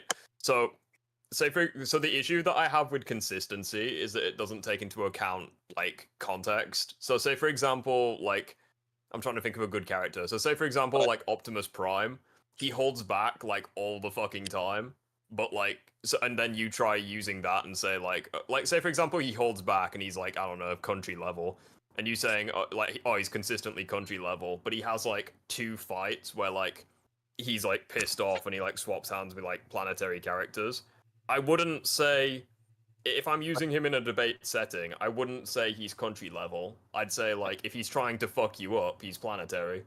Like that's the problem with consistency. It doesn't take into account context. What is mixing up with what I'm saying is that I'm like, if we know Prime is holding back and he is country level, we know he's higher than that. So by default, we can't just say that he is country level by default. It's just then when we see him off, then we consider those scalings as he's pissed off. But if he's still at country level while pissed off, then it becomes down to, the context and the consistency line up versus, if there's context why someone is lower versus higher, like you told me with Spider-Man 616 on why he can be chained up in chains and all that. Like, that's context that you introduced to me that changed the entire consistency. It means that, yes, it's why he's at a weaker level because there's reasoning behind it.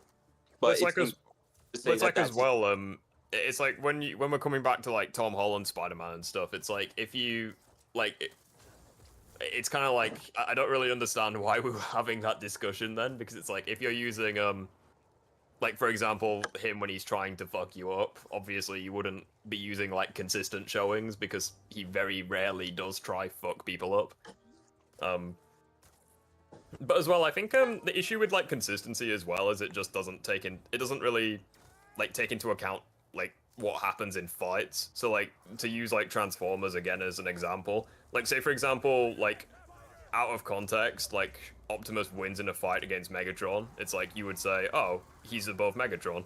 But then when you like actually look into the fight and it's like, oh, he had prep time against Megatron, Megatron was weakened, he was holding back, that kind of thing. Suddenly that victory looks way less impressive. But that's the thing, Rift. You're assuming that context and consistency are not in line. It's only when they match should it be considered. Well, yeah, that's the point. Like if you like, say for example, if I get, say for example, like a character gets in 9 fights and like he loses them, and then like he gets in one fight where he's actually trying to fuck you up and he wins. It's like I wouldn't say he loses necessarily. And Peter has multiple statements of he's always holding back. So in the chasm, as much as I hate Zeb Wild's run, there was a statement where Peter, you hold back so much that you don't realize it anymore. Peter has other statements of always holding back. I believe Hulk has even commented on it once or twice. Yeah. So like, just to come back to like Tom Holland's Spider-Man with like the consistency thing. So like, you bring up the feat of like the train. The reason why I don't like factor that in as like a good example is because number one, he's got like a different suit, and also he literally didn't have his spider sense at the time. So like, I just think that's a very I just think that's a poor example. Not necessarily the spider sense. I'm talking about this panel, right? Graham, are you sending it to? Yeah, he's put it in Disagreement Day. But yeah, Rift, back to what you said, I don't agree with what you're saying per se. It's more of the fact that the context and consistency of something, if they match, should it be considered, not when they're disconnected. For example, I'm not going to say that without context that that Spider-Man should be able to, let's say, beat Hulk or Thor in a fight. But in context, he has prep, he has time, he has the ability to come up with proper counters. Then he can beat them. It's kind of like that saying that you can't just say that this statement or this feat just automatically puts them on the same level. Yeah, I would agree, but like, okay, let's go with your logic. So context and consistency, right? Yes, they have to match. If they don't, then okay, that's fine. So base Tom in Infinity, no, not base Tom. All right, so base Tom in Infinity War, you know, he caught a punch from Cole, whatever. You know, it could just be context, whatever. Yeah. He then replicates that feat in Endgame in the Iron Spider suit. Context? Oh, hold on. So like context again, not necessarily. You know, every character has random showings. Right. Then factor in every character with an Iron Man tech also takes hits from Cole Obsidian and none of them die. So that's a bit of consistency. Then factor in Tom was holding back during all of that. But in Endgame, fucking Endgame.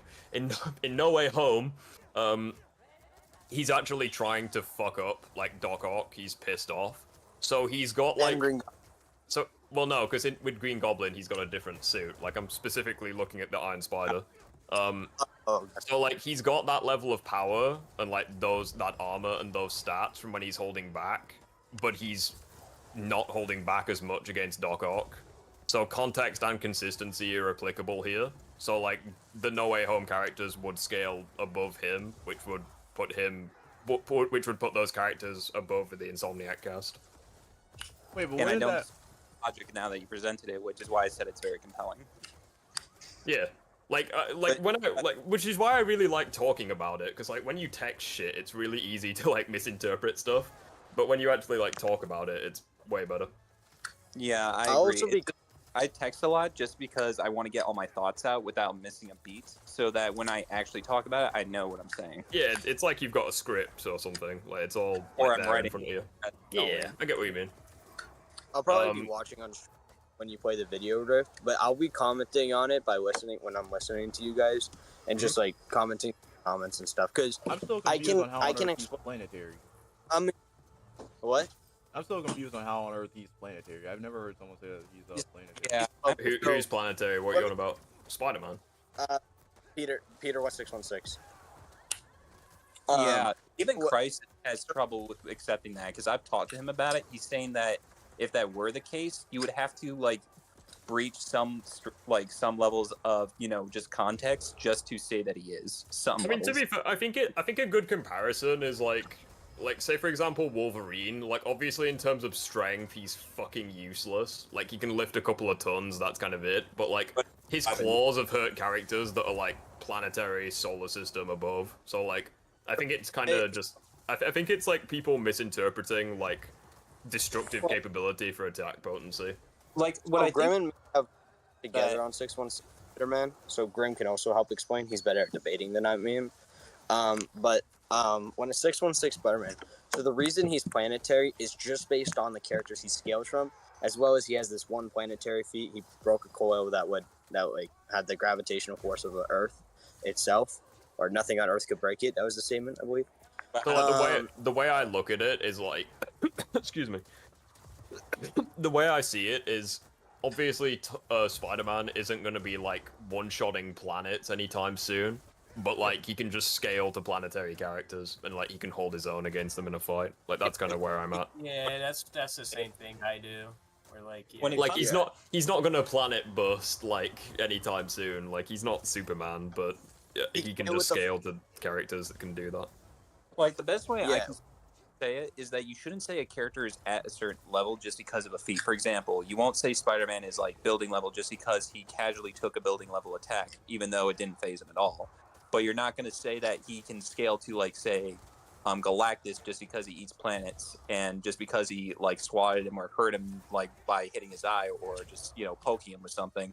That doesn't necessarily mean he's at Galactus's level, but he can tangle at his level. So you should say he's relative, but not equal to that level.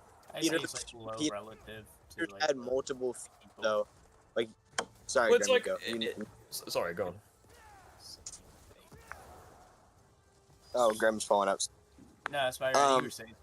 So. I was saying like, so Peter's casual. So there's been multiple statements in the comic books where Peter's fought these guys where they've said, "I'm hitting you with the power to shatter a planet." Like he was fighting in the old Marvel team-up. That was like one of the statements he got with Captain Marvel. Let's also go with this. Staggered Captain Marvel multiple times. He fought on par with her while she was amped by Venom. Let's also go there. He's also fought on par with... He's like pushed Thor away with his attack from one comic. I forget what it exactly called. He's also broken out of Sasquatch's grip. He's also staggered She-Hulk. He's being Hulk in a physical fight and fought on par with Hulk in a physical fight. Again, there's like... That's like consistency, isn't it? Yeah, and let me go another thing. Sin Eater. Sorry, can I go really fast? Just one last I'll just say, because like I agree with what Asaf's like saying, but like I'll just give an analogy. So say for example, if Spider-Man and Captain America fought, like Spider-Man was holding back, Cap was going all out, and Spider-Man still kicked his ass, I would say that Spider-Man is safely at Cap's level, like above possibly, but like safely he would be at Cap's level. Now, say for example, Spider-Man and Cap, they fought each other for like an entire day, neither one taking the advantage. I would say they're relative to each other. Now, if Spider-Man was going all out, Cap was holding back, and Cap kicked his ass, I wouldn't say Spider-Man's relative to Cap. Do you see what I mean? I see. Yeah. A better analogy.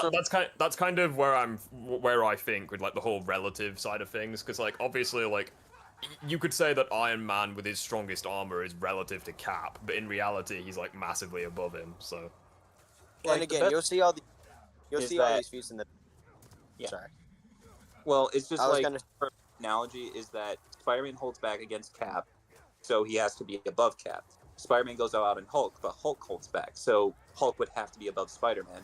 Even if they somewhat clash, it's a case where A beats B beats C logic, but where, yeah, just because weaker characters interact doesn't necessarily mean the forces between them are the same or as great. That's why I don't agree with the call scaling, because you're assuming each character has to be, just because they interact, that they're somehow relative to each other through the reason why I think Spider-Man's relative to Cole is because Spider-Man literally isn't taking the fight seriously at all. Like, he's not going all out in the slightest. Full Obsidian literally is. Like, he's a mindless brute. Like, there's no reason for him to hold back at all. One more thing about scaling is that Peter has no idea what's going on. So yeah, he's literally got no idea what's going on, and like he doesn't try kill in the slightest until endgame. Rick, let me finish my earlier with the I was talking about that, which you'll see again, and you'll see these in the video, so you'll get more context behind it in the video and such. But Peter, in 2018, so Nick Spencer's run, so Sin Eater got amped by Juggernaut strength. This is 2018 Juggernaut, so he's one of his strongest points at this point. Okay. So all feats spreads has Juggernaut is there. So he takes all of Juggernaut. Peter is able to hurt him as well in the comic, as well as block his hit. So like if Juggernaut's trying to force him down, Peter's matching strength with him, and he slightly overpowers him into like a bunch of water to have him sink and stuff. Now, again, you'll see the feat in the video with Captain Forrest shows you and all the other feats I've mentioned, but these are what I would say consistent, if you know what I'm trying to say. Yeah, like that's Peter fine. has the strength. Hey, Safe, what were you gonna say? Like, you finish off. Yeah. So you already finished? Yeah. You were gonna say something, but no, I didn't say anything. No, Safe was going to say something. That's what I mean. Oh, well, if I were to say something, it's just the idea that just scale with each other. It makes sense. Yeah, so like that's why I'm saying Spider-Man like scales relative to Cole, because like he's like holding back, not taking the fight seriously at all. He has no idea what's going on. He has no idea the stakes at this point. Meanwhile, Cole Obsidian literally has no reason to hold back at all. Right. And I'm doubting that. What I'm just saying is I don't think Cole scales properly to a Hulkbuster at its best. That's all. And it's even stated, I'm pretty sure, in like the Infinity War script, that if Tom hadn't stopped Cole Obsidian, like Iron Man would have just been crippled or killed, from the axe. But yeah.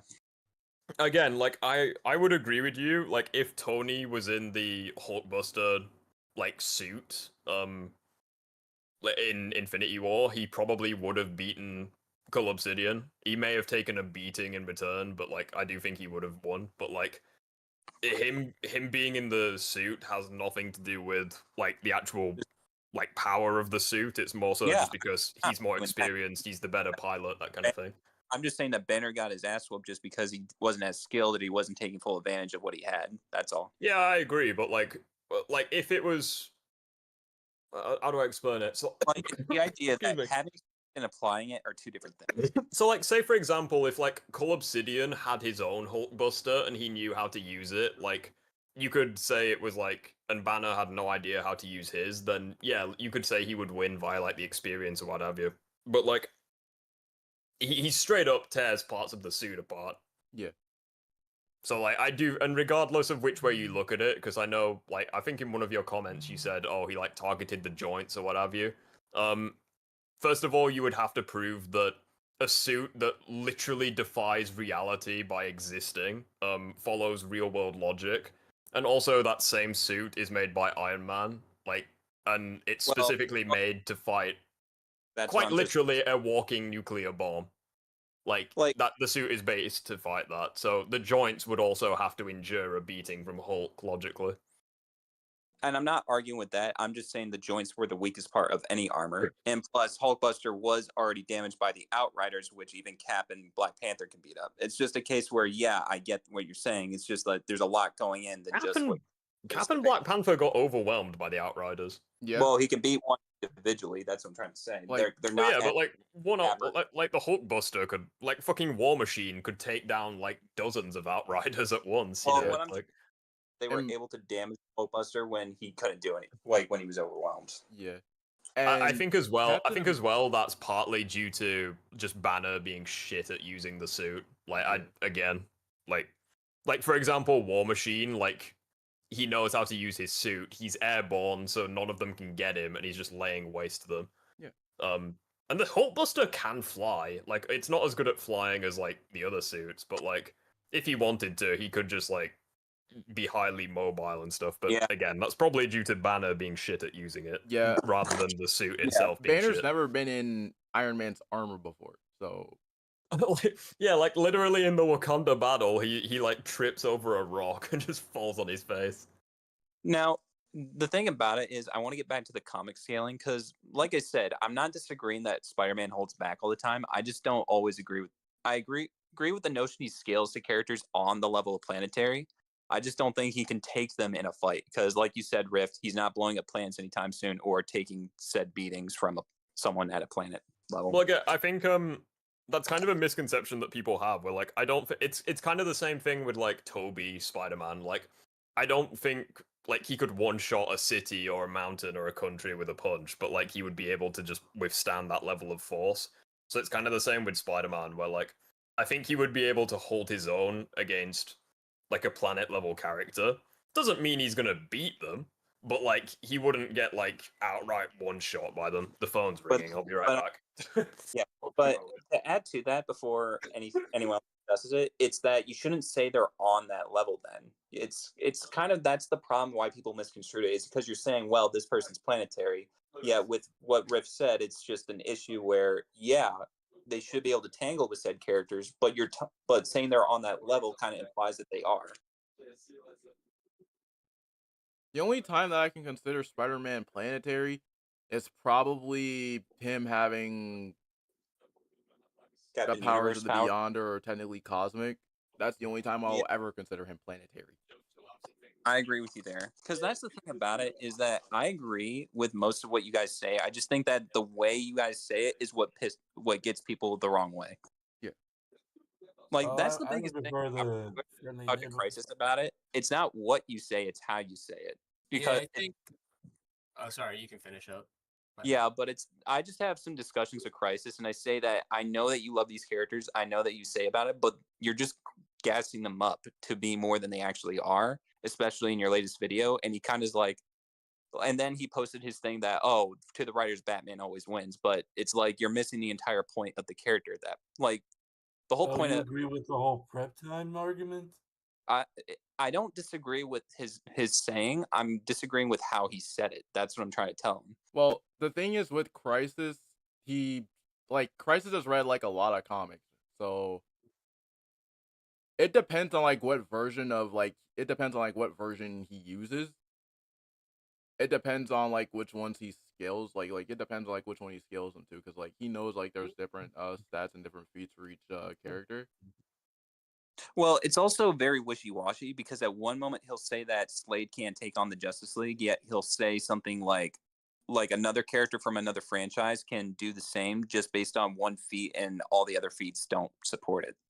It's like that's the other issue. It seems like a double standard in some cases. Like, you know, the idea that comic Insomniac Spider-Man scales to 616 characters, even if it's not canon or if it's canon, I don't really care either way. Even if it was true, the way you say it, like the way that people, it doesn't necessarily change the issue at hand, and that is who is actually stronger, which doesn't solve anything. So no one here thinks Peter was nerfed, right? Oh Jesus, could you imagine? I have seen an article from a tweet where they said that the Raimi version is up to power level of the 616 version.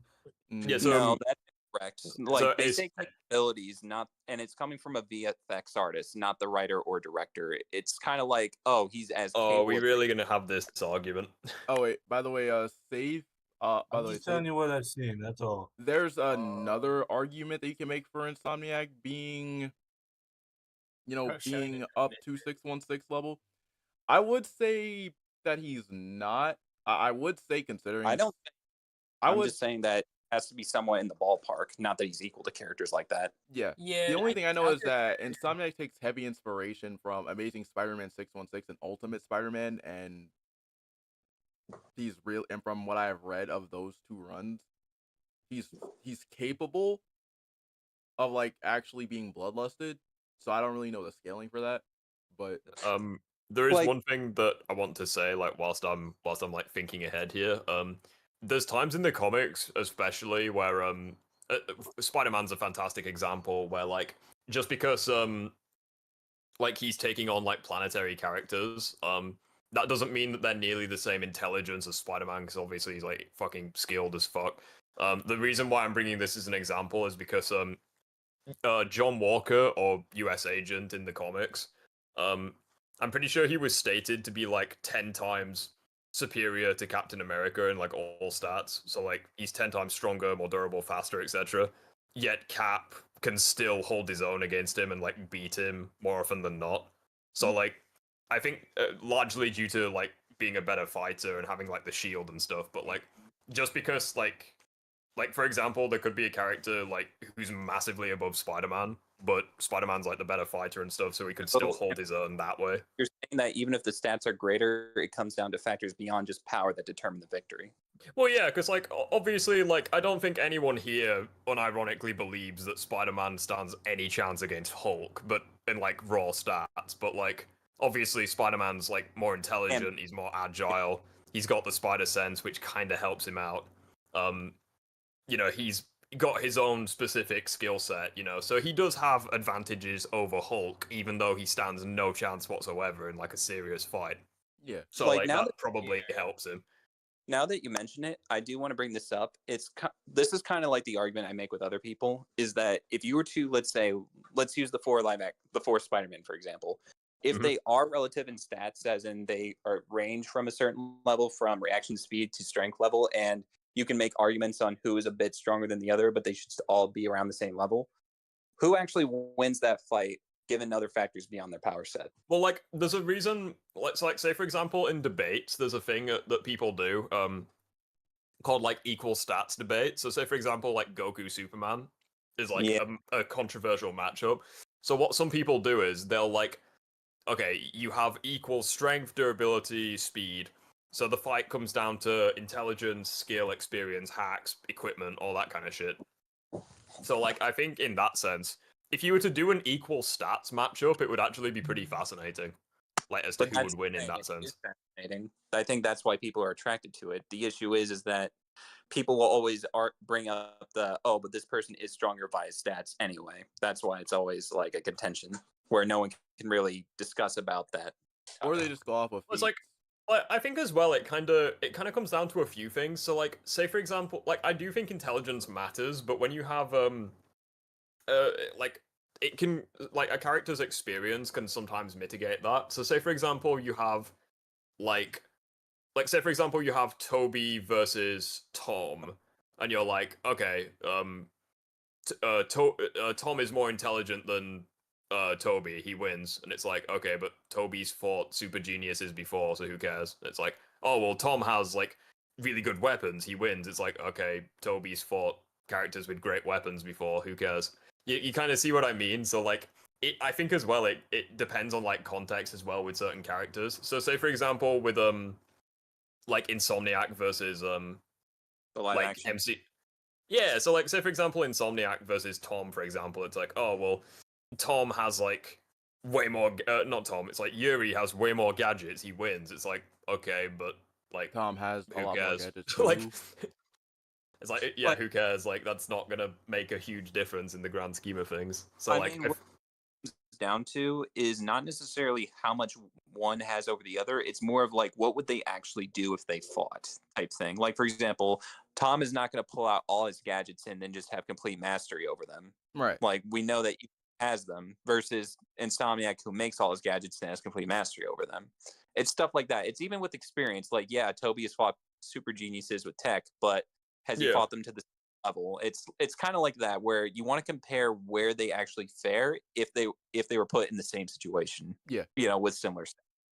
It's kind of like it is kind of like that, yeah.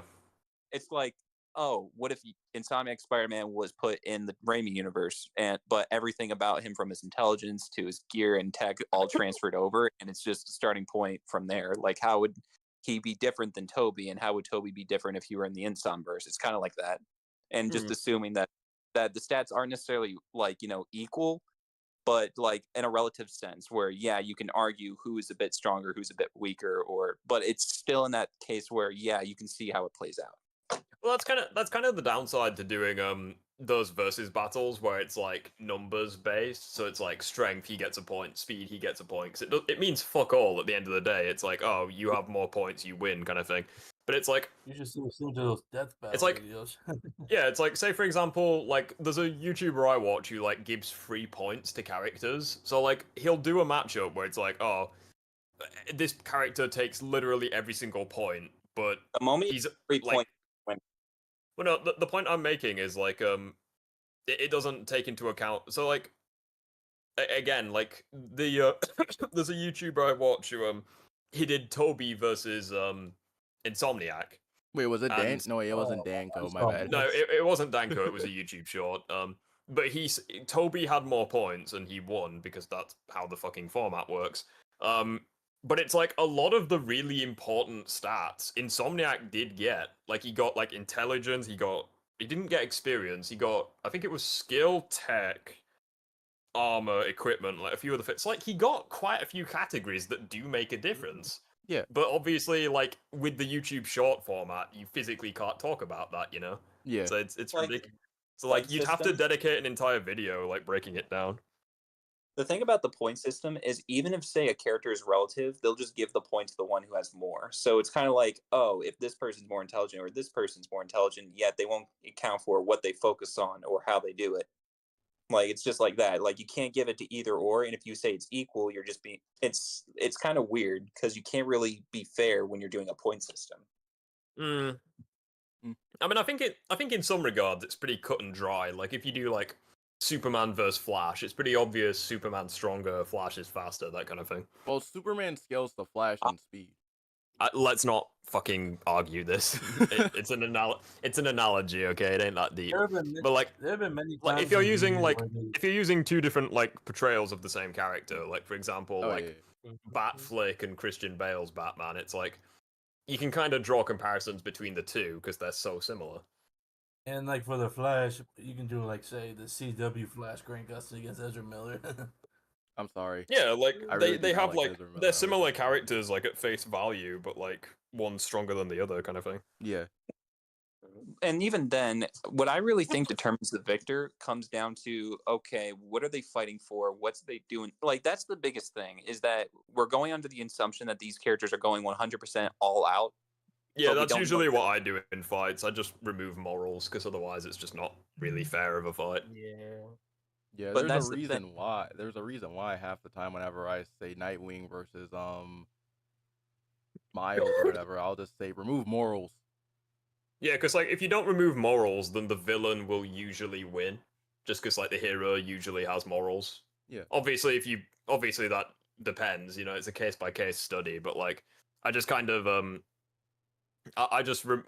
way I do fights is I'm like, okay, they have access to all their shit, no prep time, morals off, they win via killing or knocking out the opponent. Yeah, like, whenever you pick Batman against someone, they always give him a prep time. yeah, like when people do like Batman versus Spider-Man, they're like, oh, not Spider-Man. They do Batman versus Cap, and they're like, oh, Cap wins because Batman doesn't kill. It's like, who the fuck cares? Like that doesn't give us anything. Like you're just saying, oh, in character he doesn't kill, therefore he doesn't kill in like a fictional fight that like the writers of his comics aren't even writing. It's so dumb. Like yeah, I did see the YouTube channel series Death Battle pit Batman against Captain America, and Batman won. Like, that's the other thing. People are saying that because the Suicide Squad killed the Justice League, Batman can now beat Spider-Man from the Insomverse just because he has higher scaling, quote unquote. I don't judge that feat, and I'm not really gonna judge that just because of the writing. Yeah, but that's what I'm trying to say is, like, at what point is the writing credible? Because even then, Batman in that game should have beaten the Squad many times, yet lost. Keep in mind, I mean, go ahead, Riff. Yeah, I was gonna say, like, it's kind of the same thing with No Way Home. It's like, I think the No Way Home has dog shit writing. Like, I think it's one of the worst plots, like, objectively, because of all, like, the plot holes and stuff. Yeah. But, like, I'm not gonna hold the quality of the writing against the actual scaling, because at the end of the day, it's not my fault that the characters are at the level that they are. So, Yeah, like, say for example, if someone's like, if Spider-Man, like, Tom Spider-Man can't be that strong, it's like, cry me a river, mate. I didn't make the rules. I'm just going off of what I've got. So, Yeah. like, obviously, I'm not gonna wank Tom to Doctor Strange level just because that's absurd. You know, I mean, I Well, could if I really wanted to, but that would just be me being dishonest. But like, the point I'm making is like, Suicide Squad is a dog shit game, but like, they did make the characters stronger. But like, I mean, some if you people go just by like that, to yeah. pretend it doesn't exist. It's like, no, it does exist. Oh, We live in a shit one of the reality reasons that it why- does exist, but Yeah. Here's One of the reasons why people say that game is bad. the one thing that because I of don't the like though is when people are just dishonest and like just like they pretend that something doesn't exist to suit their narrative. Like it's kind of like Well, they just hate how, in their eyes, it disrespected the Arkham Batman. Well, what I was about to say, you use that logic on Star Wars, Rey shouldn't be criticized for being as powerful as she is, even though her power and progression of power makes absolutely no sense in context with the rules universe. It's kind of like, it made sense in Force Awakens, and after that they just ripped it out. Now we're going on to Star Wars. But here's the thing: she was able to beat Kylo Ren with no training. Yeah, but yeah, I think that's bullshit. Yeah. But what I'm trying to say is, regardless of who's writing the story, if it's dog shit or if it's not, you can still, in the power scaling terms, break the rules that completely, like, I wouldn't say change the game, but make like every other, feat or scaling irrelevant, because by default, Rey should be Anakin, Rey should be Luke, Rey should be Darth Vader, based on what here's the thing. Even Mark Hamill himself, the funny thing is that I completely agree. But even Mark Hamill himself had a problem with the writing of the sequels. Well, no, the thing is that I completely agree. It's like the amount of Star Wars, excuse me, the amount of Star Wars polls I see where it's like, okay, so it's Anakin versus Vader, and they say that Anakin, and it's base Anakin. It's not like max potential or anything. It's just what he did in the Clone Wars. It has to like be Clone Wars, Anakin's. Clone Wars, yeah. So like Clone Wars, Anakin versus Vader, and they say Anakin stomps. It's like, no, that's not how it is at all. Like Vader's way stronger, but a lot of the times with that kind of thing, it's like not necessarily voting for the stronger one, but more so like, just like favorites and stuff. Yeah. But that's what I'm trying to say, is that when the writer or whoever's like doing like the scaling, either because they care about the character or because they don't, it can really be convoluted on who's actually the winner. Because if the person making the story is biased or making it so that the rules are broken just so that their favorite character is better, at what point do you even consider that like? Well, that's why whenever I do like versus battles and stuff, I try to be as objective as possible and like just try not to, because like from a non-biased standpoint, yes, Kylo Ren should beat Darth Vader. I mean, he has like more impressive feats and stuff. And Kylo should beat Rey if that's the case. But if you excuse me. But if you ask anyone, they'll be like, "Oh, Vader slaps," because chances are they're just the favorite character. So yeah, it's you're literally fucked either way. It's like either you accurately represent the media and you piss off the fanboys, or you appease the fanboys and misrepresent the media. It's like you're screwed either way. Well, it's even then that you can even represent it correctly and not be biased, but then the writer will fuck you over, or whoever's making like the thing will completely do a 180 on their power progression that completely null and voids everything you just said. I mean, to be fair, that happens with everything. There's nothing you can do. Like at that point, you've just got to remake the video with like the updated information. I mean, but it's kind of like begging the question: why make the information until the product is complete? Like, you know what I mean? Because you don't know when the product's going to be complete. That's the issue. So, like, say for example, like Superman and like Goku. You know, that fight's been a thing for like fucking decades now. But like, wins that fight anymore. The actual like characters have gone through so much shit as like in like their respective journeys. So like the characters have gone through a lot of change, both in terms of like power, progression, experience, whatever. But people still think about it. So I think it's just one of those where like maybe like every few years you like revisit the fights, or maybe you don't. I mean, the way I see it working is that if you gave, let's say for example, Toby, Andrew, Tom, or let's forget about the Spider-Man, for example. Let's just look at how should I put this? Name a character from a franchise, and I'll go with that. Batman. All right, fine, Batman. Not Batman. I'm gonna try to do this with any random person so I don't piss off anyone.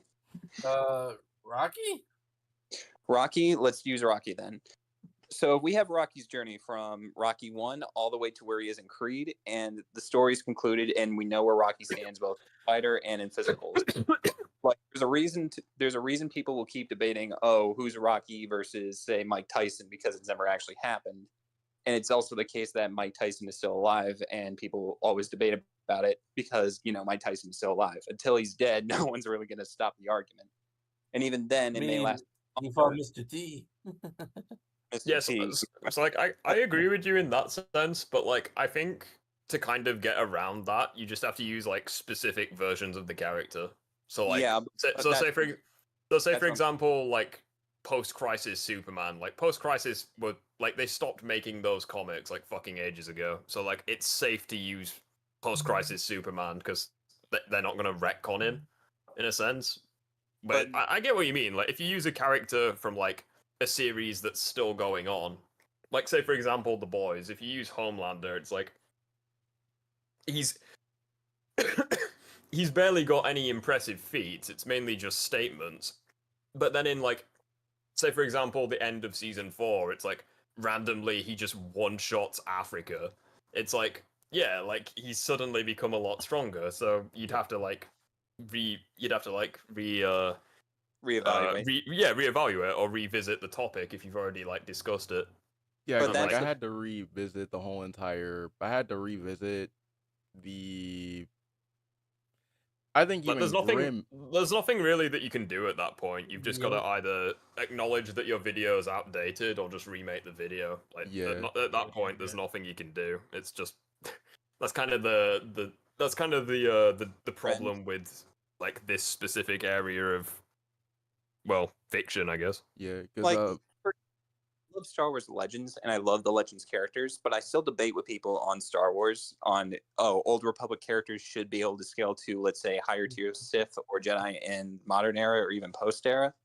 And there will still be debate on that, even though the continuity is completed. Yeah. People have different interpretations of the events. It's like, it doesn't matter if the statements or if the feats all add up to a character being a certain point. People always read them as differently. Since you're a massive Star Wars fan, I have a question. Yeah. Count Dooku or Darth Maul? Who do you think wins?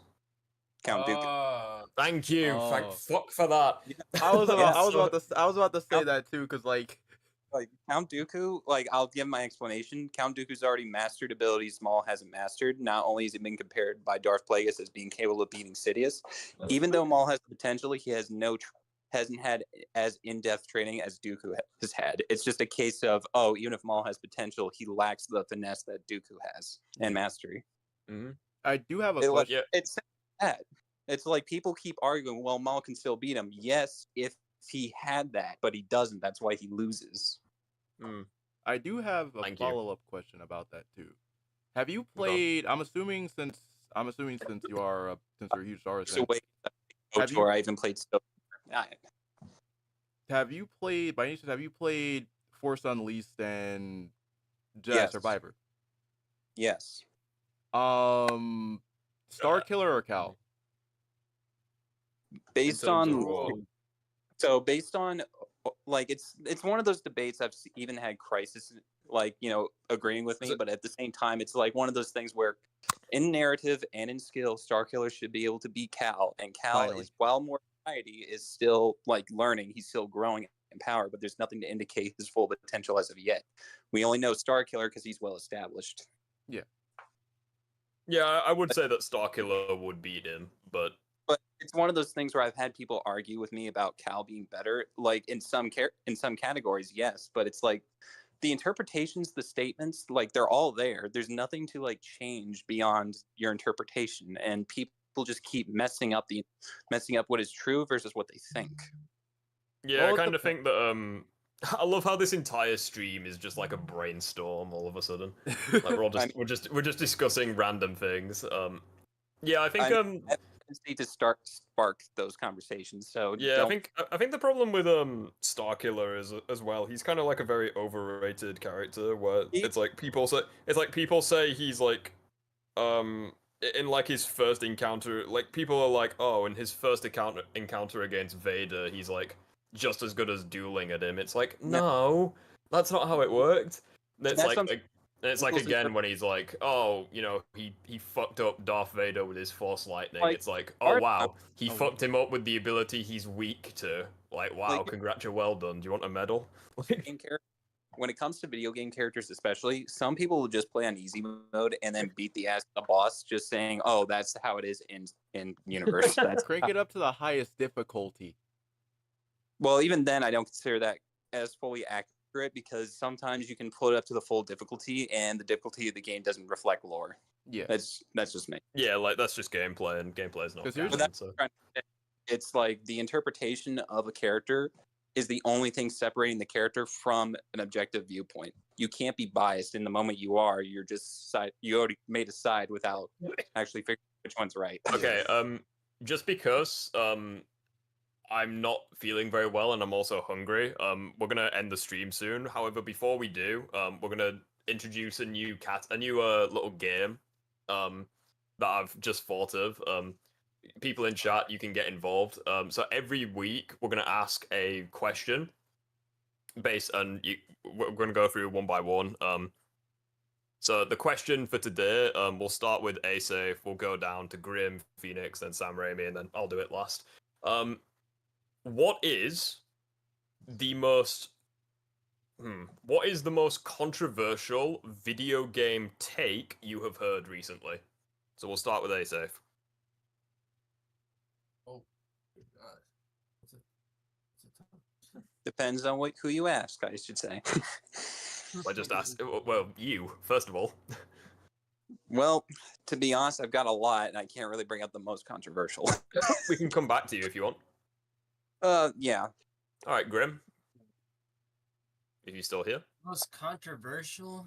Yeah, so like the hot take that made you sit up in your chair and you're like, I didn't hear that correctly. When someone was telling me about how Suicide Squad wasn't bad because, all the Justice League members are just clones theory. I hate the clone I theory. hate that theory so much too. Why does anyone believe that? Because if it was the case, why doesn't he have an army of them at the beginning? Exactly. It makes no sense. And also, if that's the case, even with the multiverse explanation, like the only way this can work is if they're not the same Arkham characters. Imagine if the Arkhamverse is still alive, but we've just been looking at a variant of it. Okay. That's the only way this. It's an interesting theory. What about that whole hold up. What about that whole scene where it had the Batman? Phoenix, Phoenix, what is your most controversial gaming take that you've heard recently? That Stellar Blade is a bad game. Damn. That is rough. Sam Raimi? Well, I think this was when I watched someone that was ranking these Spider-Man video games, and someone called the 2005 game Ultimate Spider-Man overrated. Damn. That's a tough one. Funnily enough, mine's an Ultimate Joker take. Oh, not surprised. Nothing to do with Spider-Man though. That's surprising. What is it? Nothing to do with Spider-Man. Well, it kind of is to do with Spider-Man. He said in one of his videos, I think the recent one that I did about like how Spider-Man will make your child gay. He claimed that Kratos was nerfed in God of War Ragnarok because he got hit by like a fridge-sized object. Wow. So he tried saying that Kratos was nerfed in Ragnarok. Wow. So, like, yeah, with the fridge. Even though I'm fairly I know fuck all about God of War, but people keep saying that like he's at his strongest in Ragnarok, so I don't know how that works. It wasn't a rock that hit him, and I know what hit him. It was like a boulder or something. Yeah. It broke when it hit him or something. But yeah, that's probably the worst gaming hot take I've heard recently. The worst is the idea that games are not worth like grown people's time in terms of actual good storytelling. Yeah. Yeah, because that really pissed me off. Because it's like you're telling me that all the experiences I've been through aren't as good as, let's say, going through a whole movie or going on this journey myself. Like, and then I got pissed off with people who just. It's kind of the same problem with animation. People don't take animation seriously just because it's animated, despite live action sometimes not having as much depth. So, again, question 2 of 3. Again, we'll start with Asafe, work our way down. The best Tobey Maguire Spider-Man film, 1, 2, or 3? Oh, that's an easy question. I mean, this is easy to anyone who thinks about it. I mean, you be honest. You don't have to be honest. Whichever you think. No one's gonna we're just gonna go through these quick sticks. And again, what is your favorite Sam Raimi Spider-Man film, 1, 2, or 3? Still an easy question. Well, to me, it's actually more difficult when you start to think, because it's between 1 and 2. Obviously, no one's gonna really consider 3. I'm leaning towards 2. I think 3 is underrated, but go ahead. Like how it shows Spider-Man the first time. Like it's kind of difficult. They're both equal in my opinion, but it ultimately depends on what you're asking for me. A good like villain versus hero upbringing, or a hero struggling through everyday life trying to relate to the villain. Okay, that's fine. Grim, which is yours? 1, 2, or 3? All right, hold up. All right, this will be the last thing I say before I go. Y'all gonna hate me, but Spider-Man 3 is my guilty pleasure, bro. I can rewatch Spider-Man 3 like thousands of times. Understandable. Have a nice day. I'm not mad at that. I mean, Spider-Man 3 is not bad. Like, as bad as people say. It's just so funny to me to watch, so I can just rewatch it forever. He also gave us Bully McGuire. Phoenix, 1, 2, or 3? Spider-Man 2. Okay. Phoenix? No, Sam Raimi, sorry. Much as I grew up on the 2002 movie, it's obvious, Spider-Man 2. It's actually pretty difficult for me. I do think 3 is underrated, but it is between 1 and 2. If I was to... I'm kind of the same with A-Safe, where it kind of depends on my mood, because I feel as though, like, if I was to pick any of them to watch right now, it would be 1 or 3, because I just think they're, like, just... like, 1's just a near perfect film, and 3's a guilty pleasure. I do think Spider-Man 2 is, like, objectively the best, but it's also the least rewatchable for me, just because of, like, the tone in the first... Just because of the tone in the first half, it's very difficult to watch fucking Peter get the shit kicked out of him for an hour. But yeah, like Spider-Man. Fucking shut up, fanboy. Let me talk. Like, and you shut it. I'm not. It's ridiculous. But yeah, I do think like Spider-Man 2 is like objectively the best film. You know, it's got like the best cinematography. The pacing is a bit difficult to. It's an acquired taste for the first half, but Doc Ock is my favorite Spider-Man villain. The train scene, everything about it's great. So the final question before we go, Anakin Skywalker or Luke Skywalker? A-Safe. Luke. And if you want to hear my reasoning, it's because he represents what Anakin should have been, and believe it or not, he's actually my first name is Luke. So what else can I say? Guilty pleasure. Excellent. Phoenix? Anakin. Understandable. Have a nice day. Sam Raimi? Oh, am I basing this off the characters or the actors who play them? The characters. I'm gonna take both of them in, and I'm gonna go with Luke because I love Mark Hamill. Okay. Yeah, for me it's Anakin. Just I think he's far more fascinating. With like his fall to the dark More side. than Mark Hamill. I think Hayden Christensen's underrated, and he's a pretty nice guy. But yeah, the recent Disney Plus shows. Yeah, like Mark Hamill for the joke. Also, I really like Anakin in like the Clone Wars. I feel like he's just in more things than Luke. Like he's in like the Clone Wars show. He's in the prequel films. He's in the Ahsoka show with like World Between Worlds, something like that. Yes. And that's like one of the most beautiful scenes in all of Star Wars. Like when he's on like that fucking bridge. Like it looks so good. I do have a question since all of us are Spider-Man fans. What's your guys' opinion? I don't know if A-Safe or Rift has seen the recent Boys episode. What did you guys think of Web Weaver? No idea, never seen it. Yeah, I haven't seen it yet. But... I did not see that. Okay. Anyways, this is where we're gonna end the stream. So I want to thank everyone for being here. Phoenix from pretty much the very beginning, and again, A-Safe, you've been debating for like over like 2 or 3 hours now. So props to having you here. It was very interesting though. And Sam Raimi, it's been good having you here, even if it was for like the last half hour or something like that. It's been good having you here as always. Again, same time next week. It's always good having you all. Once again, for the viewers, it's been good having you here. If you haven't already, feel free to subscribe to the channel. Check out Phoenix's channel. It's in the link it's in the link below. And if you want to join the Discord server, again, everything you need is in the description. Have a good rest of your weekend. I'm not actually going to work this weekend because I'm still sick, and I think it's better for me to just recover before like forcing a recovery and making myself feel worse. So I'm probably going to have a few YouTube shorts up this weekend, maybe Pokemon Black and White stream, we might be able to finish the game.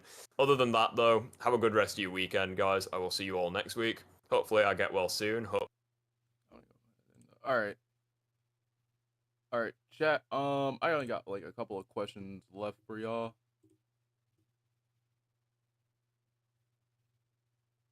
I just got that. Okay.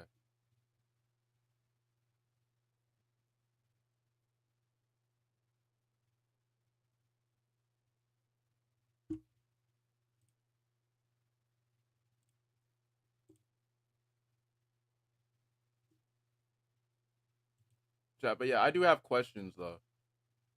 All right, so first things first is that I'm gonna go ahead and get up out of here. I'm dropping a freaking. I don't know if you guys are interested in the voice, but I'm dropping a video for that. I've been playing this. This is peak right now. This is a peak for me at the moment. This is insane peak. So I'll be playing this for the rest of the day, and I might do a review for it once I've like fully platinumed it. I haven't platinumed it just yet, but like I do want to platinum it at some point. Actually, I'm working on it right now because like I don't know how many trophies I got left to go for it, but right now I'm working on it. I'm working on the platinum for this game. So once I get the platinum, I'm planning to make a review for Stellar Blade. So like I know that I promised you guys and I said I was gonna make one, but I will be making one, and I'm dropping a power scaling video and another Life is Strange video soon. But anyways, I'll see you guys later. Peace.